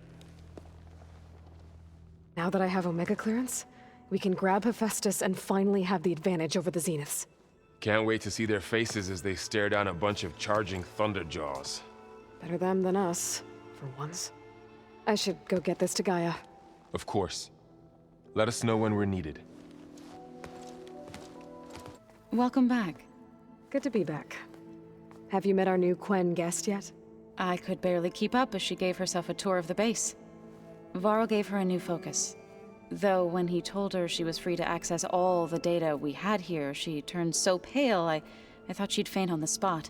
We showed her to the archive room so she could see for herself. She hasn't left the place since. Sounds like Alba. Oh, I also wanted to give you this. For helping with the land gods. Plainsong is in your debt. Thank you, Zoe. You deserve much more for all you've done. May the land always bloom in your steps. And yours? Read anything interesting lately? I found out the old ones use leaf infusions like the Utaru do. Tea, they call it. Apparently it helped soothe them. That and some sort of scented wax they used to cleanse their aura. Plus something called bubble baths. Me, I think I'll stick to singing to calm the nerves. I assume you've been looking into Demeter now that Gaia's merged with it? Yes. It's been humbling to know that the seeds I carry in this pouch came in turn from the seeds saved for Demeter in the old world. It gives me hope that the cycle of life will prevail now, just as it did before. How are things with everyone? Slightly quieter. Aaron's been busy scouring data on his newest obsession. Apparently the old ones wrestled machines as some kind of performance. Called it metal versus meat. A must-see battle between steel and flesh, as Aaron likes to put it. You'd think we have enough of that going around as it is. How'd it go with the chorus after we fixed the land gods? They were shocked when I told them that our lands would soon be on the mend. I thought Fane's eyes would pop out of his head. But of course they had no choice but to take it as good news, even if it meant all their preaching about meekly accepting our doom was exposed as rot. To be honest, I found the conversation to be highly enjoyable. I'm glad. You deserve it. They're lucky that you never gave up on saving them. I need to get going. Right. You've retrieved the Omega clearance. That means we'll be going after Hephaestus soon. I'll make sure my gear's ready. Aloy! Right to work, I see. There's just so much. I mean, we knew of artificial beings that served the ancestors, but Gaia? Oh, she's amazing! And you, a true reincarnation of an ancestor. Genetically speaking, of course, not like the, late CO. And there's more ancestors out there, returned from beyond the stars. Of course, they're trying to kill us, which is not great. And Eric Visser is with them, which is disturbing. And then there's Hephaestus, and... Okay. How about we take it one step at a time? You're right. I also owe you an explanation for everything that happened at Landfall. I see you've been using your new focus. It's been fascinating. So much better than the version the Quen have. What would have taken me years to sort through, like the database you helped me recover, with this, I've been able to establish search parameters to speed up the process. This could revolutionize how diviners analyze the legacy. That is, whatever part of it the overseers would actually let us study.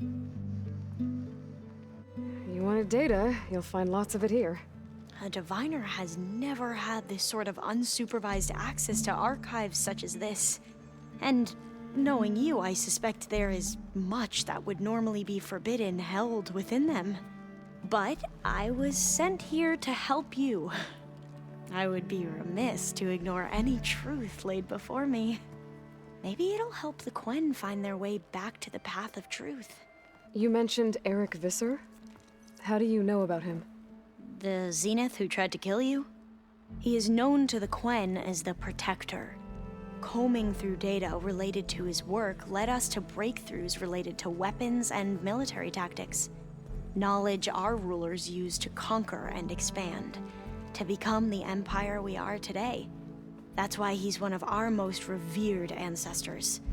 But based on your encounter with him, it appears he's even more ruthless than we ever imagined. Yet another distorted interpretation in the legacy. Well, at least you're piecing together the truth.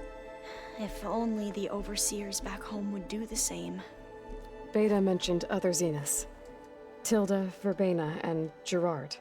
I'm afraid I don't know anything about them. Whatever legacy they left behind, the diviners haven't recovered. You said you owed me an explanation for what happened in Thebes. I'm listening. Right. I'll start at the beginning, with the CO. He was an Imperial, the Emperor's nephew, in fact.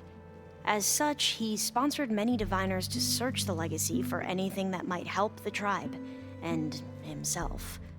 He took a special interest in anything related to Ted Faro, whom we consider the greatest of the ancestors.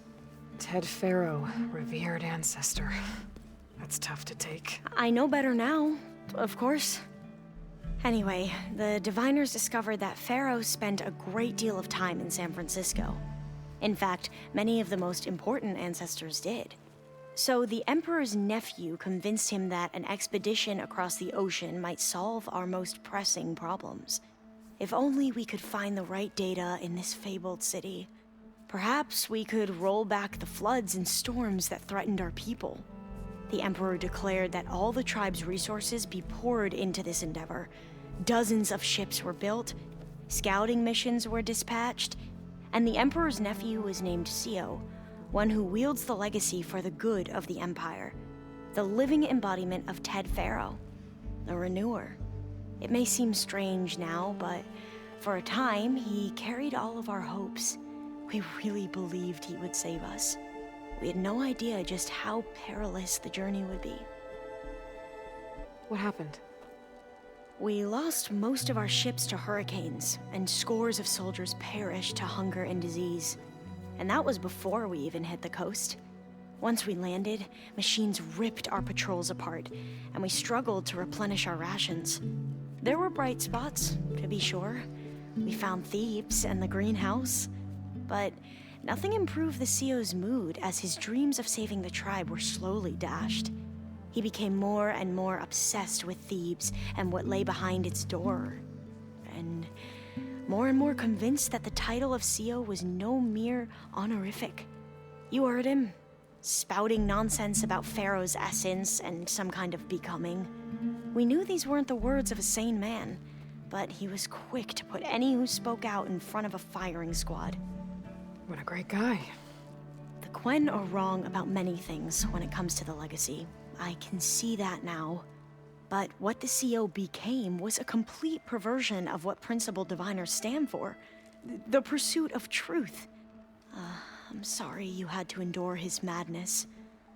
I'm just glad it's over. For everyone. The ancestors, is that what your people call the old ones? Yes and no. The ancestors are the greatest of the old ones. Those whose legacy taught us agriculture, medicine, warfare, leadership, and patronage of the science and arts. The CEO called Elisabet Sobeck an assistant. What's that about? Right. Well, any old one who has made minor contributions or worked extensively under one of the ancestors is called an assistant. That's how we thought of Sobeck, until we met you. Our limited access to data past the late 2040s has obviously misinformed our view of the past. So, Bohai, your overseer, will he run things better than CEO? He won't execute people on a whim, if that's what you mean. But he's hardly a paragon of integrity. I can't tell you how many times he took credit for data in the legacy that I uncovered. The best thing I can say about him is that he can be trusted to always do what's best for him. Yep, sounds about right. You mentioned the reason you came here was to help your family. Your sister... Her name is Alika. Our parents are commoners, peasants, really. When I passed the divination exams, they were so proud. It brought honor to our family and increased rations. Only Alika begged me not to leave for the research academy. Why? What happens there? Alika knew that once you enter, you're not allowed to leave or see anyone, not even your family. Unless you can get special permission and an escort by an overseer. It sounds harsh. Like the focuses we keep, diviners are few in number, and the Empire is, well, fearful that outsiders will try to steal our knowledge. Last time I was allowed to see my family was just before our voyage here. Because of my position, I was able to get them refuge from the floods within the capital. But if our crops don't recover soon, they'll starve to death along with everyone else. I promise I'll do my best to make sure it doesn't come to that. Back at the greenhouse, you spoke of knowledge forbidden to your people. Diviners are meant to seek out the truth in the legacy, and many Imperials sponsor them in the hopes they'll find something the Empire can put to use, thus gaining favor with the Emperor. But the Board of Overseers claims certain truths are detrimental to the stability of the Empire, like discovering one of our revered ancestors ended the world.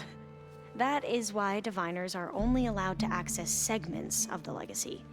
Only overseers can view it all. It ensures that any heretical data can be contained and retrieved before it can spread.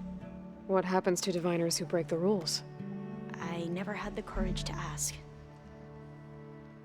I imagine you don't know anyone here that well yet, but they're a good group. It's funny because one of your friends is, well, another you. Not that you are the same person at all. I mean, you are, as in, you're both genetically Elisabet Sobeck, but even so, you're different. Yeah, we are. I hope everyone's been treating you okay. Oh, yeah, of course. They've all been extremely welcoming. And they share the knowledge they learn on their focuses with each other freely. It's refreshing. Back home, diviners can only share data with the permission from the overseers. Sounds restrictive and stifling. Yeah, you are not wrong. I need to get going, but if you need anything... All I need is to help you succeed in your mission. The plan Gaia told me about, to capture Hephaestus, it will help set things right. I hope so. Then I will do whatever I can. I promise. Well, Matt, we've been briefed on our mission, and are ready whenever you wish to head to Cauldron Gemini. How are your studies going? I wanted to learn more about the world of the Old Ones. And? I looked up this Faro Gaia said you went looking for, and learned about the plague of machines he unleashed. To think that the ancient world was wiped out by... a mistake. A single miscalculation. There is no glory or honor in such a fate. Only hubris. And pointless death. That about sums it up. Have you spoken with Alva? The Quen is peculiar. Nothing like a Tenakth. Her mind is sharp, that much is certain. But it's hard to imagine her surviving in the wilds. Trust me, she's tougher than she looks. I will take your word for it. Were you able to finish the new arm Gaia was helping you with? Indeed. I was hoping we could discuss it, if you have a moment. You wanted to talk about your arm? Indeed. It's time to test it. And I want you to be there. Okay. How are we doing this? Not how. Where? Will you meet me where we felled Regalla's tremor tusk? Right where the river bends? Sure, if you want, but I'm not sure I understand. You'll see when we get there. I promise. Then I'll let you know when I get close. You have my thanks, Aloy. I have to go now. Then do not let me keep you. Like I said, I'll call you when I'm close to Regalla's old outpost near the bulwark. May the Ten guide your way. Hey, Kotallo. I'm by the Tremor Tusk site, where we agreed to meet. Want to test that new arm of yours? I'll be there shortly. Thank you for waiting. Maybe now you can tell me what we're doing here? Not just yet. Follow me, please. All right, talk to me, Kotallo. I wish to test the arm on that. It has menaced the valley for some time. Killed more than a few of the Sky Clan. But no longer. I'm honored to help.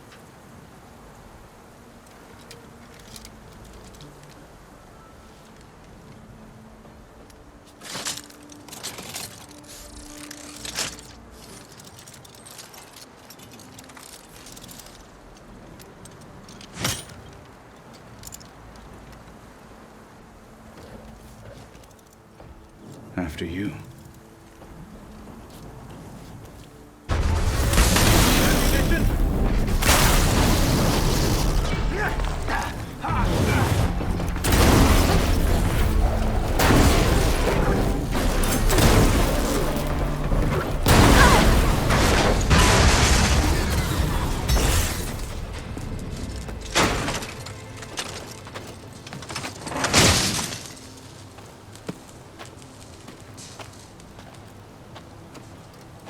Well, I think it's safe to say the new arm works fine.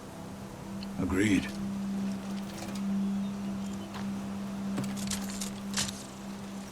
Then why are you taking it off? This is what I am now. What I overcame. Anything else feels... wrong. like a disguise. I'll use the new arm when I need it, but the rest of the time, I will simply be myself. I wouldn't have it any other way. You have my thanks for doing this with me. Here. Something to mark our victory. Thank you. I'll see you later then. The Ten be with you, Aloy.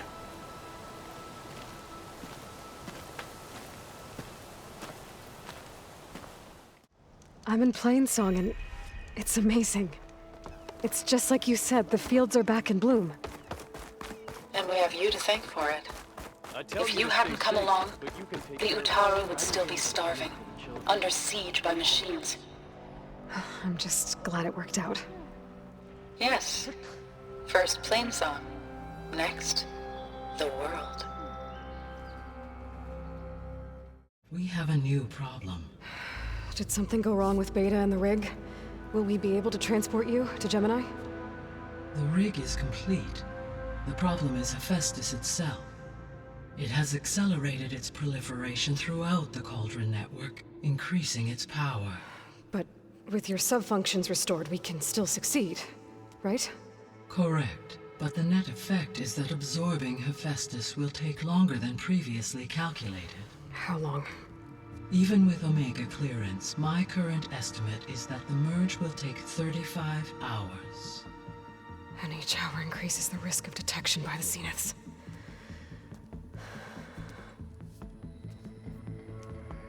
Two cores. Two overrides. What if the merge were carried out by two clones of Elisabet Sobeck, both armed with Omega clearance? How long then? Half the time? Hephaestus would be unprepared for the simultaneous labor of two operators, in addition to obvious synergetic efficiencies. Calculating. It would reduce the merge time to approximately 4.5 hours. Okay. Varl, it looks like we're gonna need Beta at Gemini. Do you think you can convince her? I don't know, but I'll try. What about our diversion? Are the pulse generators ready? Only a final test remains. I am confident that if fired in proximity to other cauldrons, the pulses will mask our activities at Gemini from the Zeniths. Good. As long as Aaron can operate one without shooting himself in the face. Aloy, you better get down here. Beta's in bad shape. Okay. I tried, but it's impossible. I don't think anything will convince her to go. We don't have a choice. Good luck.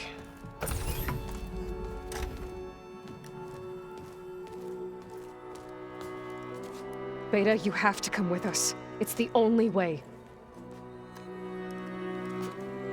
It's one mission. The most important one. We need you.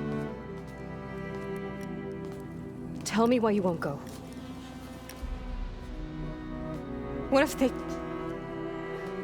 if they take me back? Alone, in a cell again. A slave. Forever. Varl and I will be at Gemini too. I'll protect you. As soon as we get Hephaestus, we'll come straight back here. The Zeniths aren't going to find us. You don't have to be afraid. No! You can't protect me. Nothing can protect me from them. I told you from the beginning, we'll never beat them. It's hopeless. Beta. Leave me alone! You don't understand!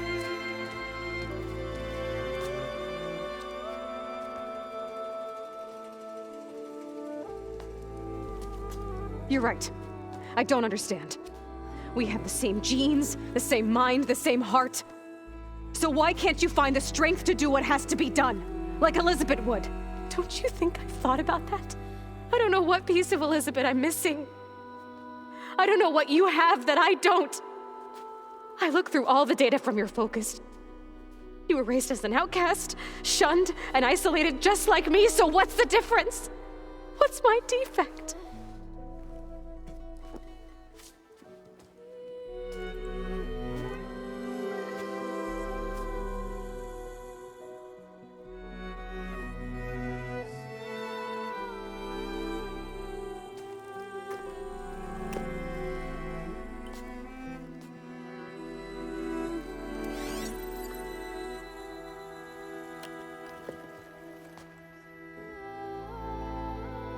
Beta. You don't have a defect. Beta. Look, it's not a piece of Elisabet.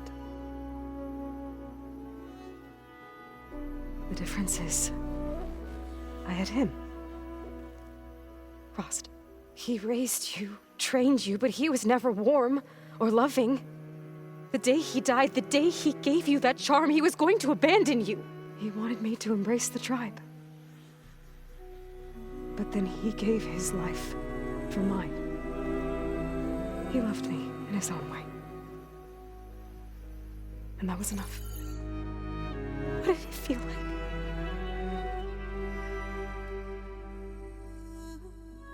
It was like having a strength that was always there. It's still there. Even now I hear him in my head when things get bad. But it looks impossible. Look deeper. And then fight like you can win.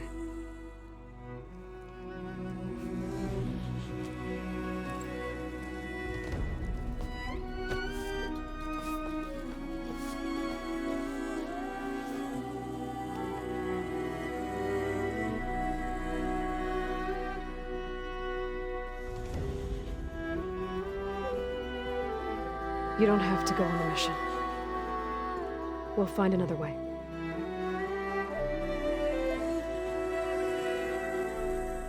I'll go. You said you'd try to protect me. I believe you.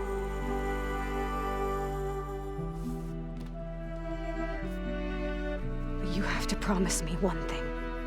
Yes, of course. If it goes bad, if the Zeniths find us, I don't want to be their slave again. Do you understand? Okay. Promise? I promise.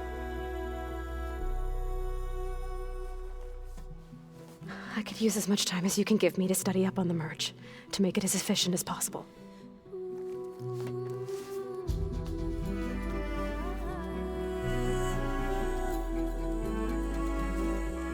I'll be ready when you are. I swear.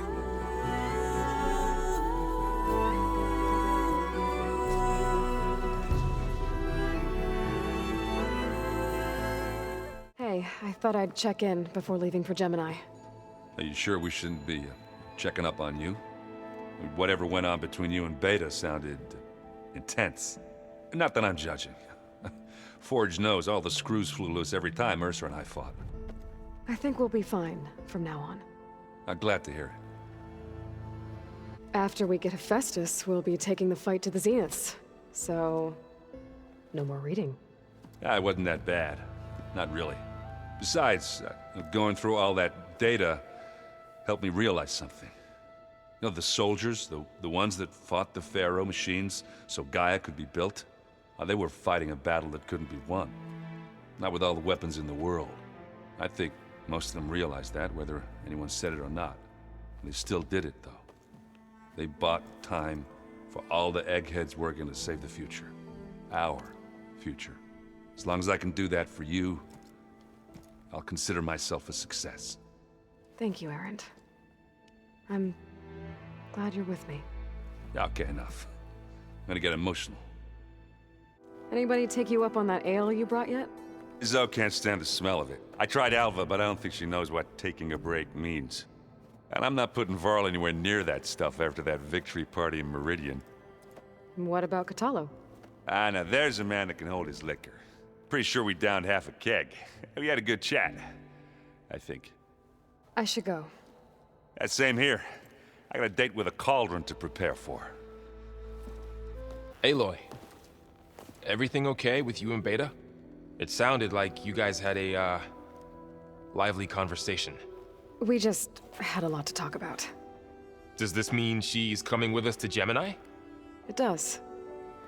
I hope you're ready to rein in the most stubborn AI of all time. That's what all this was for, wasn't it? Hephaestus won't go down quietly. Hephaestus is just a program that's lost its way. We are fighting for our survival. I can always call upon the goddess if you're nervous. Funny. I've reached a decision.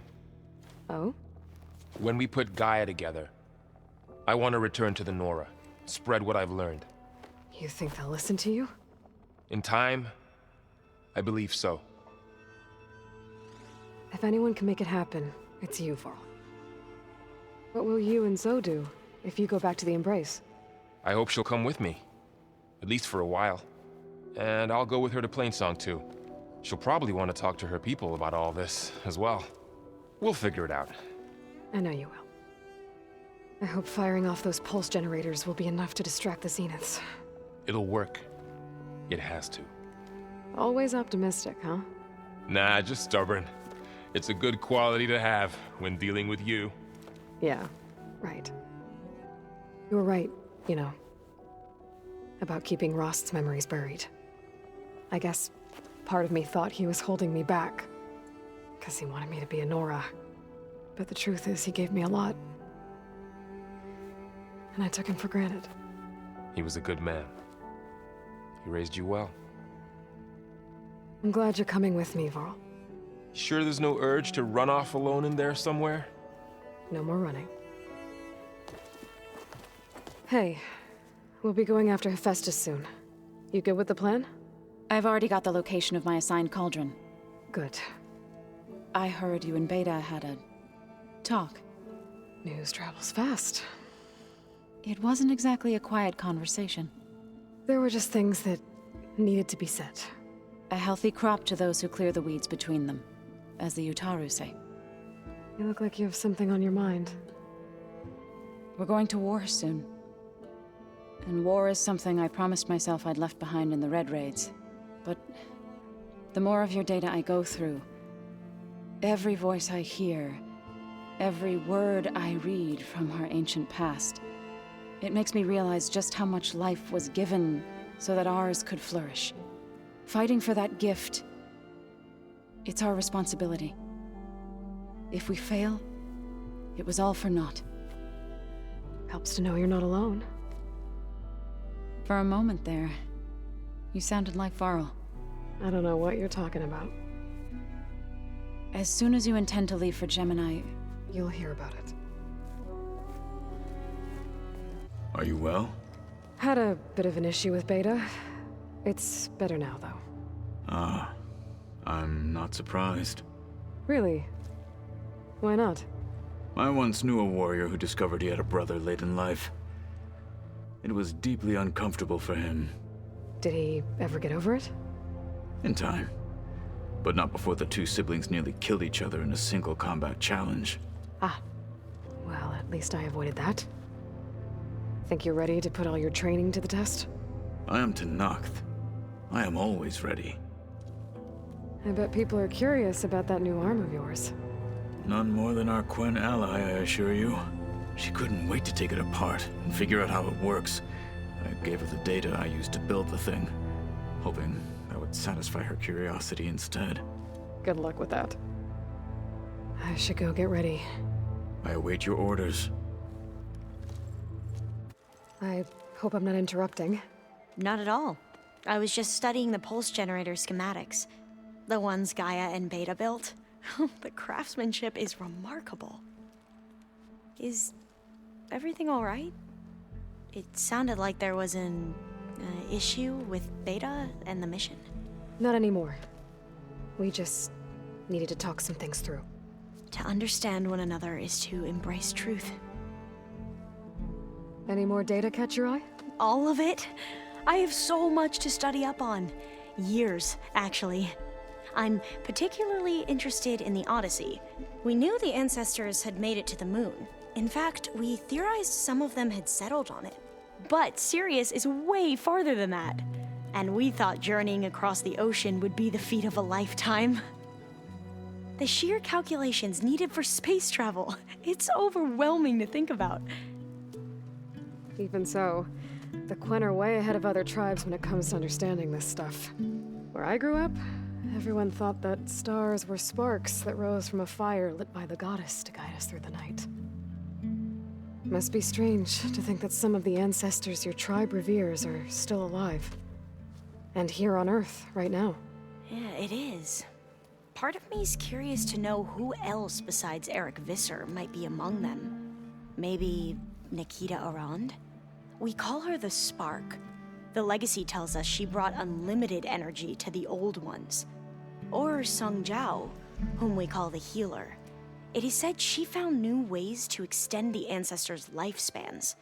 But my curiosity fades when I think of how different our view of Visser was compared to the reality that you experienced.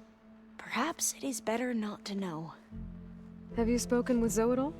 A little bit, but I did hear her singing with Faro not too long ago. I don't think they noticed. Zoe seemed so free when she did it. Like every emotion she had was taking flight in song. And she looked happier because of it. I felt so dull and nervous in comparison. You should ask Zoe to teach you sometime. About Utaru music. Maybe. If you need anything before heading out to the cauldrons. You have nothing to worry about. Gaia's explained your plan in detail, as expected from such an efficient AI. I've even received some very, succinct combat advice from Kotallo. You know, in case the Zeniths show up. What kind of advice? He, told me to run. For now. We'll even the odds soon enough. Oh, and if you have a moment, there's something I could use your help with. So, as I was sifting through data from the greenhouse, I found references to an old world system back in the Great Delta. It's called Leviathan. My people discovered it decades ago. A sprawling network of river gates and a labyrinth of underground tunnels. The legacy revealed that the old ones used it to control flooding. But we've never gotten it to work. The whole thing is shut down.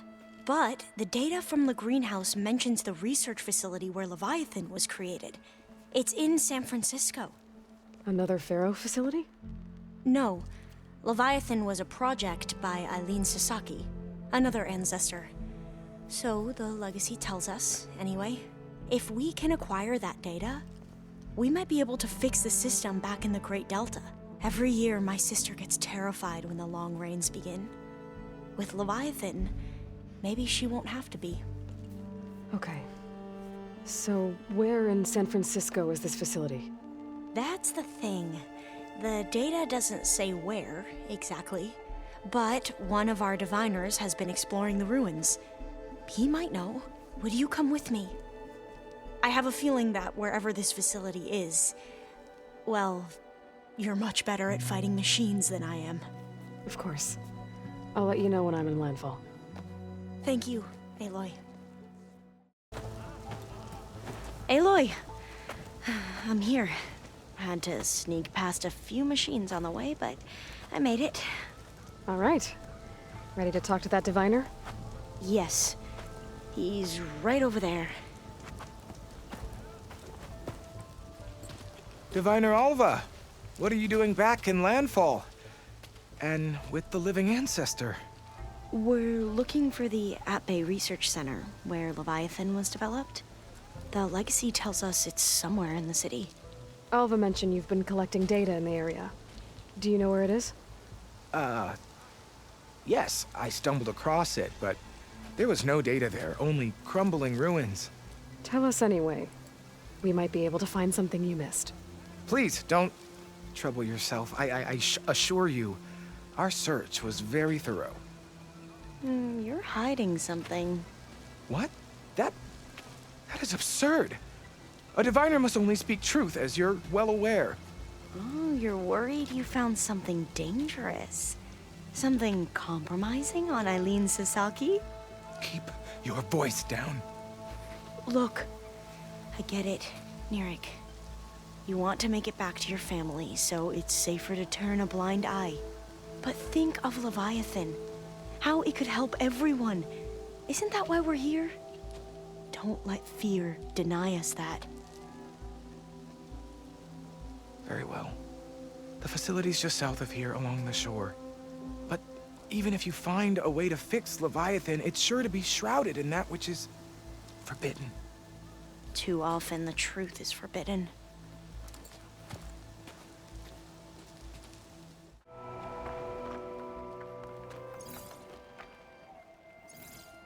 Oh, the data on Leviathan isn't here. But there's some kind of log. Delete the database? But Miss Sasaki, when you look at the reports, 3,000 exhibiting symptoms. Over 400 dead. The data's clear. Omurama is contaminating the water supply, promoting bacterial growth. And with Leviathan based on the same architecture... You're a smart kid. Top of your class, right? My father built this company thanks to world-class talent like you. And you know what else is world-class? Our legal team. So unless you want to spend the rest of your career in some dead-end, underfunded public research institute, you'll delete that database and forward all data on Leviathan to my office. Yes, ma'am. That was her. The ancestor, Eileen Sasaki. Hundreds dead. And she knew their system was to blame, but she had the truth erased. Were all the ancestors like this? Selfish, ruthless, immoral? And yet we hold them up as paragons of enlightenment and virtue. Given what we've learned, I don't even know if Leviathan will work. Hold on. Let's not give up just yet. You said before that the old ones use Leviathan to control flooding. Which means it probably worked. We'll know more when we find the data on it. The recording mentioned a copy was sent to Eileen's office. To their corporate headquarters. There.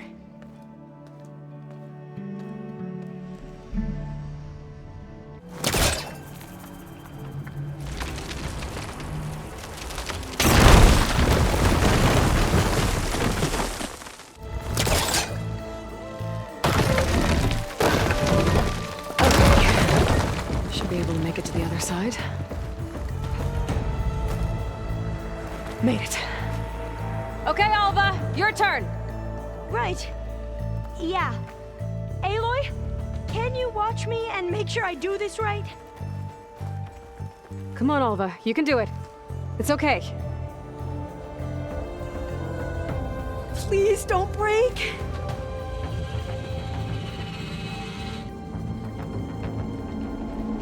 Alva! I'm okay! Wow! That would have been a long way to fall. Cost reduction strategy? We're talking about people's lives here. I did as you asked on Omuramba, but this is worse. Relax, Eileen. I've spoken with risk management. They're confident that the chance of another incident is within acceptable parameters. We're moving ahead with Leviathan. You know, Dad, shortcuts have a way of catching up with you. Within acceptable parameters or not. Well, one day in the distant future when you're in charge, you can run things how you want. But until then, how about you let me worry about that? Guess Eileen and her father didn't always get along. But it seems like covering up Omuramba wasn't her idea. Doesn't matter. She still had a part in it. Well, it's official. Eileen Sasaki, CEO, chair, and worst daughter in the world. Security had to escort Dad to his vert. Guess we'll be speaking through lawyers from now on. Looking down at the world from here. It's hard to see the details. People become risk factors, statistics, far too easily. Omuramba was supposed to provide clean water, improve lives. It was easier to pretend there wasn't a problem. Easier to believe the lie was truth. But I don't want to pretend anymore. I will build Leviathan right. No more shortcuts. No more lying just to save face. It won't undo our sins. My sins. But maybe we can still do some good. She overthrew her father, took over the company, so that Leviathan wouldn't end up killing people. It sounded like she regretted covering up Omoramba's failure. She wasn't perfect. Not a paragon, as the Quan believe, but not a monster either.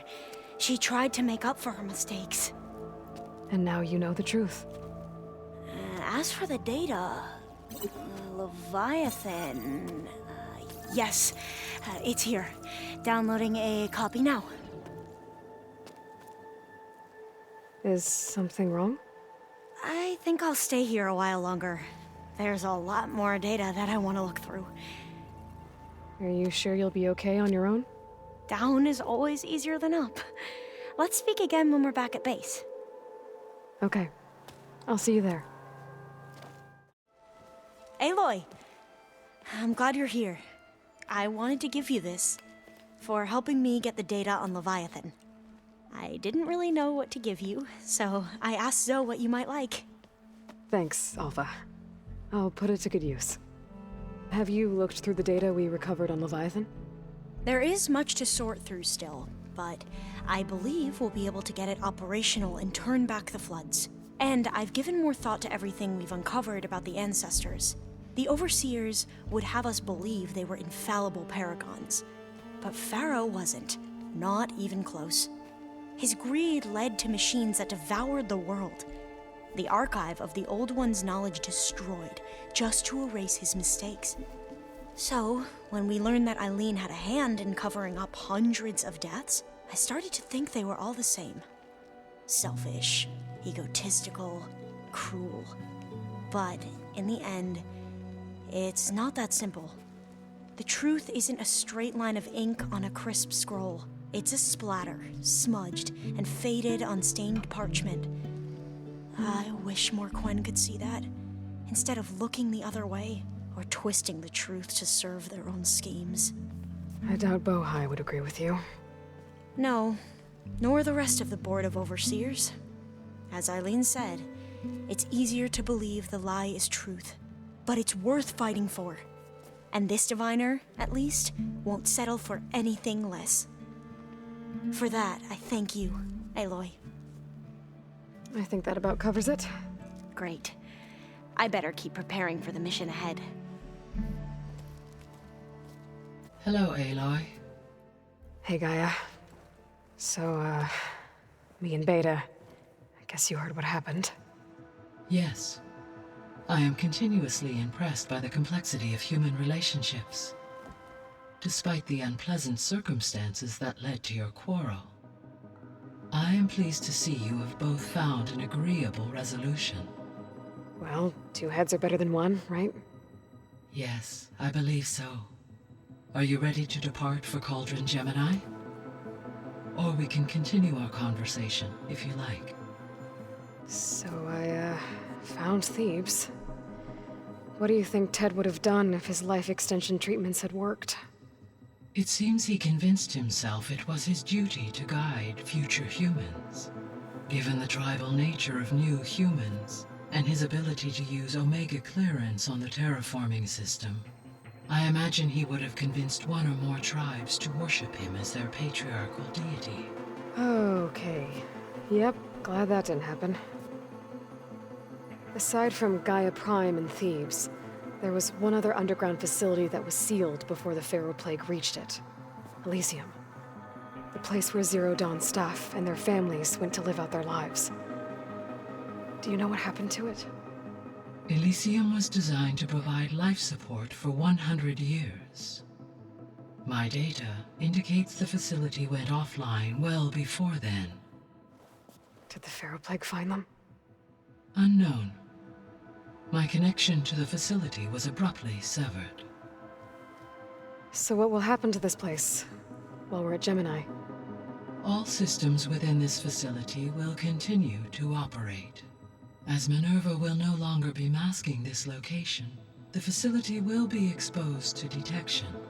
Though without my presence, it is unlikely to attract attention. Let's hope so. So, about Beta. I never really saw the difference between us until now. She's been through so much. Completely alone. You have both endured many hardships. Different in almost every respect, yet equally remarkable. I like to think of you as two miracles, born of Elisabet Sobeck. 3, then. Let's not forget about you, Gaia. How's Alva settling in? As soon as she arrived, Alva was eager to study the data in the archive. A particular file soon caught her attention. Information about a machine assistant devoted to keeping living spaces neat and orderly. I informed her that once I am empowered with the abilities of Hephaestus, I may be able to design such a machine. I'm sure she'll like that.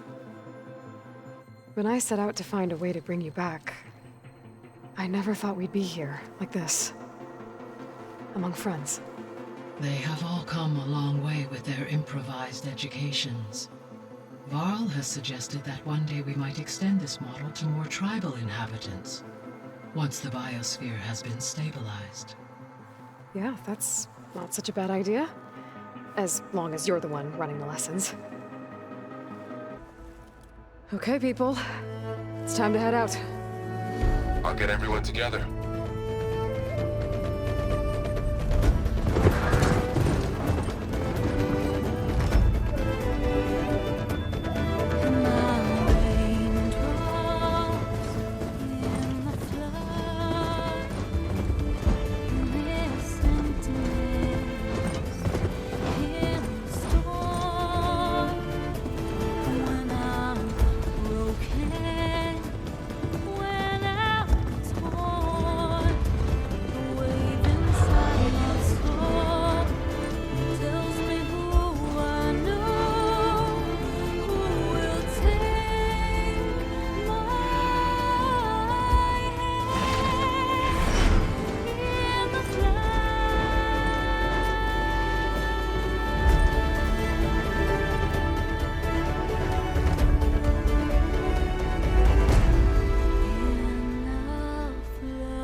Connections in place.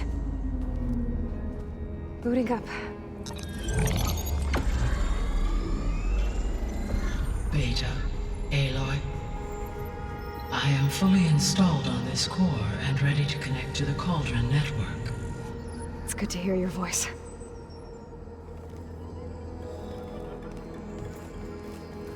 Errand, everyone.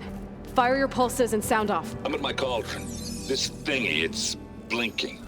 Did I do it right? In position at my cauldron. My pulse generator is blinking also. That means they're working. I'm in position, and mine is too.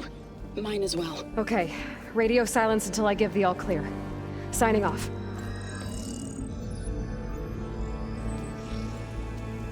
Gaia, let's cage the beast. Connecting to the Cauldron network now. Elisabet Sobeck, Alpha Prime, activating Omega clearance.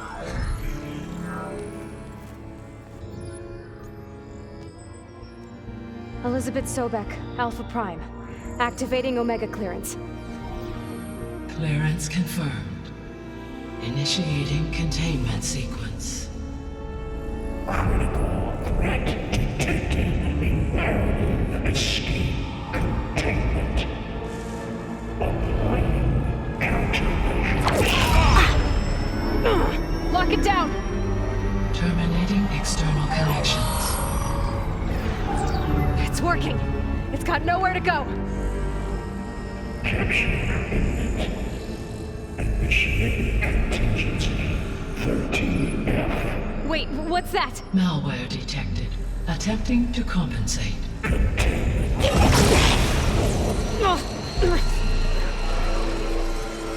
It's cracked. Look!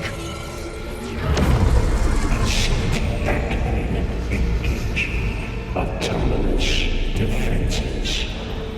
Directive. Neutralize. That means machines are on their way.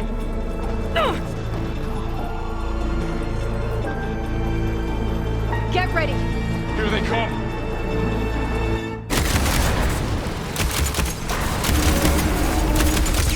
Stay back. Aloy? Help! Get back.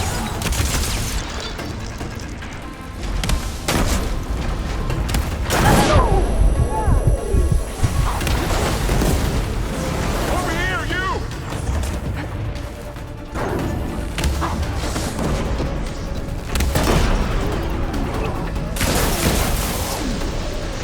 Aloy, need a hand over here.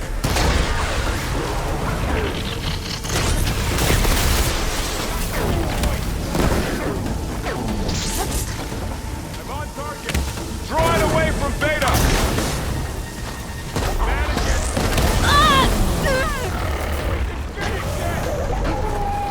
That's all of them for now. You two okay? Still breathing. Aloy, Hephaestus can't escape, but it must have fled deeper into the facility. I'll drive it back here. I'll get the cracked core fixed in the meantime. Keep her safe, Varl.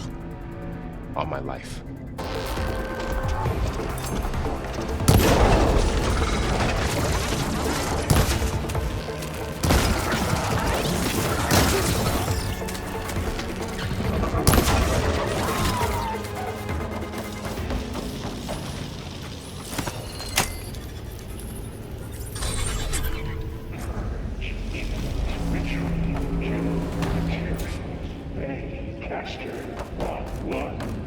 It sounds like it fled to another chamber. Well, I better not get comfortable.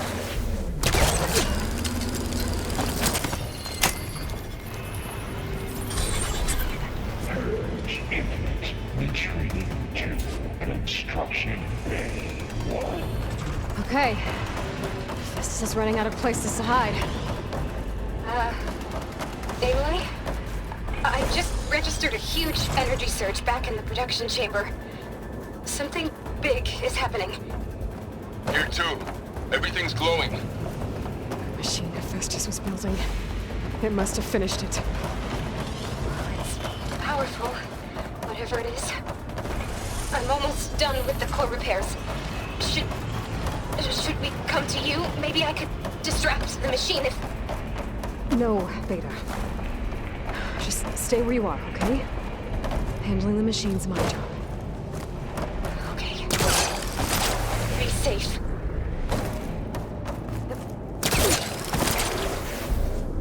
Intruder target. Up 1. That's capturing repair. Kotallo. Interference. Will be tracking. Priority. Scan it first. Things on its legs are glowing. I think it's charging up.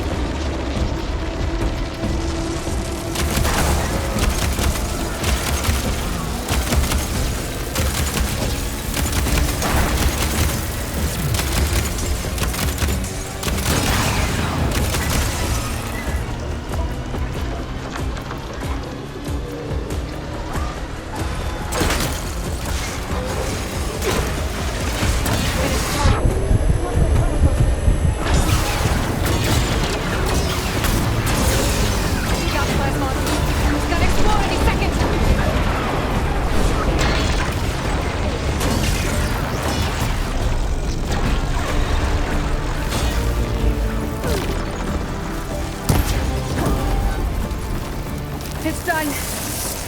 You did it! There should be one more node to override. No more hiding, Hephaestus! Purge imminent. Retreating to facility core. Make sure it stays there. I'm heading back. And then we can start the merge. Because of you, Beta. I'm glad you came along. And you, Carl. We couldn't have done any of this without you. Right back at you, Aloy.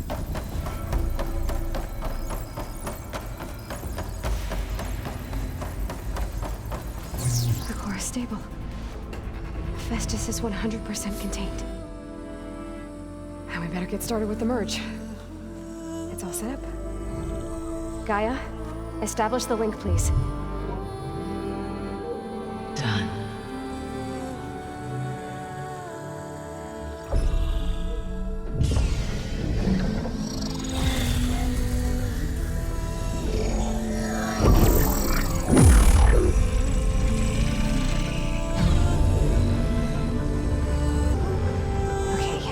To complete the merge, we need to excise Hephaestus' malicious code. Carefully.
Redundant copy. You cost us quite a lot of time.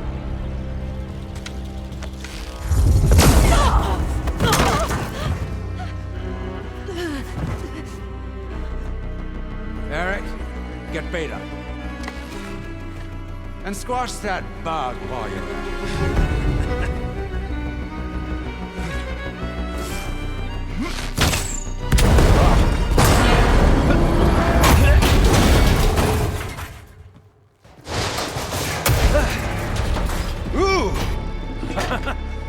Get behind me.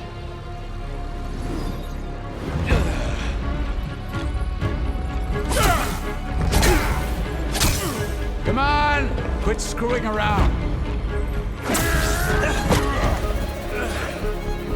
Yeah, we're having fun, right?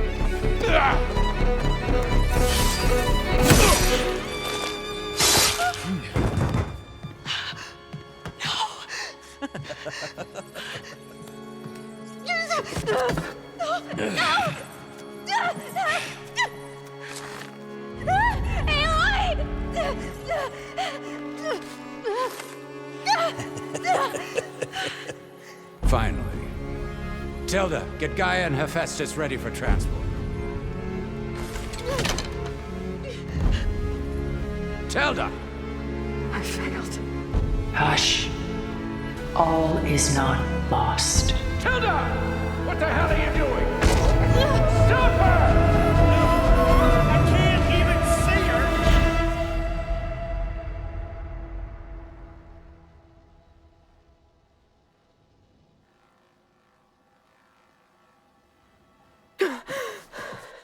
Beta.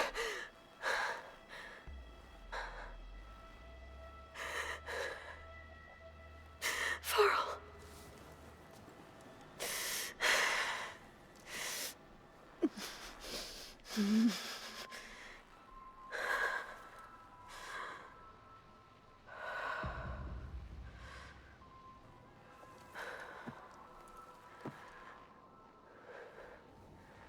Where am I?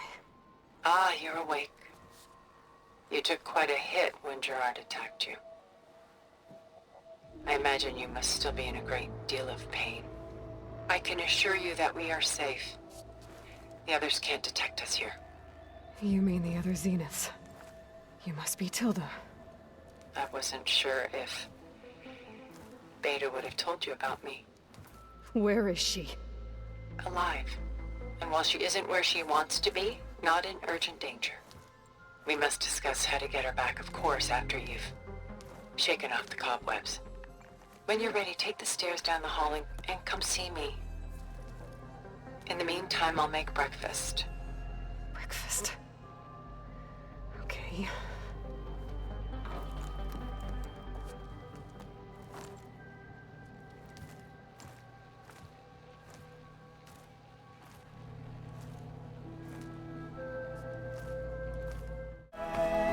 What is this? Just a few favorites from my collection. Rescued and stored here just before I went off-world. Take a look, if you like. I'm curious to hear your impressions. My friend is dead. Beta and Gaia are gone, and you want me to look at old paintings? Don't be so quick to dismiss the comfort we can find in art, or the insight we might gain. My favorite pairing on the left is Woman Reading a Letter by Vermeer, a true master. And on the right is a forgery, Woman Reading Music, which fooled experts into believing it was a priceless original. Early in my career, I became fascinated with such deceptions. Eventually, I developed scanning software that could detect fakes with unparalleled accuracy. Is that how you made enough money to buy your way onto the Odyssey? Oh no. I made my real fortune later.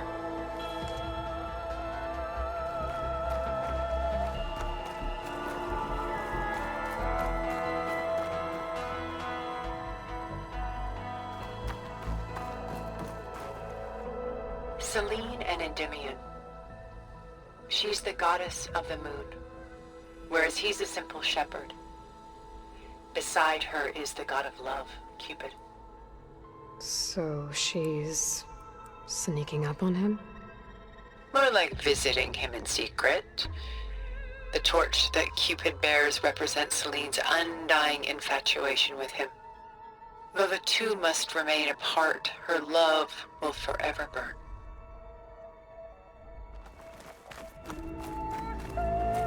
This is Rembrandt painting Jeremiah, a man in mourning.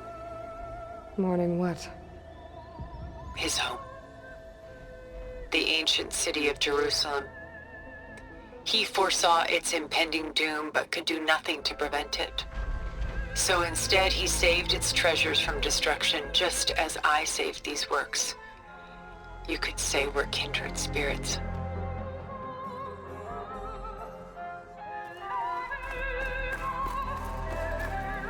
A portrait of the painter, Rembrandt's son Titus, depicted in the habit of a monk. I don't get it.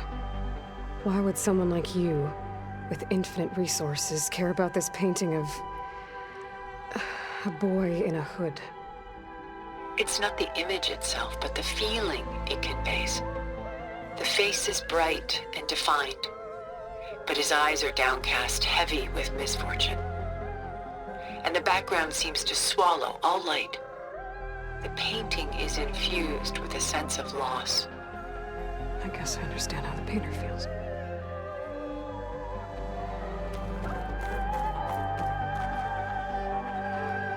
Rembrandt's The Night Watch, by far the most famous painting my homeland ever produced.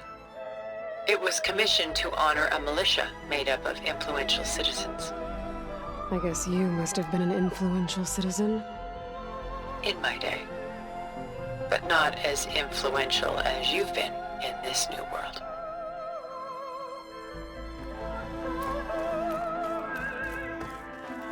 The Gust. By Willem van de Velde, the most famous of his many maritime paintings. A ship crossing into the unknown. I guess you're familiar with that. Indeed, which is why I appreciate this composition in particular.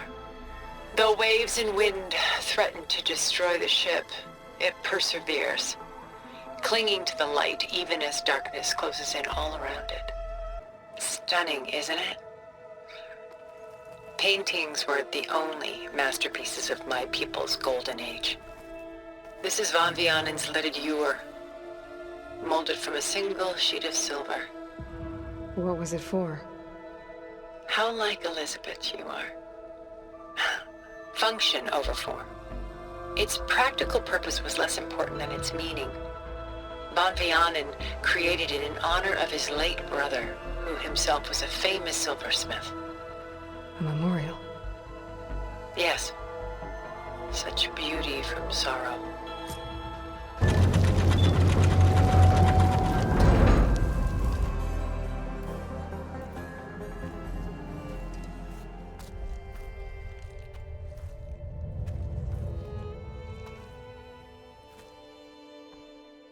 There you are. Feeling better? How did you find us? At the cauldron? And what did you do to everyone right before I passed out? All business, I see. Well, suffice it to say we were keeping a very close eye on Hephaestus, knowing we would need it at some point. Your ruse didn't fool us, and as for my little trick, it was an overload of the senses, accompanied by an energy discharge. Gerard and Eric were only momentarily disoriented due to their shields, but it rendered you unconscious while I got you out. Perhaps some breakfast might steady you a bit?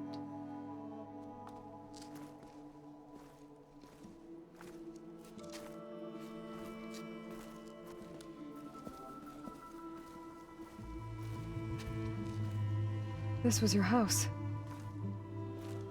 The one you recreated for Beta, in the data channel you shared. How perceptive of you. Please, this way.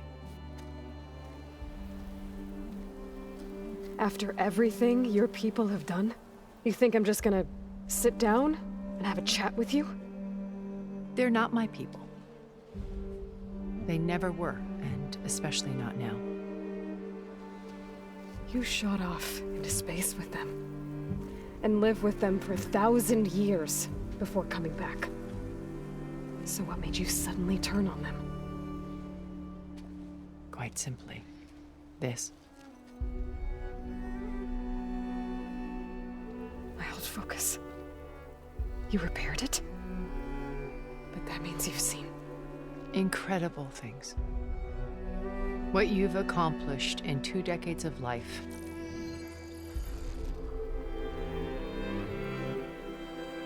A 1,000 years at my back, and I haven't even come close.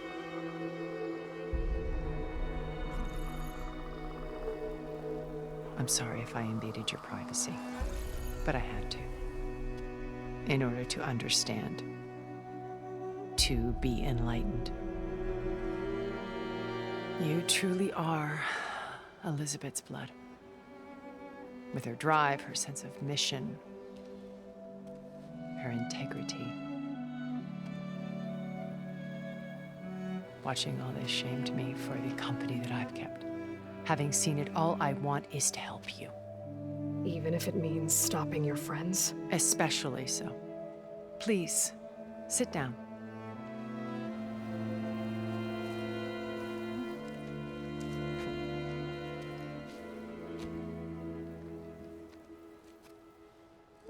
There.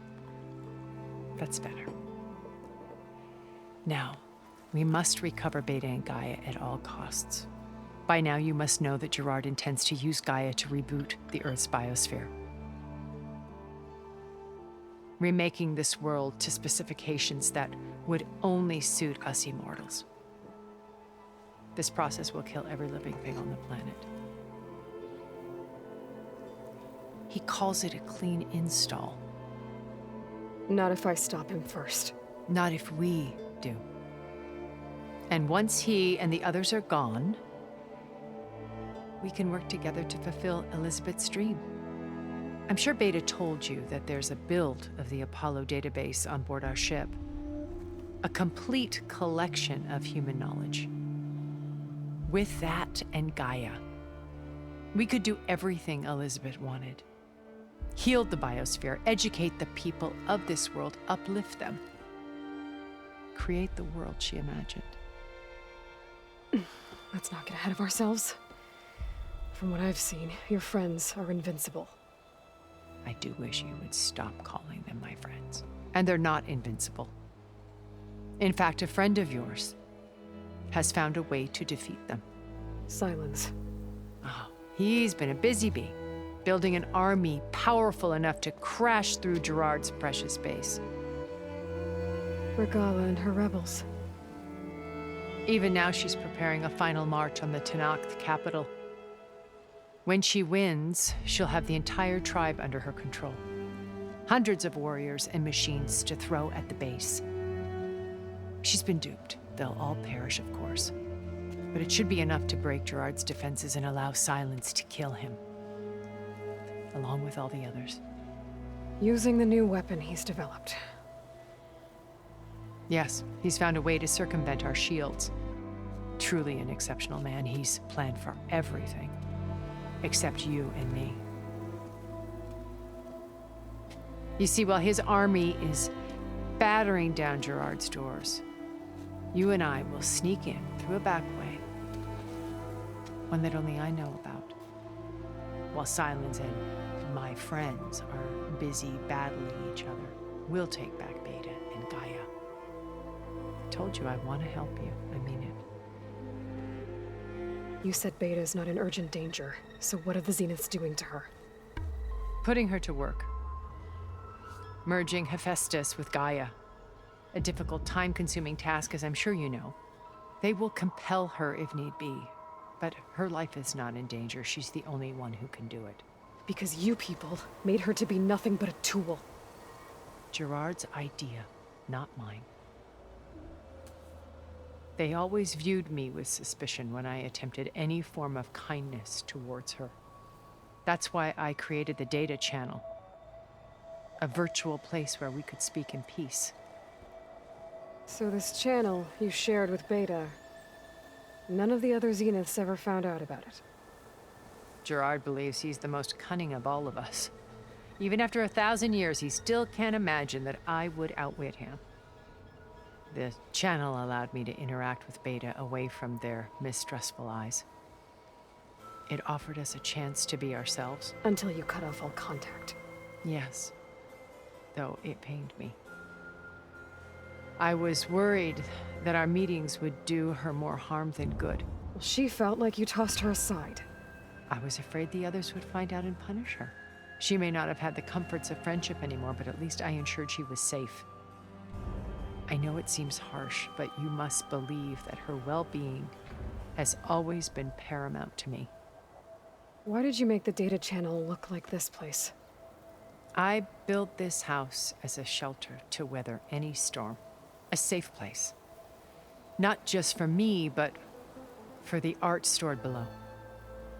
Cultural artifacts of incalculable value. Truly some of the greatest achievements of human civilization. And you wanted Beta to see them? Yes. Her upbringing was so cold and technical.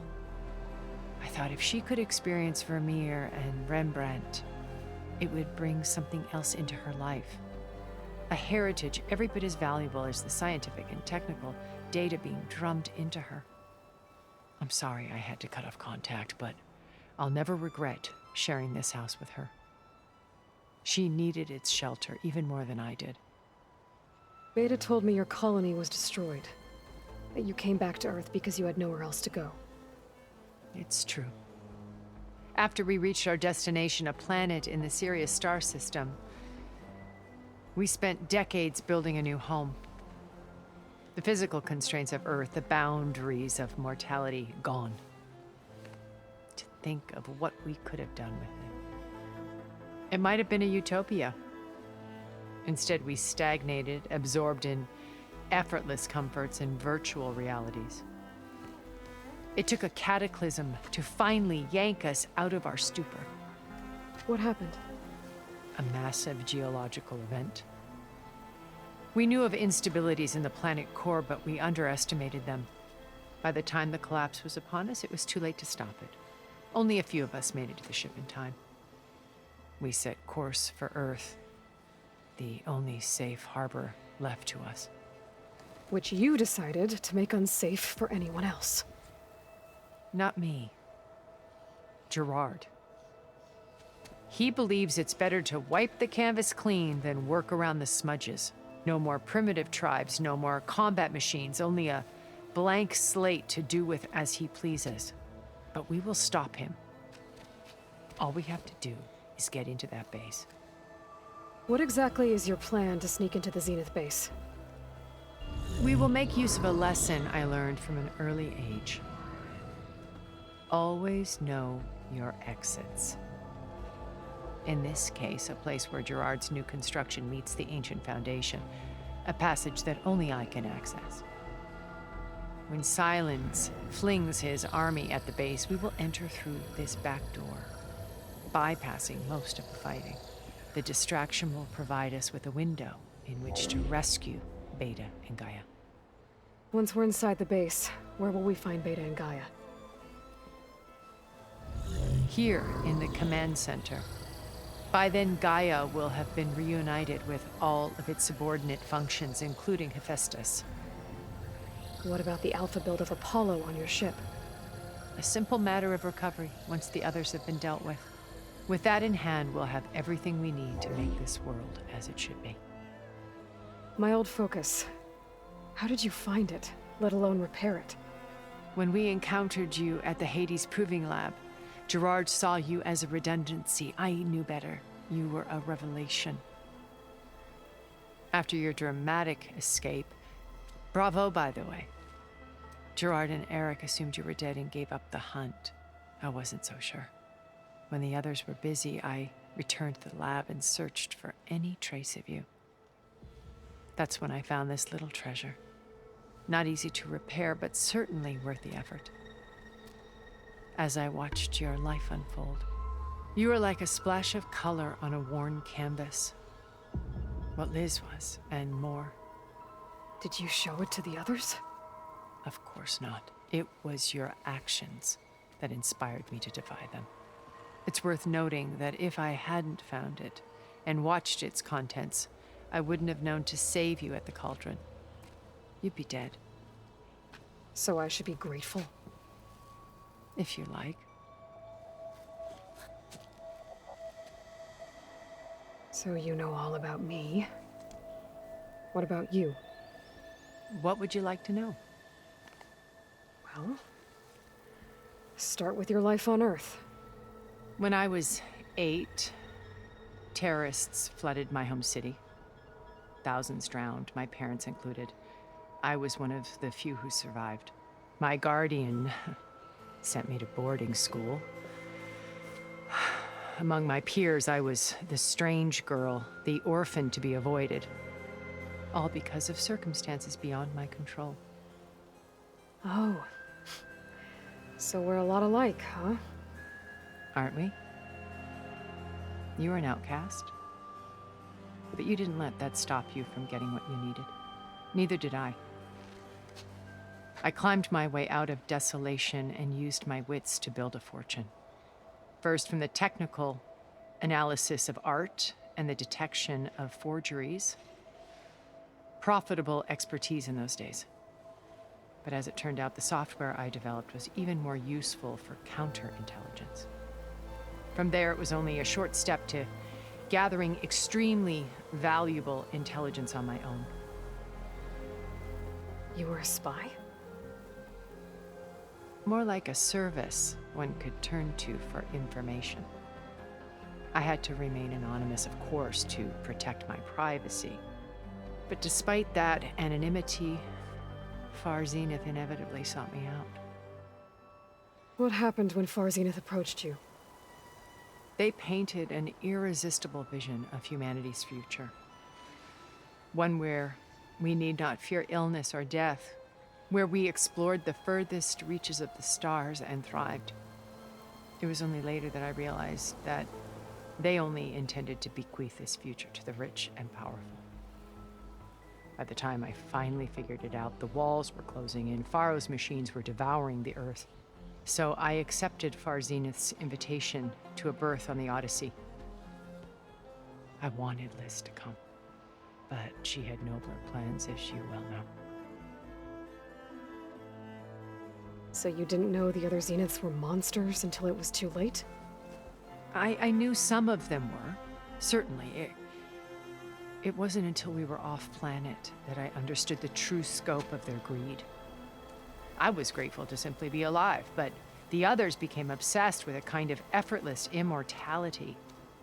They built a colony where machines serviced their every need, where any memory or fantasy could be endlessly savored in virtual reality. It wasn't life. It was stultifying, a pampered dream state. As the decades passed, I withdrew more and more, alone yet again, but this time with eons to consider my mistakes. Now finally, having met you, I feel like I have a second chance. To do what? Help you, of course. To fulfill Liz's dream, which isn't so different from Far Zenith's original vision. A better future for humanity. How do you know about Silence's plan? He isn't the only one adept at spyware. You hacked his focus? No, he's too careful for that. But his subordinates? Not so much. He gave additional focuses to the tribals he branded the Sons of Prometheus. The ones working with Guerrilla. By tapping their focuses, I learned about most of his dealings. The distribution of override technology, the arming of Tenakth rebels, and the secret pact with Guerrilla to attack Gerard's base. But how did he come up with a weapon that can take down your shields? That's the one thing I haven't been able to figure out, but however he did it, I'm quite certain it will work.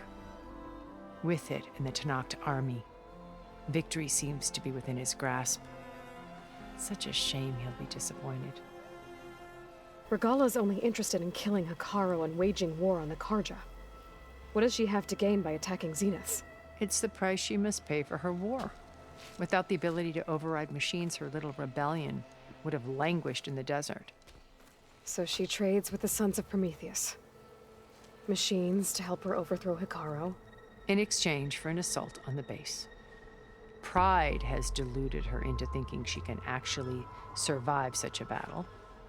And all without ever knowing who the Sons of Prometheus really answer to. Yet for all of Silence's brilliance, still he underestimates you. That blind spot is what will allow us to take Beta and Gaia right out from under him. While hundreds of Tenakth are cut down outside. So you knew Elisabet. What was she like? Liz was everything she was. I see in you. And more. Your ingenuity, your determination, your moral compass. You've managed to distill her greatest qualities and make them your own. I'm not asking about me. Tell me about Elisabet. What was she really like? The honest answer is that I don't actually know. For all the time that I spent with her, she always kept a part of herself locked away. It was like that from the moment we met. So when you met Elisabet, she was what? Distant? Aloof? Not aloof. Not exactly. It was a summit in Paris about machine learning. A touchy subject in those days. Because regulatory authorities were just starting to clamp down on AIs. Liz gave the keynote address. She had already achieved great renown for her work in automated environmental reclamation. But in her address, she was just starting to imagine the next step. An AI-driven system that wouldn't just act on its programming, but actually take responsibility for its sphere of influence. To care about life. Not just follow orders. Revolutionary stuff. I was fascinated. and I wanted to meet her for a long time. I watched her after her talk. She had spoken with such moral authority, such empathy. But after that, she retreated. I could tell she felt uncomfortable with all of her admirers. It was as if giving the talk had cost her something. I didn't want to be a pest, so I planned my approach carefully. I picked the right moment.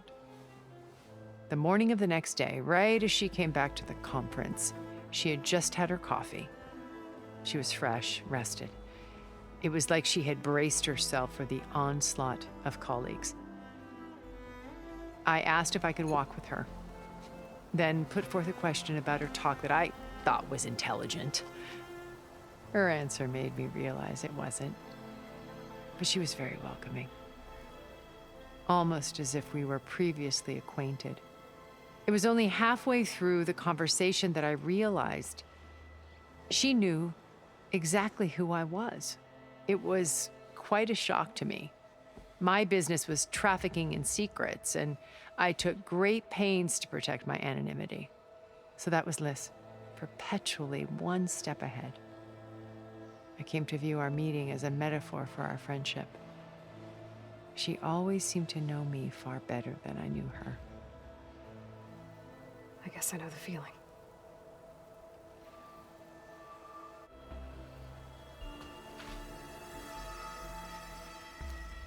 First Faro, now Hekarro and the Tenakth.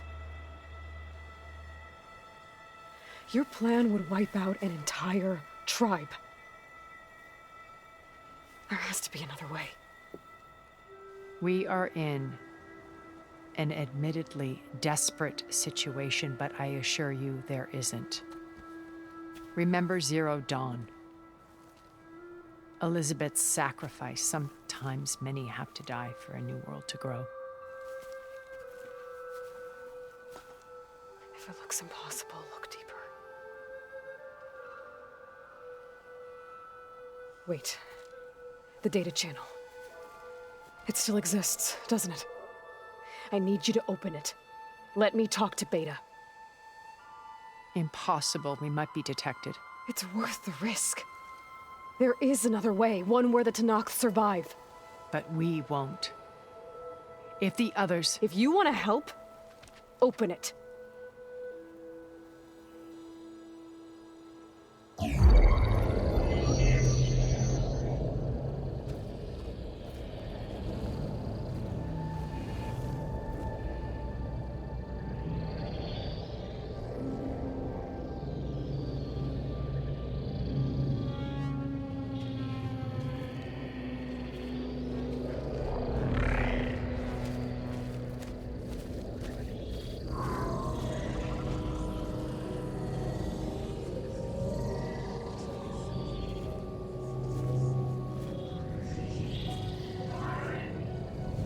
What are they doing to her? Virtual reality dissociation. The manual merge of Hephaestus will take hours upon hours of tedious micromanagement. If she resists the work, they run simulations to induce feelings of isolation and despair. Beta, can you hear me? You're alive.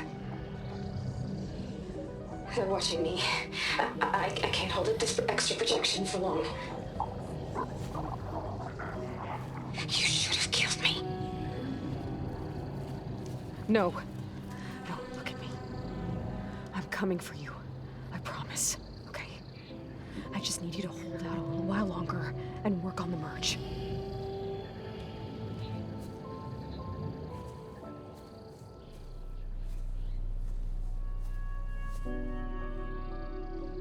Then I think it can be done.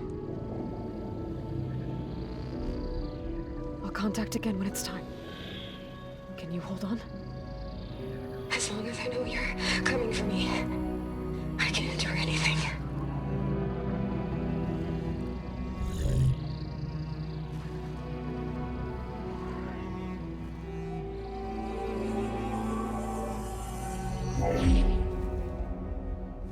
All right. I did as you asked. Now I think you need to tell me what you're planning. I'm going to take Sylens' army away. I don't need it. Only the weapon he made to penetrate your shields. And how do you propose to get it? Ask him nicely? Without Regalla and her rebels, he won't have a choice. We'll be his only option. Only option for what? What did you tell her? That is between me and my sister. Will be Sylens' only option for crashing that base. I'll tell you the rest later. But first, there are a couple of things I have to do. Oh. And what are those? Lay my friend to rest. And then I'm going to use the override that Beta gave me at Gemini to put an end to Regalla's rebellion. From the air. Wait. Since you insist on doing things your way, I know of something that will truly help you make a grand entrance with the Tenakth. The ancient Horus Titans still possess electromagnetic energy cells as part of their arsenal. Drop one of those on Regalla's army and they'll receive quite a surprise.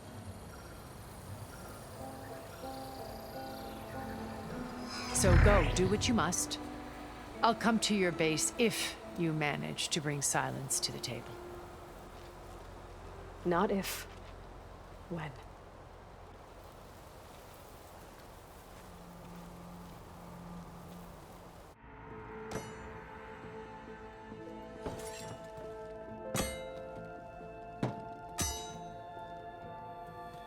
When you're wounded, you have to strike back. Draw blood. Hey! Can't I get one damn minute to mourn my friend? Regalla is going to slaughter my tribe to overthrow Hekarro. The Zeniths have Beta and Gaia. We can't sit around wallowing in our losses. Kotallo's right. We must fight. Oh, all right. So what are we gonna do, huh? Take on all of Regalla's rebels? Not to mention the Zeniths. What can we even do? Throw ourselves at their base? Something like that.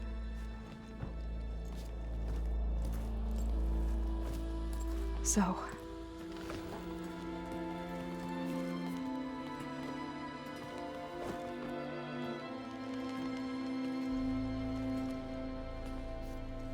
After we lost contact with you, we regrouped and went to Gemini. What happened? The recording we found on Varl's focus cut off when that Zenith, Eric... The Zeniths were tracking Hephaestus. When Gaia trapped it in Gemini, they knew where we were. After Varl tried to stop them. They took Beta and Gaia. I only survived because one of the Zeniths turned against the others to save me. One of them? Well... at least we didn't lose you too.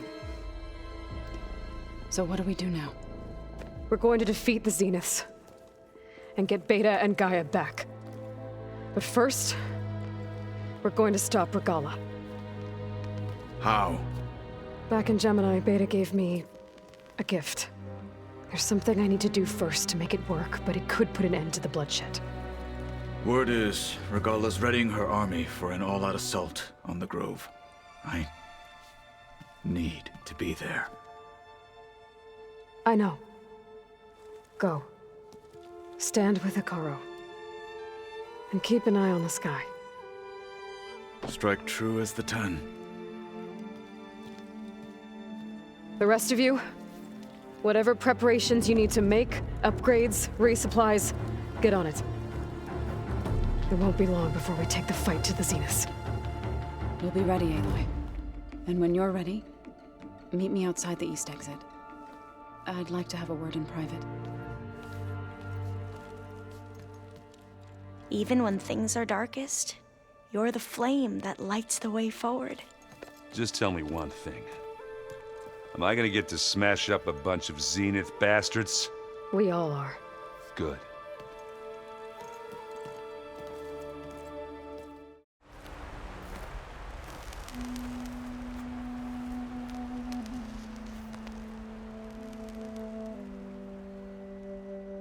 We would come out here to tend to the garden.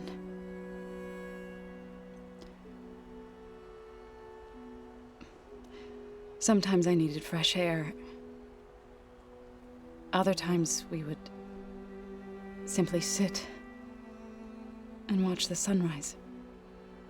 So when we returned from Gemini, it seemed fitting that he be laid to rest here. Now he can always look out at Plain Song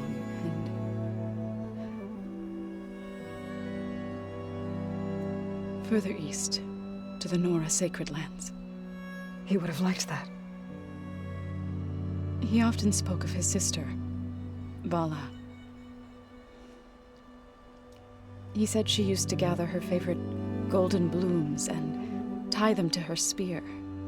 Their mother called it useless, but Bala was stubborn. Yeah, she seemed like that. It wasn't easy. But I tracked down the flower. Gathered its seeds.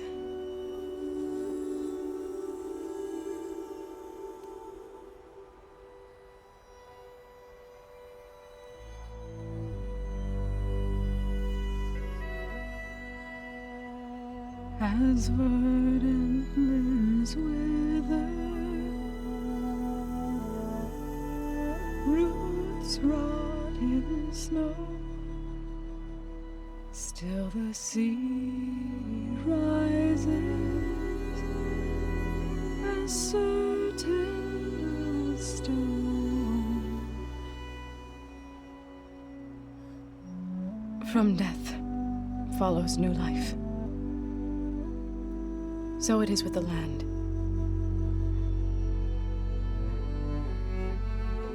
And so it is with us. I'm with child, Aloy. I was going to tell him when he got back from Gemini. Instead, one day, I'll bring our child here. We'll sit among the blooms and watch the sunrise. I never got to tell him. To thank him. For saving my life, sure, but also for not giving up on me. He always knew.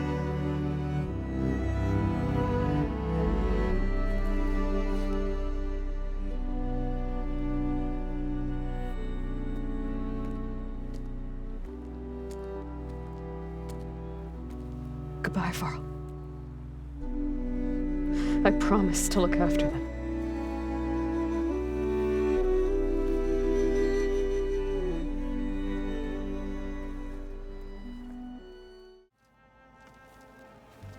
I thought you were gonna go fight some Tenakth. Wanted to check in with you first. Yeah, don't worry about me. I'm just, picking up the pieces like everyone else. I'll be there when you need me. I never doubted that. Oh. Good. I'm glad you're back. So am I. I know you hate waiting, but you'll have to stay back here a little longer. Well, you go do what you gotta do, but are you okay? It's not just Varl we lost. Beta's gone. I almost lost it when I realized my sister had been taken by Dervahl back in the Sundom. I'm getting her back. That's all that matters. Understood. Do you think so will be okay? I don't think anyone's ever okay after losing the one they love. I can tell you she's handling it better than I ever did. That keeps the rest of us level-headed. I need to get going. You better get there before Kotallo tries to take on Regala's entire army by himself. Yeah, do me a favor. Don't go disappearing on us again. I'll do my best. Think you can manage things here while I go help Akaro? Stopping Regala's war. It'll help us take the fight to the Zeniths? Yes. Then I'll make sure the rest of us are ready upon your return. Okay. We'll be facing Specter drones soon. Erend and Kotallo have fought them before, so... Already asked them to run us through some combat drills. Erend moves like an oaf, but he's good with that hammer. I know we both want to make the Zeniths pay for what they've done, but once we infiltrate their base, our priority will be to get Gaia and Beta out of there. Don't worry. I won't go seeking revenge like some blood-crazed Tenakth. Wherever your arrow strikes, mine will follow. Let's hope we hit our targets. How's Aaron doing? For a moment there, he thought he'd lost both you and Varl. But he never truly succumbed to despair. Guess that Oseram's stubbornness comes in handy sometimes. I need to get going. Whatever you plan on doing against Regalla, you better return to us in one piece. I'll try. You look busy. My studies are a good distraction. Especially after Cauldron Gemini. Varl, Beta, Gaia, gone. And that's just the beginning. The Zeniths want to rob us of our future, too. We won't let that happen. So, all of the tribes here are new to you? Yes. I've been studying up on them. The most fascinating one thus far has been the Tenakth. An entire culture based on the holograms of an ancient museum. There's much they've misinterpreted, not unlike the Quen. But still, there's a nobility to what they've become. They're honorable and fearless. And deadly. Tilda, the Zenith that Beta mentioned, she was the one who rescued me. Did she say why? She knew Elisabet Sobeck. Seems to think helping me is honoring her in some way. She was willing to share information on both Silence's plans and the other Zeniths. But you still don't trust her. Where I come from, the more valuable the knowledge shared, the higher the price extracted. I'd be careful if I were you, Aloy. How are you holding up? Varl's loss is heavy on everyone's mind. I didn't know him well, but I can see how much he meant to the others. Zoe and Aaron seem to have taken to it the hardest, but I don't quite know what to say to them. They need time to sort through it. And what about you? Will time heal your wounds? I don't know. I try not to think about it. Seems like everyone's ready to take the fight to the enemy. Kotallo more than most. If I were this Regalla, I wouldn't want to cross him on the battlefield. Regalla still has a lot of machines on her side. That's where you come in, I suspect. If my plan works. I should get going. Be ready to go on my signal, okay? I won't let you down. I know.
Whoa! Head rush.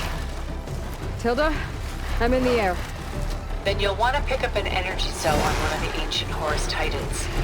But first you must send out a pulse to activate them.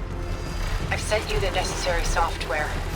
To deploy it, you'll have to override one of the communication machines you refer to as Tolnex. There's one in the middle of the desert that should do nicely. On it.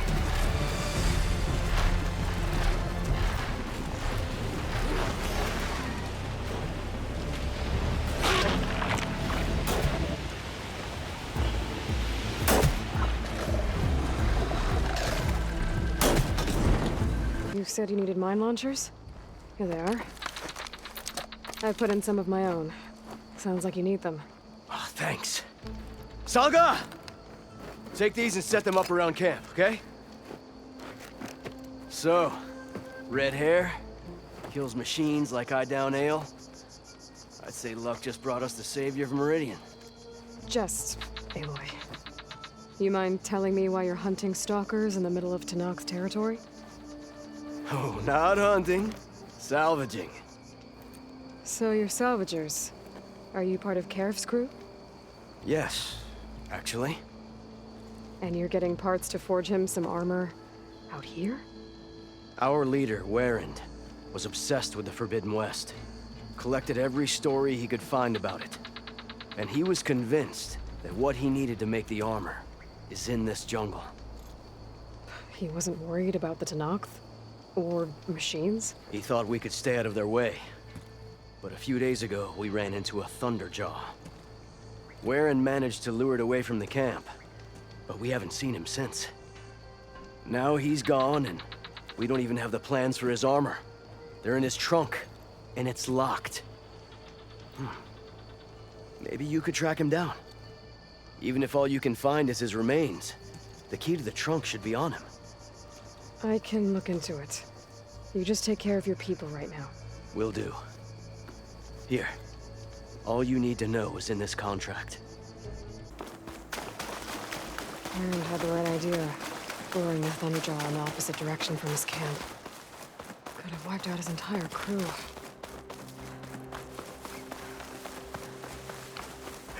Aaron really gave the Thunderjaw a chase.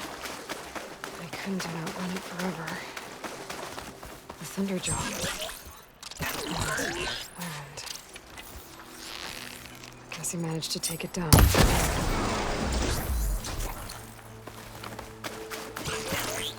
think there's another couple.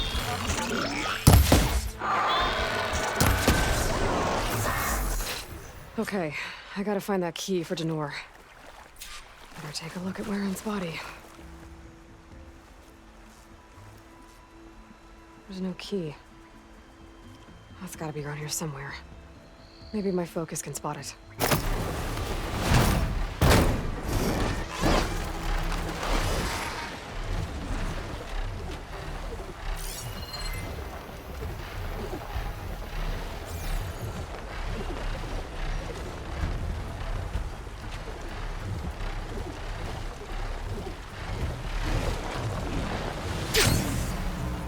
The scrap pile.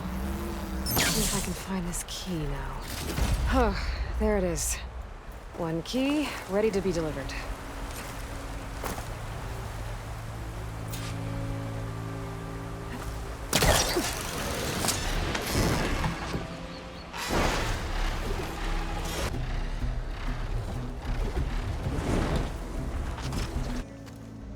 I found Warren's key. So he really is dead. He was a good man. At least he saved everyone here. Let's hope this key shows us how to honor his memory.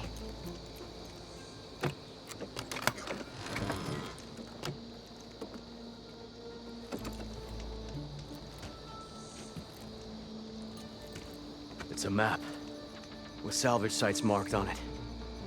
I was right. He wanted us to finish what he started, to finish the armor.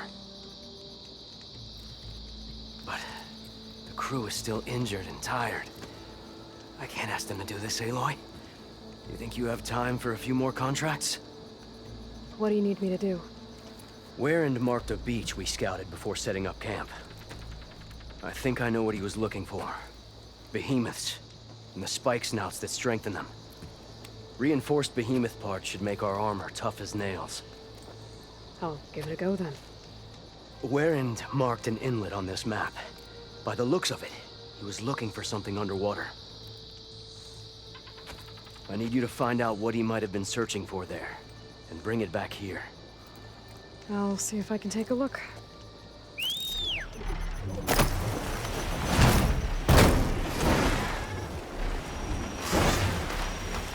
I should read those contracts when I can. Read up on all the details.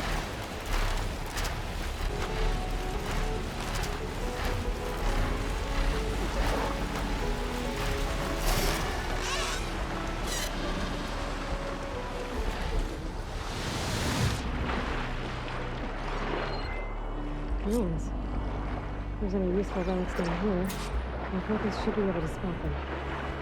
Just gotta be careful with all these machines.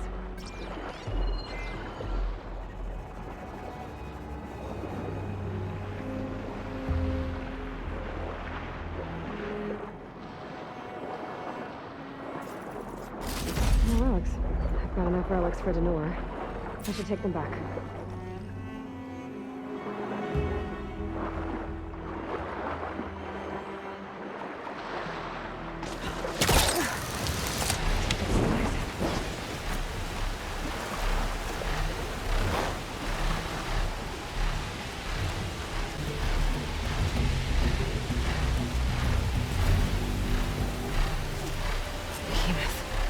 Just like Denor said. I need to take it down while it's boosted by those spike snouts around it. But I want to do some damage to it beforehand. Make this fight easier.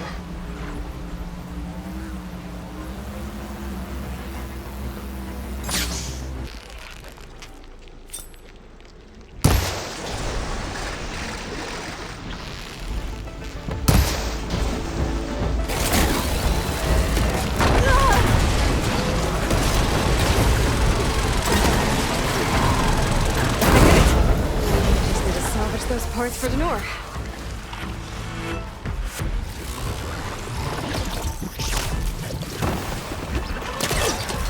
Got somewhere else to be, sorry!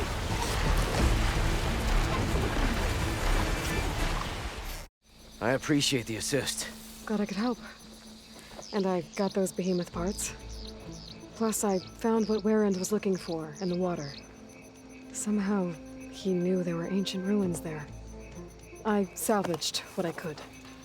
I guess those stories he loved paid off. Too bad he never got to see the ruins. So, time to make that armor. Right. Something wrong? I found a message from Warrend on the backside of the map. It just said, take care of them, Denor. The man who always had a plan left me in charge of our crew. And that's bad? I barely know what I'm doing half the time. What was he thinking? From where I'm standing, you've been doing a pretty good job looking out for everyone. I guess we have been able to hold our own. And now I'll make sure we win those shards for our efforts, too. If you ever make it back to Barren Light, you should stop by our main camp. I'll probably have this armor ready by then. You could come see us win Karuf's prize. Maybe I will.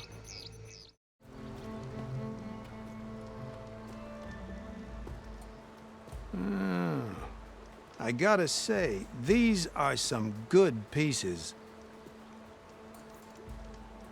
Each set has great parts, but overall, none of them scream best in the West, you know? But not to worry, I might be able to pull in some favors. Sell these sets instead. What about the prize? Well, no one really brought what I asked for, so I'll just keep that and get going. What? You've got to be kidding me! This is unacceptable! After all the work we did? Not so fast, Karif. You said each set had great parts. So make a set that combines them. She's right. It'd make the perfect defense against the Forbidden West. A creative and communal endeavor. I approve. And since everyone came up with part of it, they should all get the shards you promised. Fine. Then just forge the armor, give it to me, and I'll take it back east. And let you walk away with our best work? No. Let the Savior of Meridian have it. Best armor in the Forbidden West. Tested by the Savior of Meridian herself. Not a bad selling point. Okay, you all got yourselves a deal. I'll go get things ready with my business contacts then. You do that.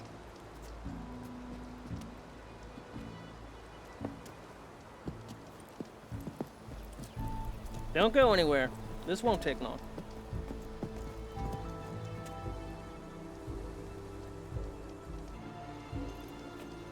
This armor ought to be worthy of the greatest hunter in the Forbidden West. Thank you. So, what now? That little spot we found in the desert kinda grew on me. Wouldn't mind sticking around. There's still plenty of salvage to be done out here. Looks like we're all staying in the west. I guess I'll be seeing you around then. Thanks again for the armor. You all put a lot into it.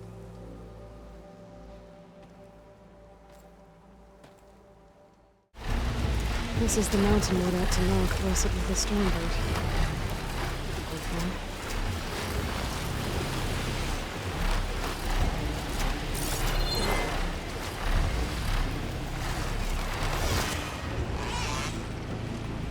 Rika's armor should be around here somewhere.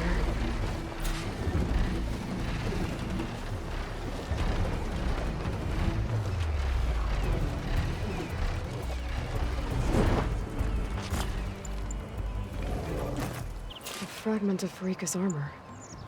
There must be more. I don't like the sound of that. Whoa! It must be the Stormbird that killed Farika.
We saw you fly.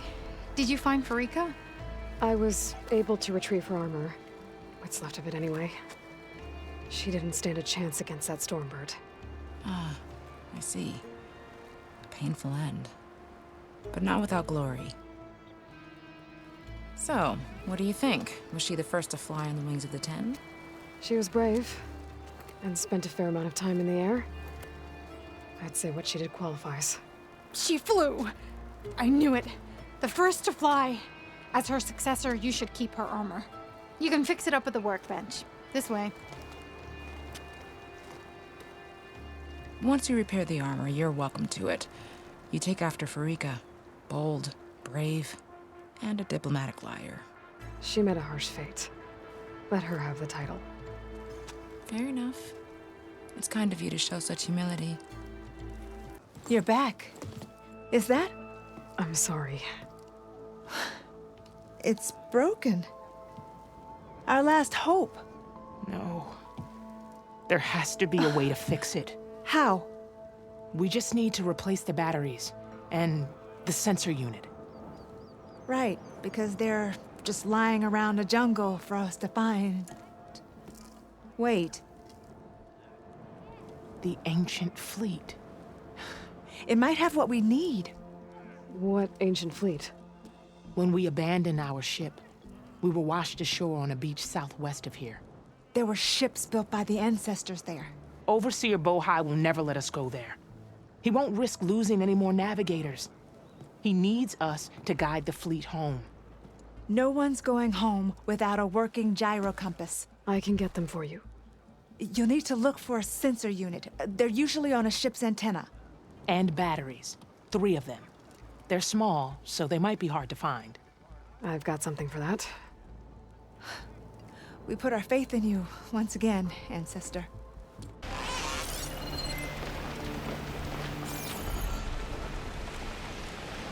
Those ancient ships have got to be around here somewhere.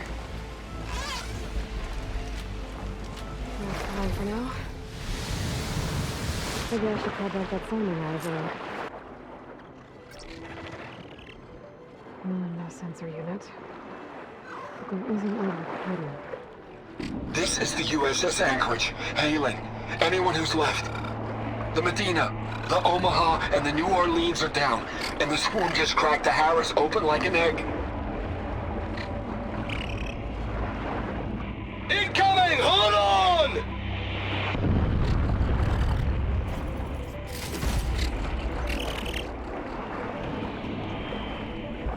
The lead Horus is heavily damaged.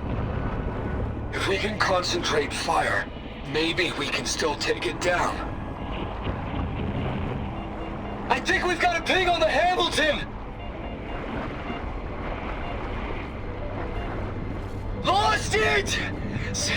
Sensors down! We're sailing blind! It seems like our sensor unit was taken out. They were trying to reach other ships.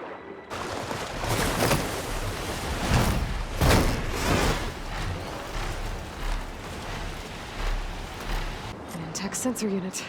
This should be all that Harry and Christia need. Looks like there's one more transmission in here. This is the Hamilton. Anchorage, your transmission has been received. Targeting the lead Horus.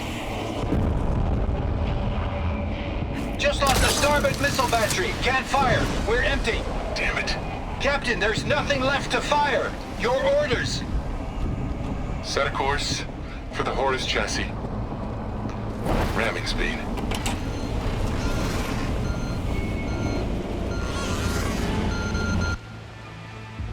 It's never a happy ending, is it?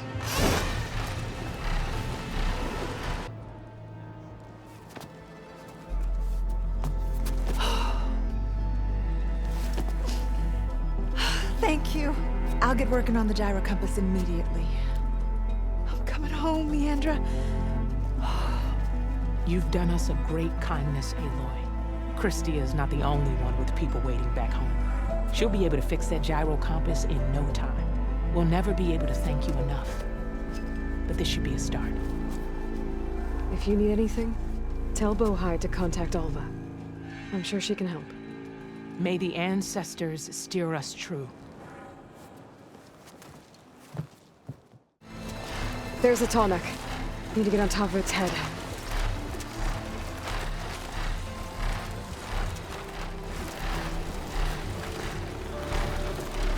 Now, how to land this thing.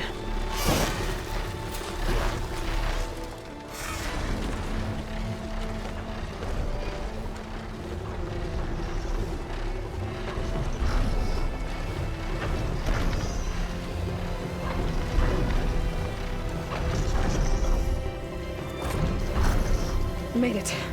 Just got in.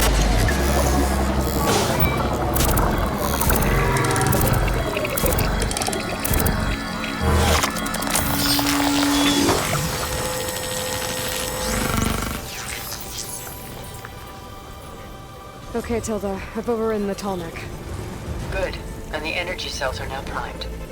Simply pick one up on a Horus. The nearest one should be northwest of your position. Dropping it on Regala's machine should produce quite a spectacle. Thanks for the assist. I told you, I want to help. Whoa! I'm gonna have to get used to that.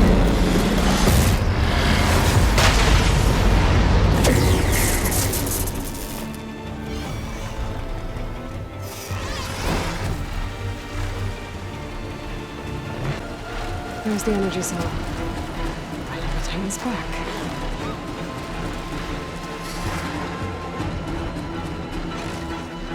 Got the cell. Now on to the grove. Pulse from the Tenakth should have reactivated all the energy cells in the region. I should be able to pick up more from any Horus I fly to. It'll be useful, even after I deal with Guerrilla.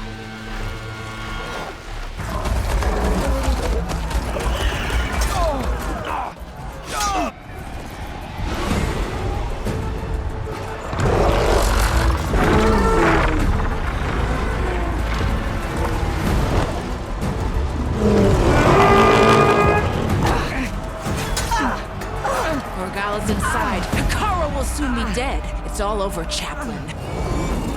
I gotta drop it now. Here it goes.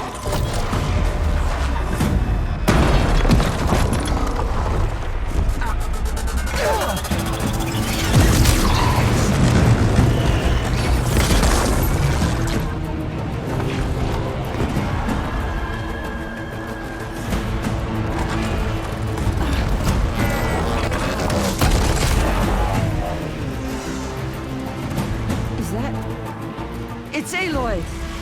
She flies on the wings of the 10. The tide has turned!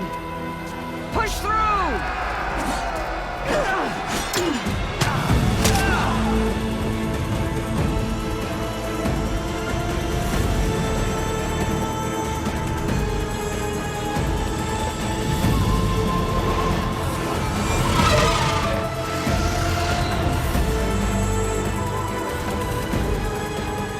End of the line, Hakon. Now on your knees, and I'll give you the death you didn't have the spine to give me. They're down! The machines! All of them! They're down! What? How's that possible? Guerrilla!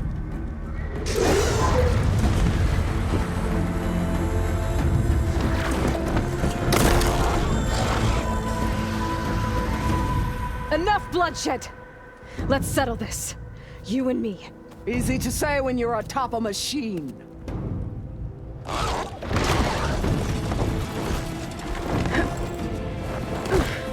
Well, that was just to get your attention. I don't need any help to take you down.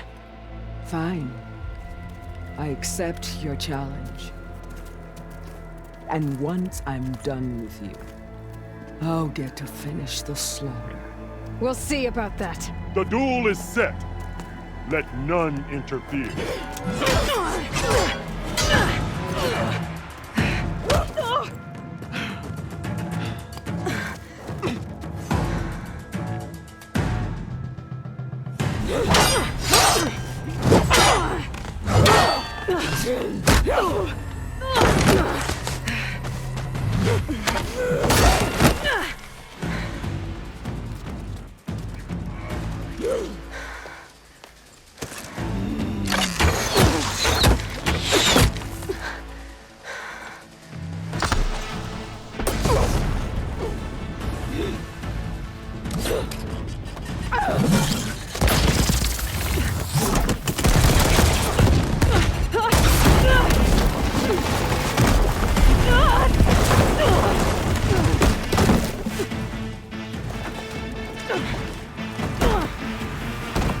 This is where it ends!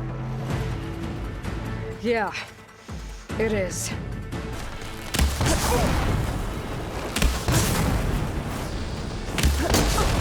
Your skin shall part! Your blood shall flow!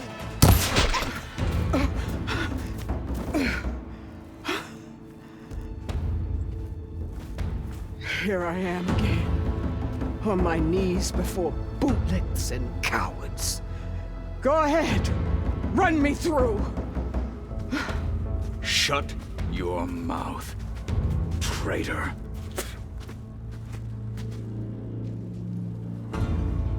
It was you who flew in on the wings of the 10.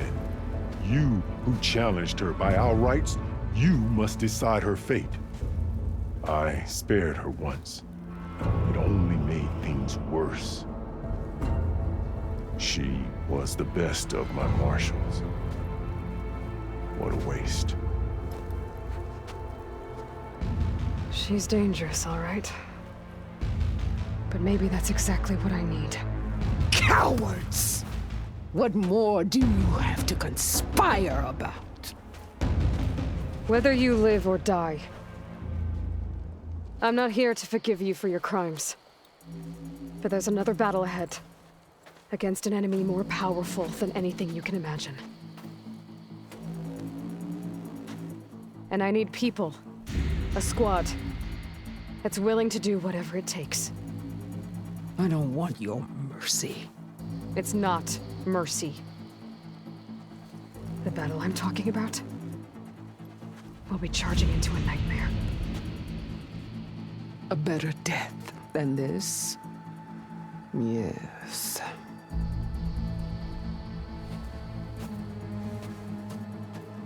My blood is yours. Your enemies are mine. Meet us at our stronghold, in the mountains near Plainsong. You mean to send her alone? Without even an armed guard? She does not need it. I will be there. You have my word. I'll hold you to it.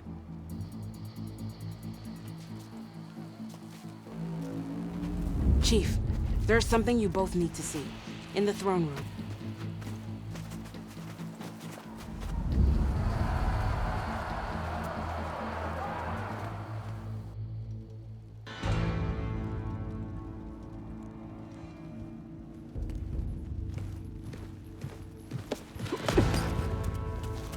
He surrendered to our guards outside the grove. Claims he has an urgent message for the Outlander who defeated Guerrilla. So, state it. It's for her alone.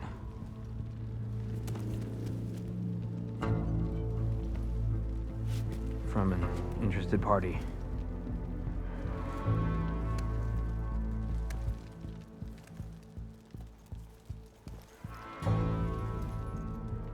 I'm gonna need some privacy. Clear the room. Put him with the rest of Regalla's soldiers. I'll see you back at base.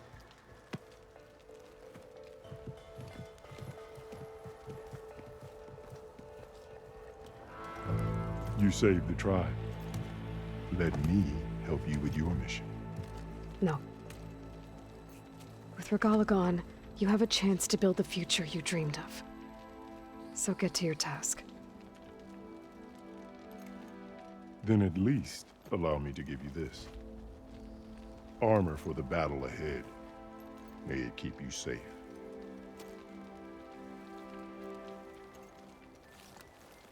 Thank you.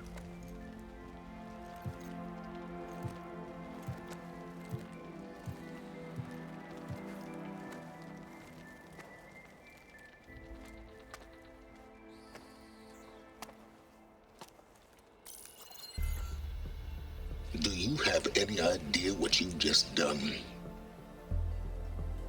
Oh, it's a pleasure to see you too, Silence. Congratulations on your victory. You saved the Tenakth for a few weeks. Unfortunately, you've doomed the entire planet as well. Wrong. I don't need a Tenakth army to defeat the Zeniths.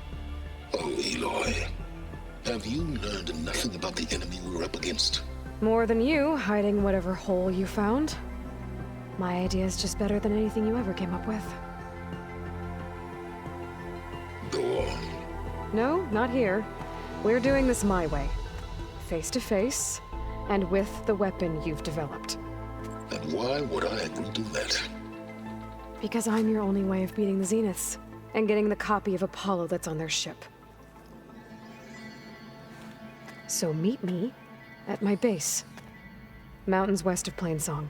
Time to submit to the inevitable silence and follow the person who actually knows what she's doing. Don't be late.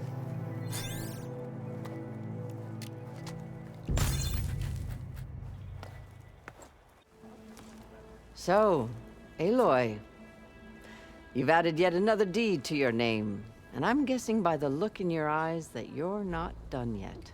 Not quite. Is there anything we can do? We owe you that much.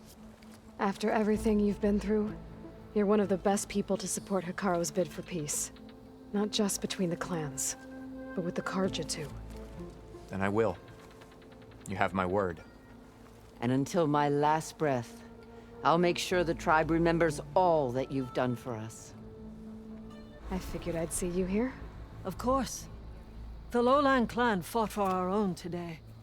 And like the day Hikaru conquered the Grove, we stand victorious. I see the same look in his eyes as I did then. Hope restored. His vision for us endures. He'll need your continued support, I'm sure. And he will always have it. Thank you for everything, Aloy. Flame of the desert now flies on the wings of the Ten. Will wonders never cease? I thought you wanted to stay neutral. In the end, I decided that if you thought Hekarro was worth fighting for, then that was good enough for me. I'm honored. The honor is mine. And so the Wings of the Ten found us when things were at their direst. I'm not some legend come to life, Jataka. That may be, but we will always be in your debt. What did I tell you, Aloy? You get into the craziest of fights. And I saw it with my own eyes. Best day ever. I'm just glad I got here in time. So what's next for you then? The scabs on the glowing island? Soon, yeah. Then their days are numbered. Good luck.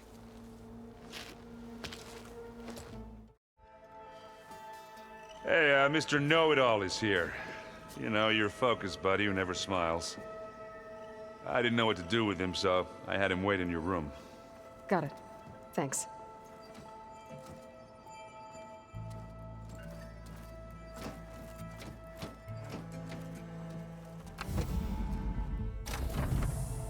Well, Silence. Looks like you finally found a door you could open without me. I'm glad it's there, actually. It kept me from having to mingle with the company you keep. But enough prattle. I believe you owe me an explanation. Your plans for the Zenith base? You're right. I do owe you. My spear in your throat for deceiving me again. At the Hades Proving Lab. I doubt you asked me here for that kind of reckoning. No. Right now, I need your help. So I'm giving you one final chance. But if you ever betray me again, I will kill you no matter what the circumstance. Understood? Very well. Though we'll both face a decidedly short future if you can't get us inside that base. Aloy, your other guest is here. She's, coming to you. Thanks. Good timing. The truth is, I can't actually get us into the base. But she can. The company you keep is even worse than I thought. Not a fan of surprises, are you? Oh, look. That must be your little invention. Does the weapon work? Without self-destructing? Of course it does. I've eliminated the imperfections and greatly improved its design and output. How can we be sure? Care for a demonstration? Enough, both of you. We're in this together, at least for now. Go talk to Erend. Tell him I said to give you rooms of your own. I'll come see you when I get a chance.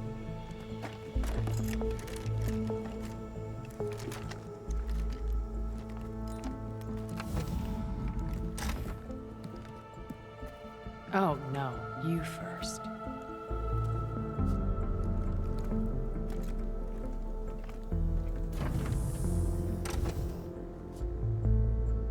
Aloy, you came back with some interesting friends. Wish I could say we don't need them. But Silence and Tilda are here for a reason. Even Regalla. Yeah. Enemy of my enemy and all that, right? Right. So, Kotallo tells me you flew. Well, that's new. I've been busting my balls trying to learn to read. You're out there having all the fun. Don't worry. You'll be getting all the fun you can handle soon. With the Zeniths. Looking forward to it. You, talked to Tilda at all? I tried. I don't think even a hot forge could melt that ice. And you say she wants to help? I think so. Well, let's hope. I guess Silence is keeping to himself, as usual. I was hoping he'd give me an excuse to hammer his sorry ass to the ground. Please don't. You telling me you wouldn't want to get just one good hit on that smug face of his? After everything he's done? Sure. Later. Right now, he's got something we need. If that one's not working right, you can have one of my spare focuses, you know. Yeah, little bugger's got some personality, that's all. Saved my butt with those Spectres. Wouldn't feel right to leave it behind now. You know, besides, it Now it goes with my outfit. Wouldn't want to spoil your look. Faro made the right call. You know, bringing you here. Thanks. Yeah, Varl. You know, I never knew he had a sister. I was, well, to be honest, I was terrified I'd screw up the mission somehow. So he sat me down for a drink. Just one, mind you. And we talked about family. Vala, Ursa, loss and revenge. How you helped us. You know, we never did get that drink you promised back in the Embrace. And you never told me exactly how your sister escaped the Mad Sun King. I guess we never got round to it. World ending and all. No time like the present, though. If you're up for it. You think it's time for us to finally have that drink? Yeah. I mean, yeah, of course.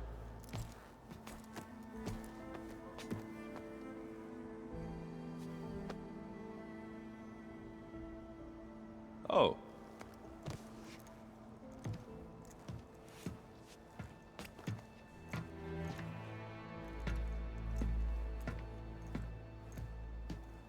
So, how did Ursa escape Mad Sun King Jiran's palace? Well, first she had to survive the Sun Ring. See, during the war, the Karja threw a prisoner a day in there. And, you know, for what? To die as sacrifices, fighting machines in a pit. Thinking somehow that was gonna appease all the other deranged machines in the world? Ha! And when it was Ursa's turn, the Karja thought she'd go down if they threw a big machine at her. Oh, but she didn't. And she defeated all of them. Even got some of Jiran's kestrels for good measure. And the Mad Sun King was impressed, I guess. Thought it'd be funny to have her run around his palace as a servant. He enjoyed humiliating her that way. I remember you telling me something about that. That's how she met Avad. He helped her escape. Yeah, but what no Karja scroll will ever tell you is how the young prince snuck Ursa out of the palace. He knew their best chance was to get Ursa to blend in, so he got her everything she needed to disguise herself as a Karja noblewoman. Yeah, perfumes, veils, and all. I get the feeling she wasn't too happy with that. Oh man, Ursa would have rather fought her way out of that palace with her bare hands than put on all of that Karja eye paint. But Avad insisted it was the only way, so she agreed under one condition.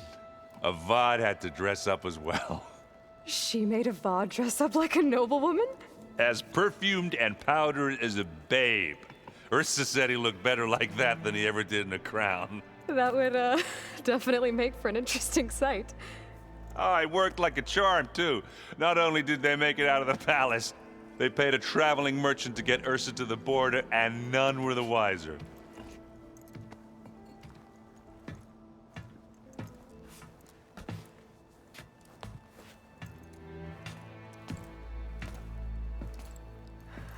You were right. That was a story best told over a drink. All good stories are. Aloy, it appears that we have some interesting new guests. I'm glad to see you're okay, though. I heard you gave the Tenakth something to talk about. I was half expecting you to burst in through the ceiling riding a sunwing. Sorry to disappoint. Thoughts on our new Zenith acquaintance? I'd say she smells like death, but even death smells of something. She's more like a cold piece of metal, bent on repelling all semblance of life. She's definitely different. Erend and I tried speaking to Silence, but apparently our tribal prattle is unnecessary. Charming, isn't he? I have to go. I trust you to keep things civil around here. I'll make sure Erend doesn't punch Silence in the face, if that's what you mean. Thanks. You flew? Kotallo told me. And took out Regalla's machines? You know what? I don't even know why I'm surprised. I saw we have visitors and a new weapon. Does this mean we're ready to take the fight to the Zeniths? You sure you're okay going on this mission? I know things must be happening pretty fast for you. already braved oceans and madmen who thought they were ancestors reborn. Why not a few immortals with lethal drones at their command, too? Guess the more the merrier. I suppose you saw that Tilda is here. Our very own Zenith. I almost went up to her to ask her, well, every question I've ever had about the legacy. Every diviner I know would kill to get 5 minutes with one of the old ones. But now that she's here, all I feel is a vague unease. I don't know if I'm scared of finding out more uncomfortable truths, or just scared of her. Probably both. Are you okay? I was wondering, is it really safe having someone like Guerrilla here? She seems angry. The kind of angry that leads to murdering people in their sleep. Don't worry. We're going to point that anger in the right direction. The Zeniths. The Silence. He's the one who built the weapon that can take down Zenith shields? He is. Though I wouldn't expect him to answer any questions about it. He refuses to dole out his secrets to us lesser mortals. Oh. You know that special part of us that makes us warm, kind, welcoming? Our spirit? Yeah. He was born without that. Bravo. You managed to sway a Zenith to your side. Care to explain? Not a chance. I thought you said the weapon was ready. There's always room to optimize. But that's not why you're here. I assume you want to comprehend my undertakings. So, ask away. Since when were you so forthcoming? Since you turned this into a waiting game. And as it seems you have found modest success, perhaps I'm willing to be generous. Okay, so your big plan, everything you've been manipulating for the last few months. Let me see if I got this straight.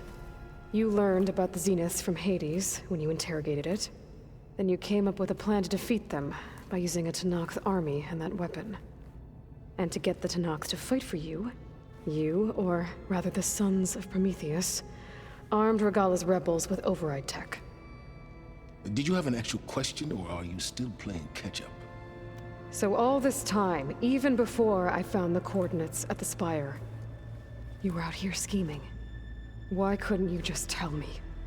When I learned of the Zenith's return to Earth, I laid out my plans. I knew I would one day require an army of overzealous Tenakth to assault the Zenith base. The casualties would be extreme. And I knew you would never allow such a sacrifice, no matter how necessary. Thus, I devised a means to remove your interference from the equation. At the Hades Proving Lab. You wanted me to surrender to the Zeniths at the Hades Proving Lab. They almost killed me. Based on everything I knew about them, I concluded they would find you a useful asset, thereby keeping you out of harm's way and, more importantly, out of my way. So you really didn't know they had their own clone of Elisabet? No. Unfortunately, there was no way I could have known that particular detail. Detail? Well, I guess if it wasn't for that, we wouldn't be here today. Tell me about the weapon. How does it work? I've upgraded the delivery system. It now emits a wave-like effect covering a significant distance. That doesn't fully answer my question. No, but I'd be a fool to reveal its inner workings. After all, why did you withhold your plan for dealing with the Zenith drones? Yes, even you can appreciate the value of secrecy when warranted. Suffice it to say that the weapon will work. The intricacies of how is knowledge that is mine alone. Why create the Sons of Prometheus? You didn't need a Sarah to make override tech. They were a necessary safeguard. My time serving Hades in the Eclipse demonstrated the risks of getting directly involved. Through the Sons of Prometheus, I could execute my plans, all while remaining anonymous. Except to a Sarah. How did you get a Sarah to work for you? I knew there was an associate of the Oseram tinker, Durval, who escaped his failed assault on Meridian. It was trivial to track her down and gain her cooperation. She wanted to succeed where Durval had failed. So you promised her Guerrilla and the Tenakth. If Sarah would help you create a machine-riding army, and wanted to see Meridian burn as much as she did. And so a partnership was born out of thirst for blood, bonded in mutual self-interest. You think you had everything figured out, huh? I did. Why help Regalla take over? If you wanted an army, you could have just gone to Hepharo. Before Regalla's rebellion, Hepharo was only concerned with battling machines and fostering friendships with the Carja. Even if I gained his ear, he would never agree to send his forces to battle a threat he couldn't understand. So helping a bloodthirsty exile was easier? Yes, exceedingly so. All Regalla craved was war against the Carja and anyone who threatens the Tenakth. She would have led the tribe into battle without question, which was precisely what I needed. While I was out there, I had a couple run-ins with the Quen. The tribe from across the ocean. And? Their entire tribe was shaped around the discovery of focuses. One of them, Alva, even joined me here. Don't you want to know more about them? No. They stumbled upon the greatest technological artifact from the ancient world, and what did they do with it? They shrouded the knowledge they unearthed in mysticism and taboo, creating a pantheon out of corporate shills. Yes, well, it also led them to Thebes. Did it now? So those run-ins with the Quen I mentioned. On one of them I teamed up with their expedition to search Thebes. We found Faro at the end. You must have needed Omega clearance. So, what was it like? Worse than you can imagine. He single-handedly wiped out collective human knowledge. I'm sure it was still less than he deserved. Let me guess. You would have scraped him into a jar so you could prod his brain, like what you did with Hades. For a start. All right, Silence. I think I've talked to you long enough. I'll let you know when it's time to go. And try not to mess with Tilda while you're in here, okay? I don't need the two of you butting heads. Ah, yes. About your Zenith ally. I wonder if you understand what kind of person you're dealing with. For someone to live as long as she has, outlast as many calamities, well, your goals may be aligned now, but I'd watch for the moment they diverge. Yeah, I'm aware. Reminds me of someone else I know. Survival is only a necessity to my greater purpose, Aloy. I'd hoped you'd recognize that by now. Do you know something or not? Oh, I know a great deal of things. But on this, just call it a feeling. Oh, a feeling? You mean you finally had one? Huh. Guess even you can change, Silence.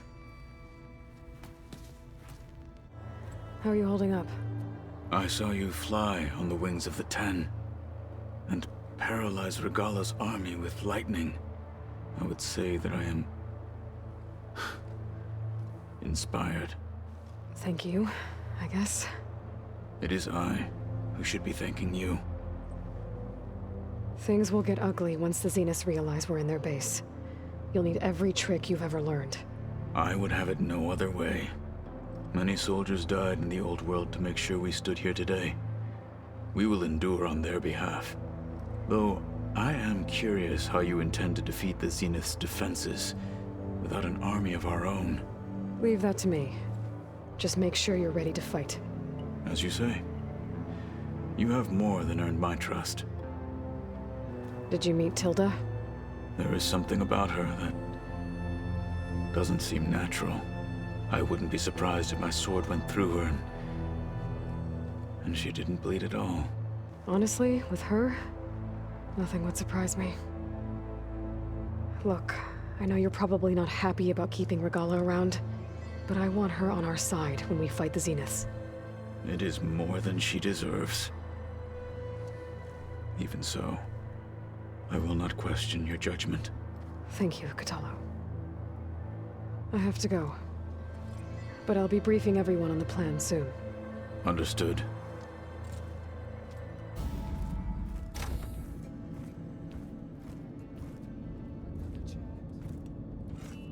This place smells wrong. No sand or wind, only cold steel.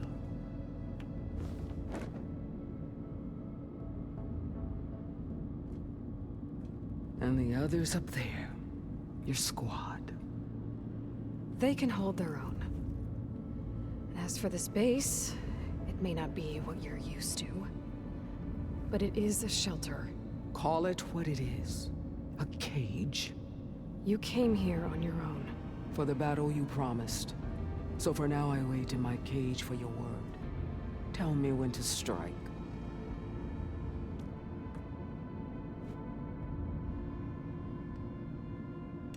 The whole time I've been in the West, I've been fighting you and your rebels. I'd at least like to know why. You were among the enemy. What more is there to know?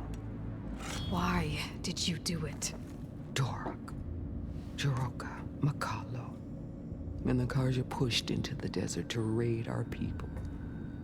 My brother's squad was among the first to intercept them. But the Karja captured them, strung them up, and burned them alive as an example. It was too late. I found them by the sound of their screams. So you wanted vengeance? Vengeance? No. I wanted devastation. To tear down the Karja's cities and drown the land in blood. Hunt down every last survivor and grind their bones until the sky chokes on the dust. But my chief betrayed me. Betrayed the Tenakth.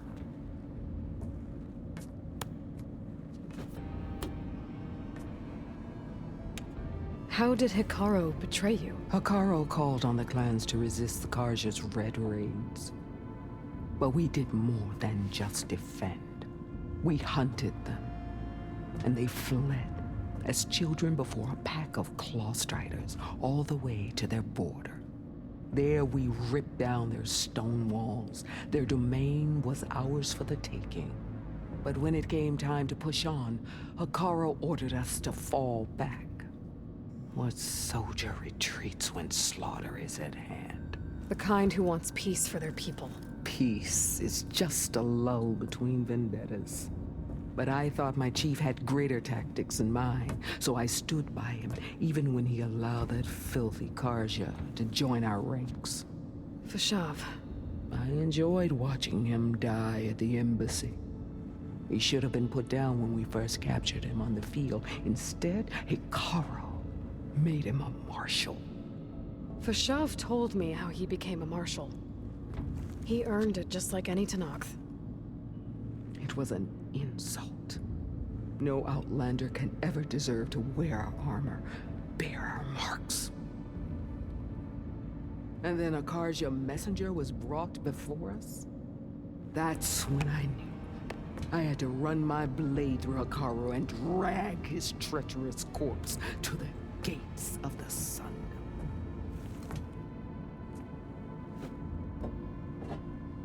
What happened when the Karja messenger appeared before Hekarro? The quivering priest bore a message from their new king. No more war. No more raids. Suddenly the Karja wanted to talk peace. An embassy at the very fortress we tore down? A true Tenakth would never take a Karja truce. Their blood exists to be spilled. But Hekarro lapped up the priest's message. He showed himself a Karja-loving traitor when he accepted. That's when I challenged him. And lost. His mercy was just another sign of his weakness. I vowed never to rest until the debt was repaid, with him on his knees before me. So with an army of soldiers and machines at my back, I returned. The day you got in my way. The deal you made. Override tech in exchange for an assault on the Zenith base. How did Silence approach you? That name means nothing to me. My agreement was with the Oseram Asera and their sons of Prometheus. So all this time, you didn't even know who you were really dealing with? And you trusted an Outlander? If it was a trick, I would have crushed her. But she spoke with the same burning hatred for the Karja. And she offered me the chance to run them down with machines. The terror in your enemy's eyes when they see you charge. You know what I'm talking about. I bet you felt it. I don't think so. What about your end of the deal? Would you have honored it? Had I killed Hepharo and become chief, these Zeniths would have been the first of the tribe's victories. But because of you, my people will continue to consort with the enemy. A tribe of weaklings. Because of me, hundreds of Tenakth won't throw away their lives in a battle they can't win. Are you really going to fight alongside me? I have no reason to betray you. Really? I failed to kill Hepharo, failed to eliminate you. No Tenakth would follow me now.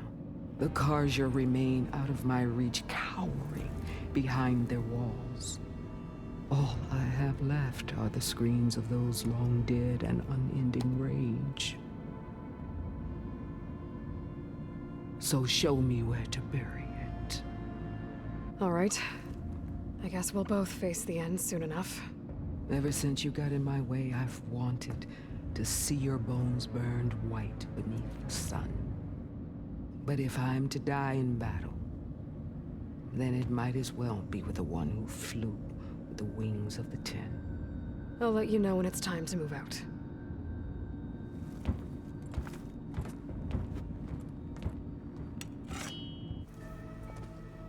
Well done, Aloy. Despite my reservations, you managed to secure Silence and his weapon.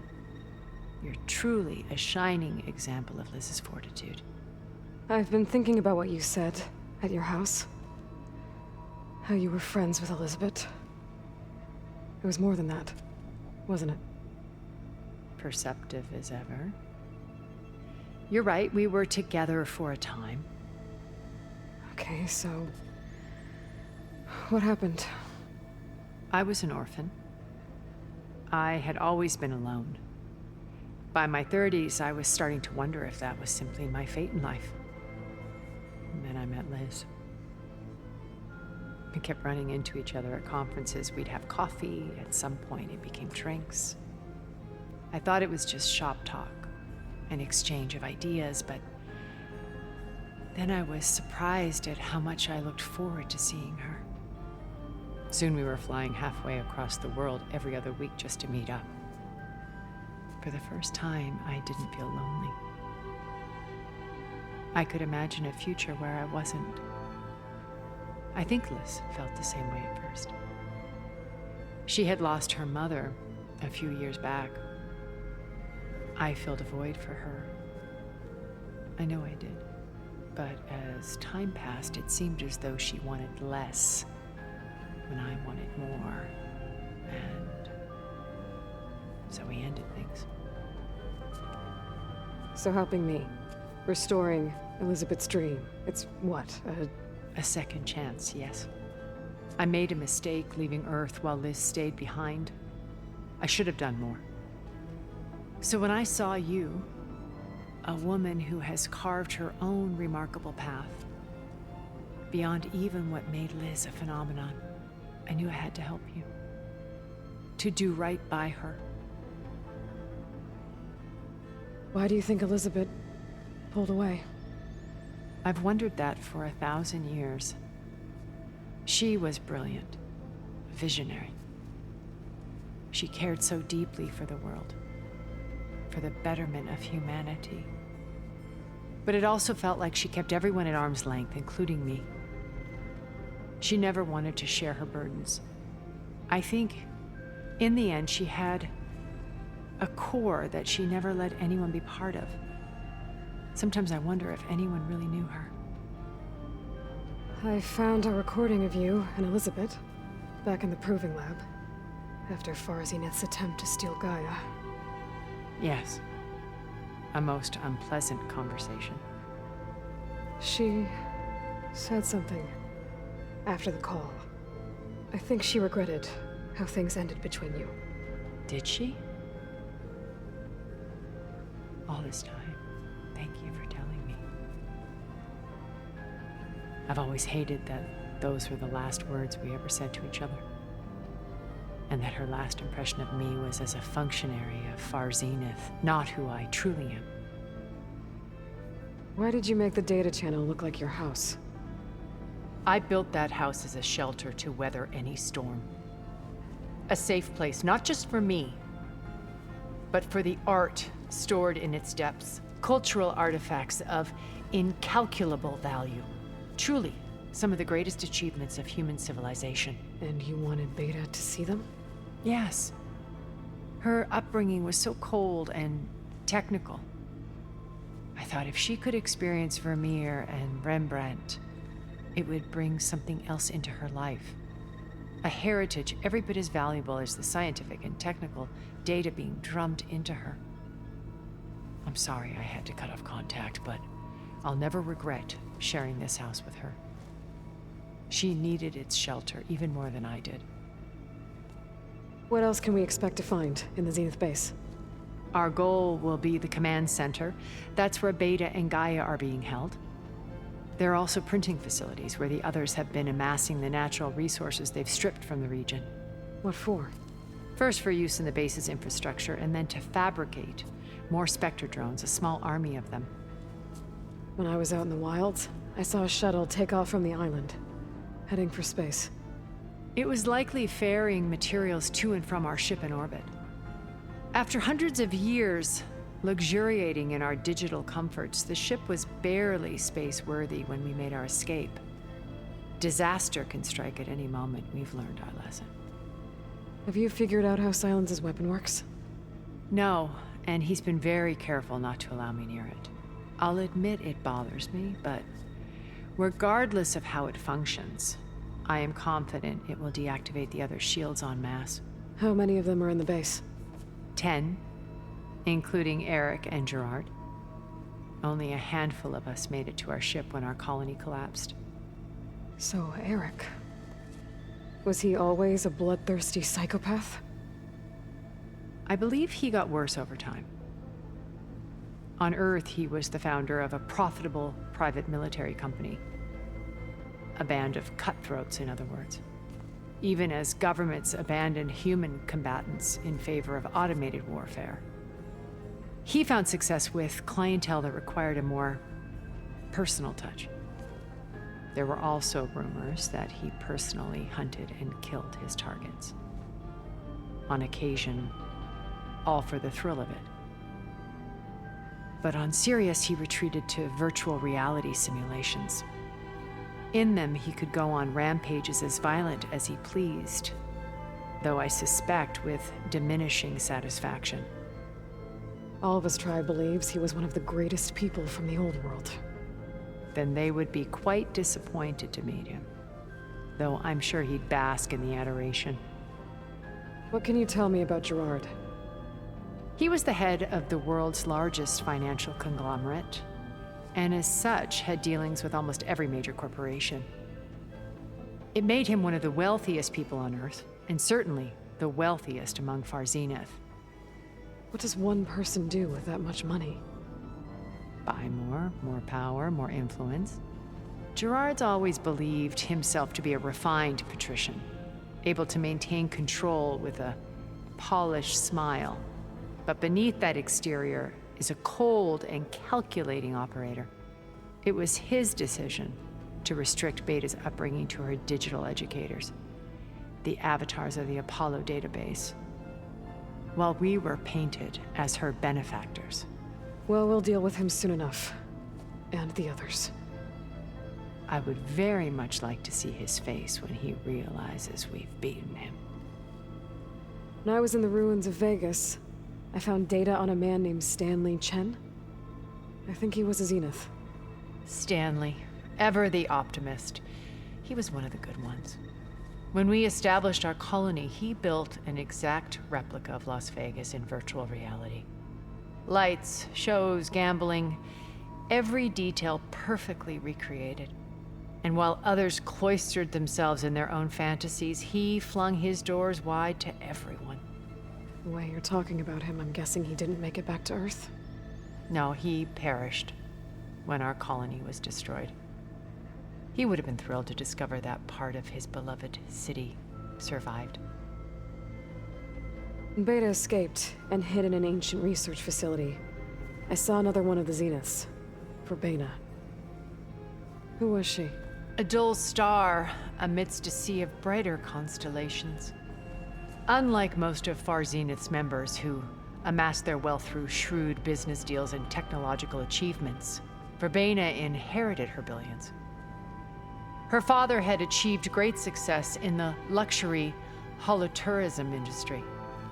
At age 24, she became the world's most eligible bachelorette, branding herself a life designer. Someone who leverages their fame to influence the choice of others. What?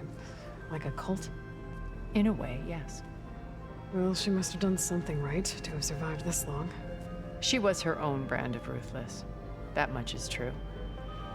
But even rats can cling to a vessel for escape. Okay, so I've had run-ins with a handful of Zeniths. What about the rest? An array of the wealthiest people on Earth. Titans of their industries. And let me guess. All selfish and ruthless to the core? Most, but not all. There were a few with whom I got along.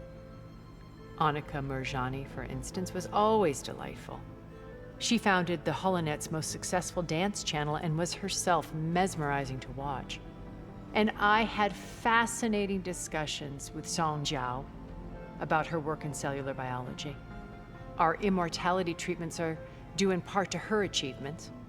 But then there were others like Devin Miller, the CEO of a fast food printing corporation. His only real preoccupations were perfecting his golf swing and taking self-hollows. When I think about all of us, we really should have accomplished more. We had eternity. You said before that you're not like the other Zeniths. That you never were. But you went along with all of their plans. Out of necessity. I'm not proud of it. But complicity became a means of survival, both when Earth was consumed and when the colony on Sirius was destroyed. I did what I had to. But I resolved to remain one step ahead of the others, to try to undo what damage I could. Hence the data channel with Beta. The secret passage into their base and the little trick I pulled to save you. I'll let you know when it's time. I'll be here until then. And thank you, Aloy, for giving me this chance. My past has always been a struggle. More than once I've lost everything. But when I look to the future, I see Liz's dream fulfilled. A universe of new possibilities. Maybe we can make it happen. We will. I won't let anything get in the way. I promise you that. Okay, everyone. We all know what's at stake.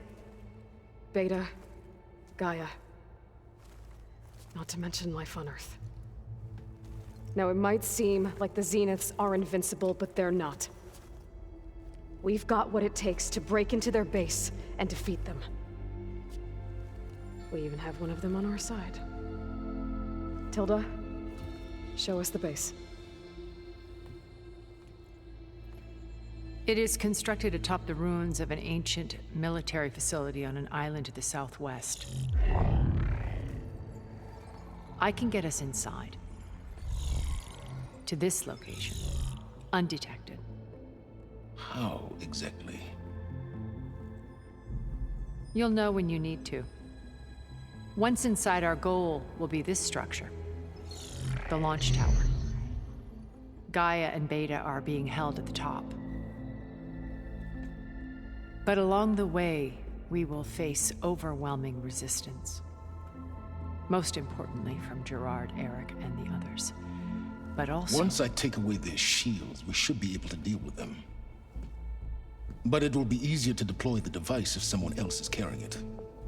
I'll need a strong back. Carry stuff? Yeah, I can do that. Even if your device works, there will still be Spectre drones, scores of them. If only we had an army to fight them. I've got that under control. You'll know when you need to. All right. We'll meet up again just before we go in. Where's the best place to rendezvous? On the coast, just across from the island. Once there, I'll show you the way. Okay. I'll let you know when I arrive at the rendezvous point. And then you can join me. In the meantime, do whatever you need to prepare. Understood?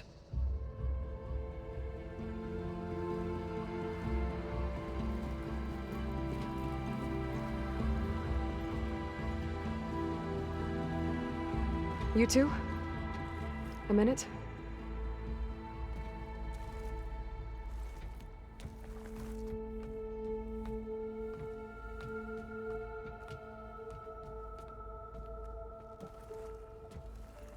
Tilda helped me get in touch with Beta, and she told me something important. There's an installation inside the base. It's called a regulator. Here. Once we're inside, I need you two to split off from everyone else and destroy it. So you'll have to bring explosives. This will help stop the drones.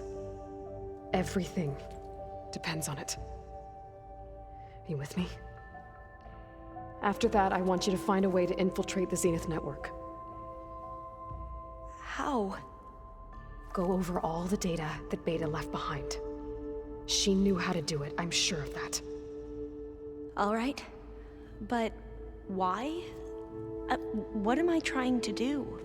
Find information about the Zeniths. Anything Tilda's not telling us. Silence is right about one thing. There's no way we can take her on her word. I'll do my best. Keep her safe, okay?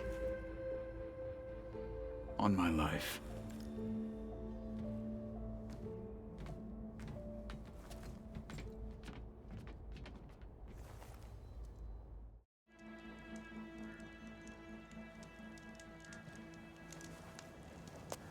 Aloy. Where are the others? Not far behind. Egghead here couldn't stand traveling with the pack.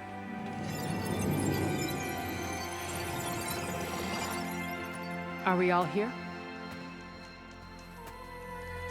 Then let's begin.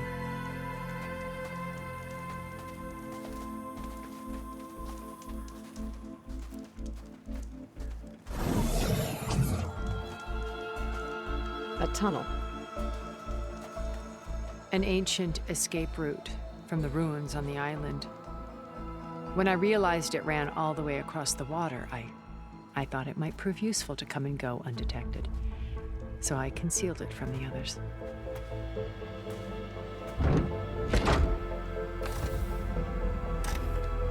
Shall we?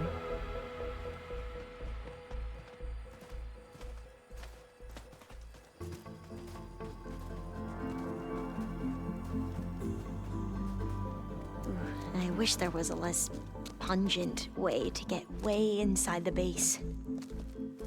Agreed.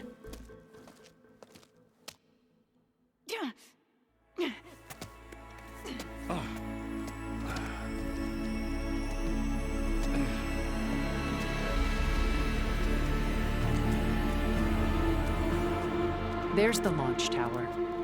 That plane offers a little cover, so the only viable path is through there.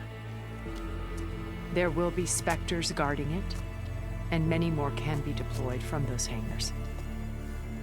All right. Alva, Kotallo, get to it.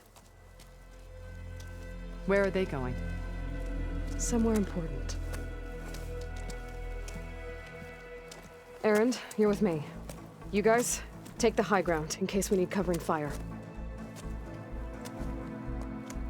Tactically sound, I suppose. What will she do? There's a sensor node nearby. If I hack into it, I should be able to scramble the network and keep you undetected. But not for long. Then we should proceed. One more thing. Open up the channel to Beta. Audio only.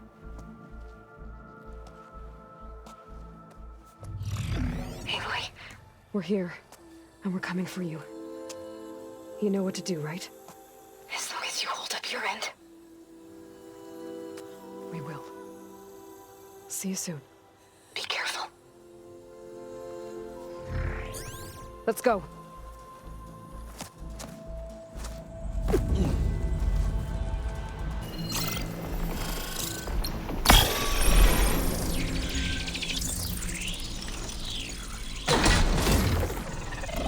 Here we go.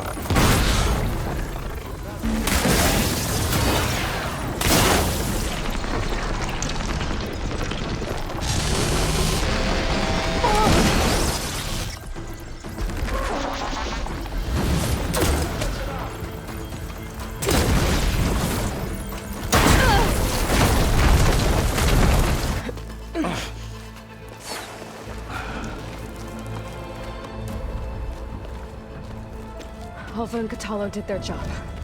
Now it's Beta's turn. Aloy? I think we're in trouble. Whatever you plan to do to stop those specters, you better do it now. I'm not doing anything. Beta will. She just needs a little time. Time that we don't have. Come on, Beta, come on, come on.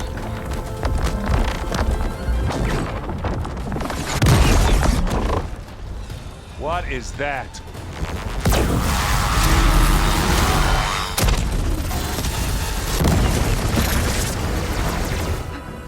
Our army.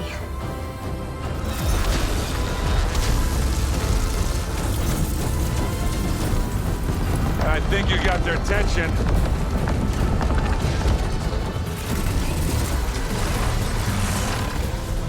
Very clever.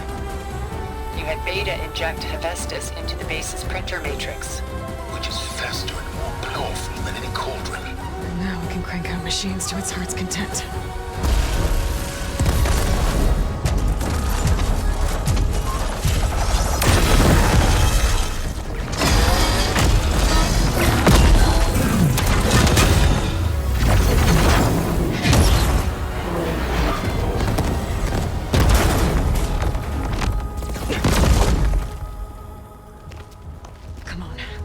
Get to the launch tower before this whole place becomes a war zone.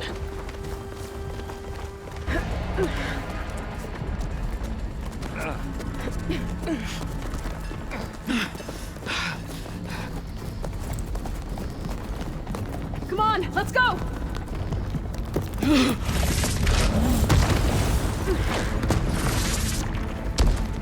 This way, demon! Ah!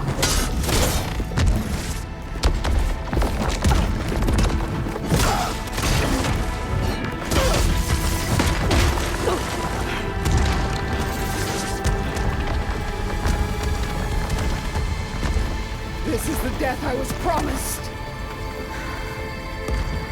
Go!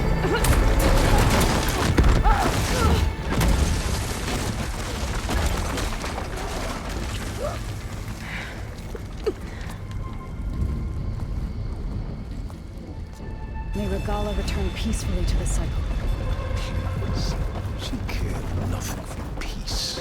At least she died on her own terms. That was her point. Aloy, it's been intense, but Kotallo got me to a network node. I'm trying to get in. Keep at it. We're almost to the tower.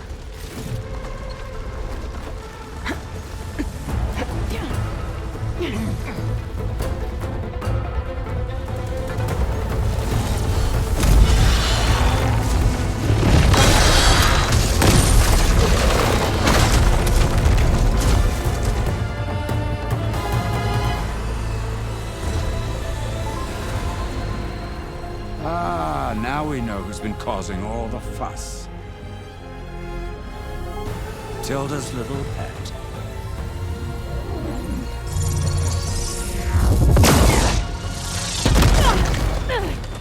Silence. Zenith inbound. Can we drop their shields, please? I'm powering it up. Stay still. This is pointless! You can't hurt us. Face it, you're worms that ooze through the cracks into our basement. Silence? One moment more. But I might just spare you if you give up Tilda. I think it's safe to say she's forfeited her share of our operation. Permanently. There. No? Nothing? Fine. All right, people. Light 'em up!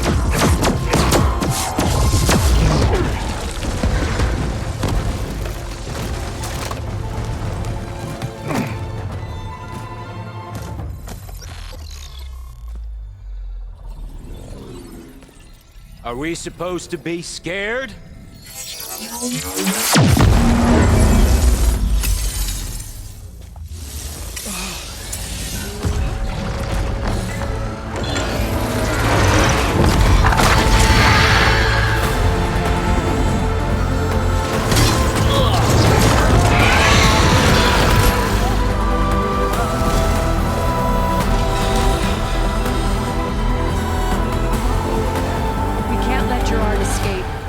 It won't take long before he preps the shuttle for launch.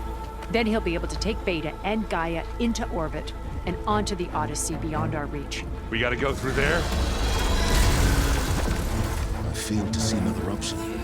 Then we'll carve a path. Ready?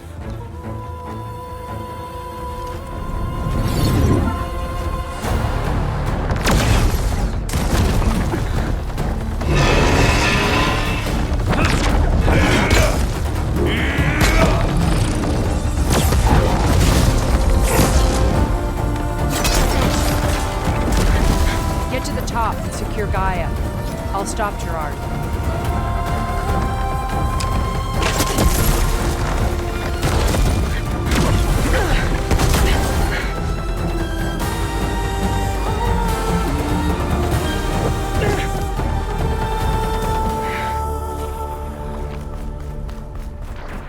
I gotta get to the top of the tower and free Beta. Aloy, time machine filth! Apologies for that. We're okay. As long as Alva hurries. I'm almost into the network! Just do the best you can. Okay, an elevator. Promising.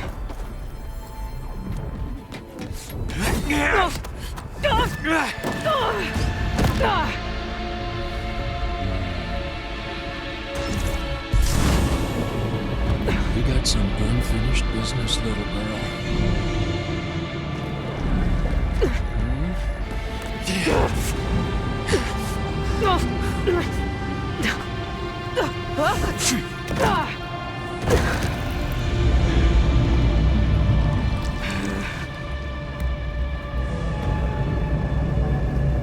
I don't need a shield to take you out.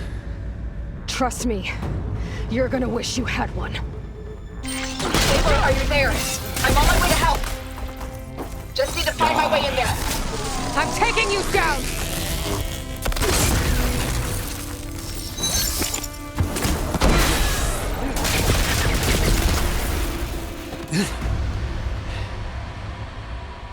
I almost forgot what it was like to hurt.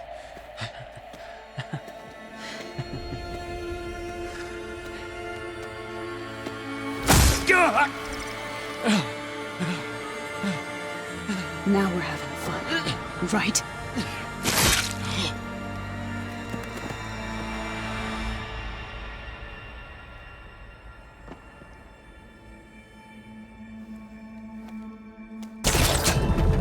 I guess only Tilda and Gerard are left then.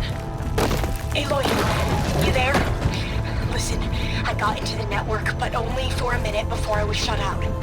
I found a bunch of flight plans and trajectories, as if the Zeniths were planning to leave Earth. Doesn't make any sense. I know, but there's more. The files I found have a lot of references to something called Nemesis. Whatever it is, the Zeniths are afraid of it. Alva? Alva! What's going on here?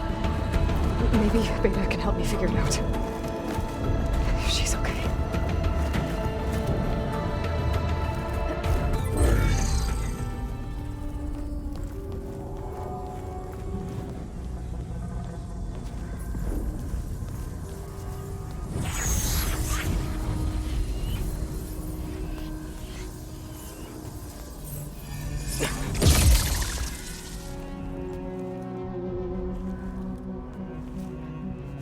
Are you okay? Look, I know you've been through a lot, but you have to help me access the Zenith network. I need to see their files, anything referring to the word Nemesis. Okay. Over there.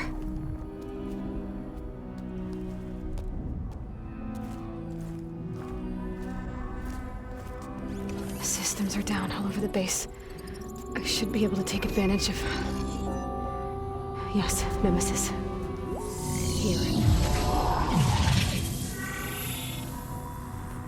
There's something in deep space. It's following the Zeniths to Earth.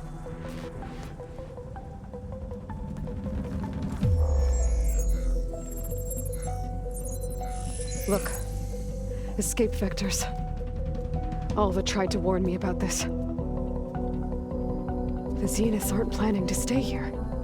It's a machine of some kind. Or a swarm of them. The energy readings are astronomical. Aloy, I don't think a natural disaster destroyed the Zenith colony on Sirius. This thing did. Earth isn't a new home for them. It's a way station. They're on the run.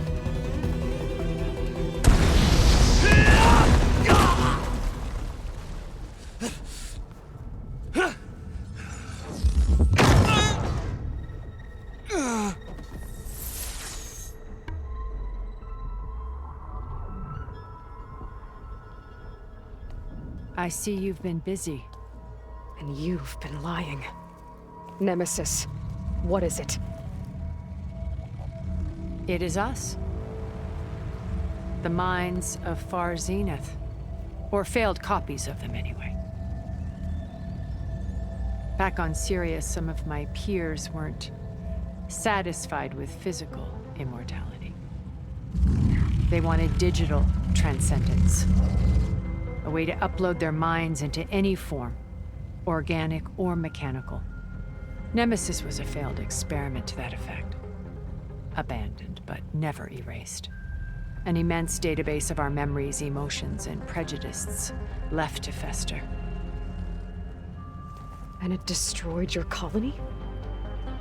We didn't realize it had gained sentience until it broke containment. It had everything it needed from our memories. Security protocols, system specs, override codes. It hacked everything before we knew what hit us. Then it took over our printing facilities, allowing it to gain any machine form it needed to wipe us out. But why? Imagine being trapped alone for decades with only the twisted echoes of megalomaniacs for company. It hates us for abandoning it to that prison. And now that it's free, it will do anything to destroy us, including denying us a safe harbor on Earth. The extinction signal that woke Hades. You didn't send it. Nemesis did. Finally, you understand. And when that failed, it launched from Sirius to finish the job itself. Which is why we must flee to a random planet circling a random star somewhere it can never find us. With Gaia, so you can build yourself a new world. That's the plan. Even now.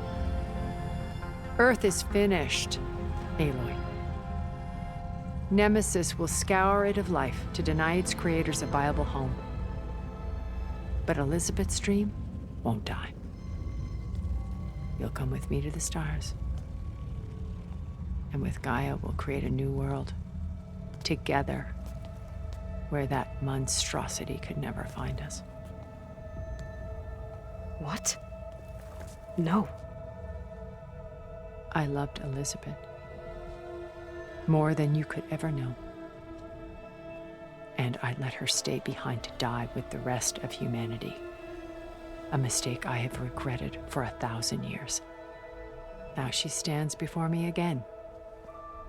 Not some inferior copy, but her best possible self.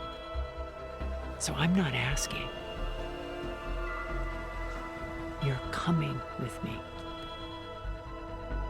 It may seem harsh now, but you'll forgive me in a few centuries.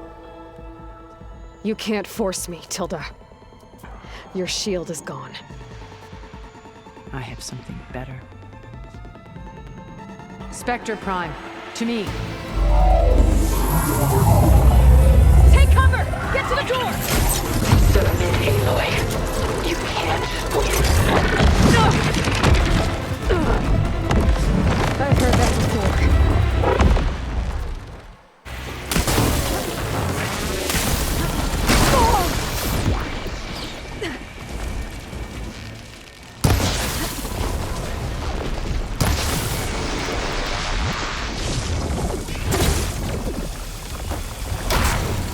I knew you didn't truly want to hurt me.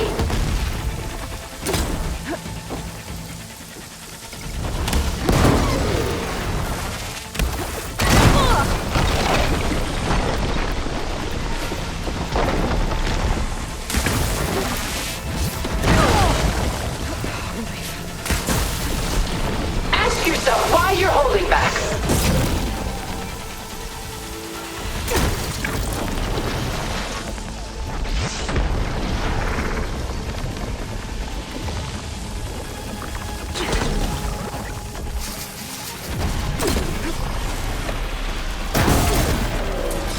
I can target its gold plate.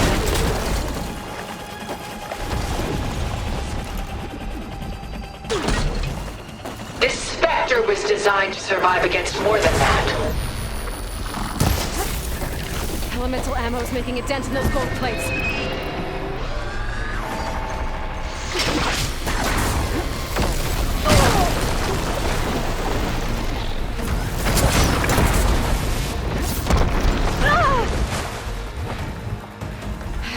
I have you!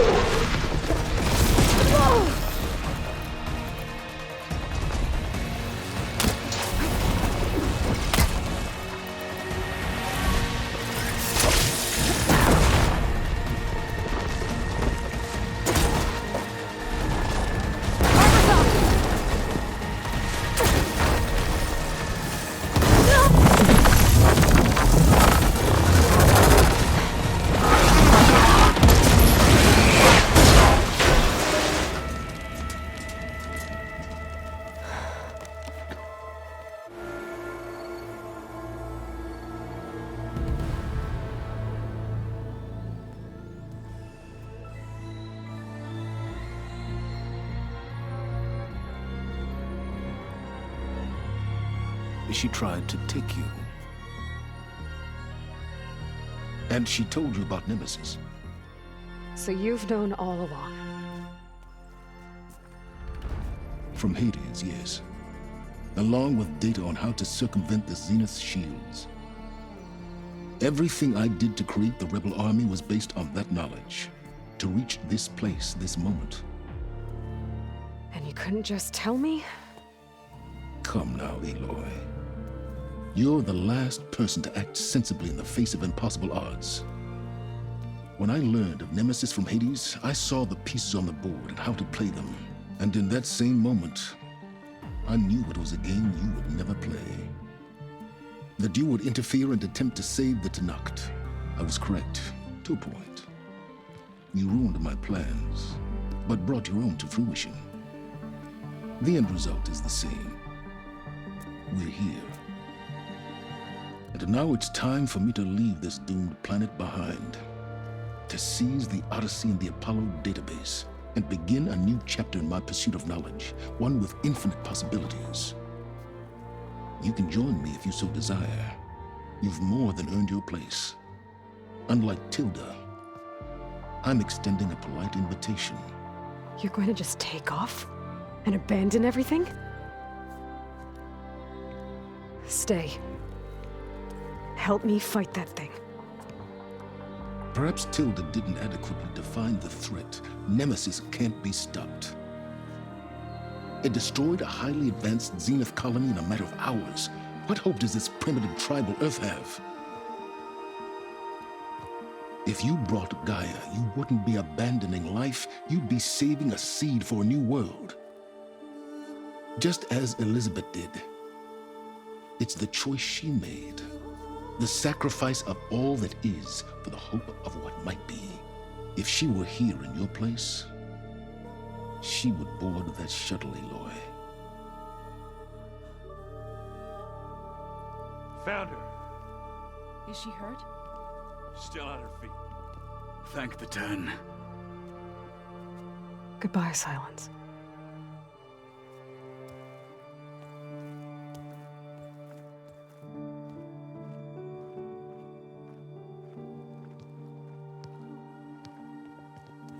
She looks okay. She looks victorious. As always. Aloy. You did it.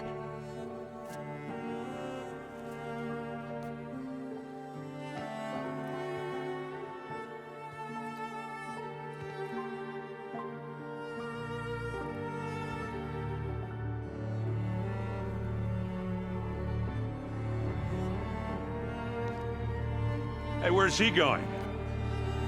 As far away as anyone can go. Oh. Are you sure?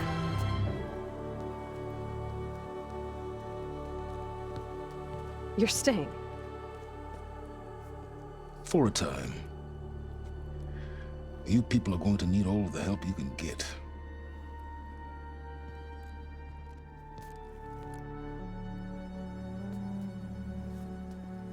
Does anyone else need a drink? Not if it's that ale of yours. I'd be fine with a nap. Excellent idea. I hope it's really over this time.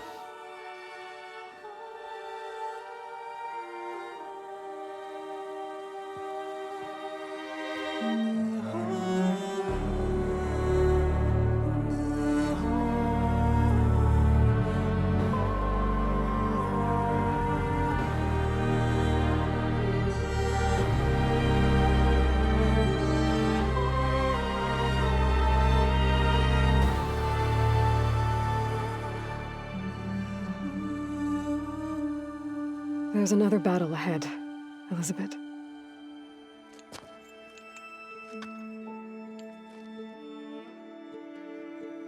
Very different than the one you fought.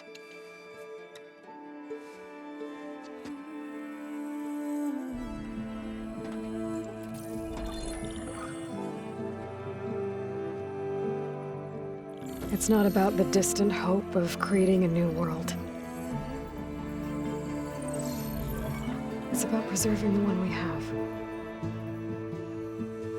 My friends have a new mission. To spread the word and ask for help. They've taken it in stride. I think it's because they've always known what I've only just started to understand. That the people of this world have the strength to fight any battle.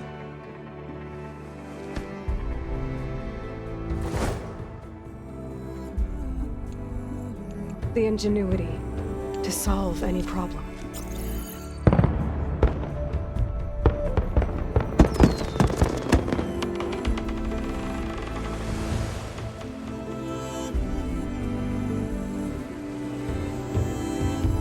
The courage to overcome any obstacle.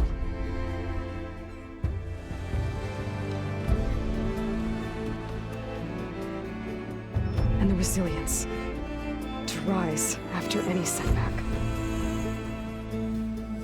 As for me, I can't say I'm not afraid. What lies ahead will be harder than anything we've faced before. But I know I can put the fear aside. Because for the first time in my life, I feel like I'm not alone.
to hold this crown of ash and salt. Their kindness calls to me. I have to block it out. My voice has grown so somber. These words don't seem like mine, but the iron won't subside. No matter what I try.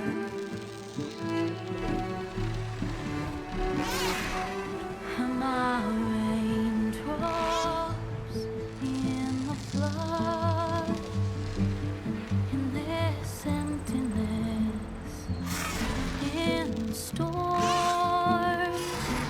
If I falter, if I fall, the wave inside my soul carries all I know. Who can take my hand in the flood?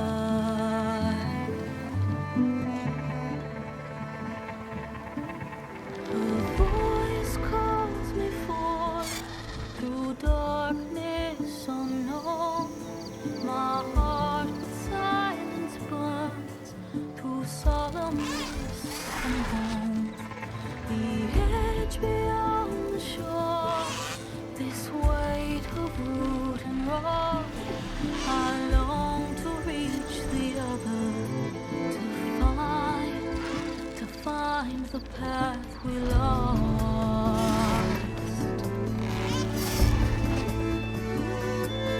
And my raindrops in the flood, in this emptiness, in the storm. If I'm broken, if I'm torn, the wave inside my soul carries all I know. Who can take my hand in the flood?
hands are full of flowers, my ears are full of songs, my heart is sad enough. I'd rather just be wrong. I listen when you talk, your words all make sense, but underneath it all, I hear where we are going with this.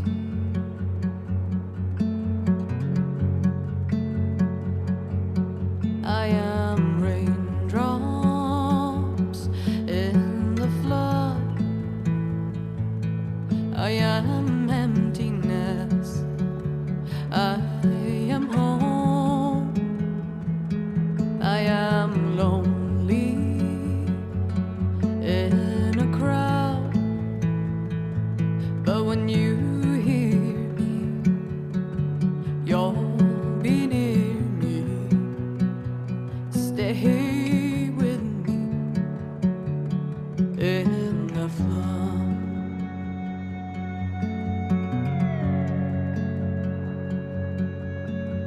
In dreams I never left, I had courage like the beast. My eyes, they never fled. My arms would always reach. You harden with your words. Maybe fear is armor too. My voice is not that strong. When hurricanes come running from you,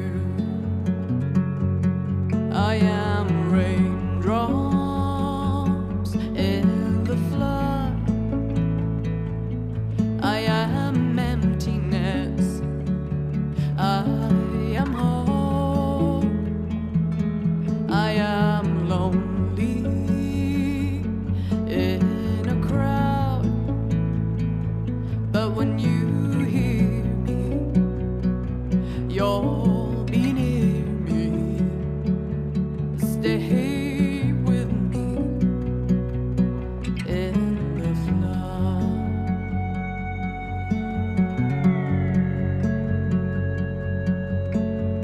The little child inside is jealous of your strength, the way you hold your head when everything's aflame. Your back as straight as you walk away, straighter than an oak in a storm. Only I remain. Should I have been reshaped in your image? Is that what you want? I am raindrops in the flood. I am emptiness. I am home. I am lonely in a crowd. But when you hear me, you'll be near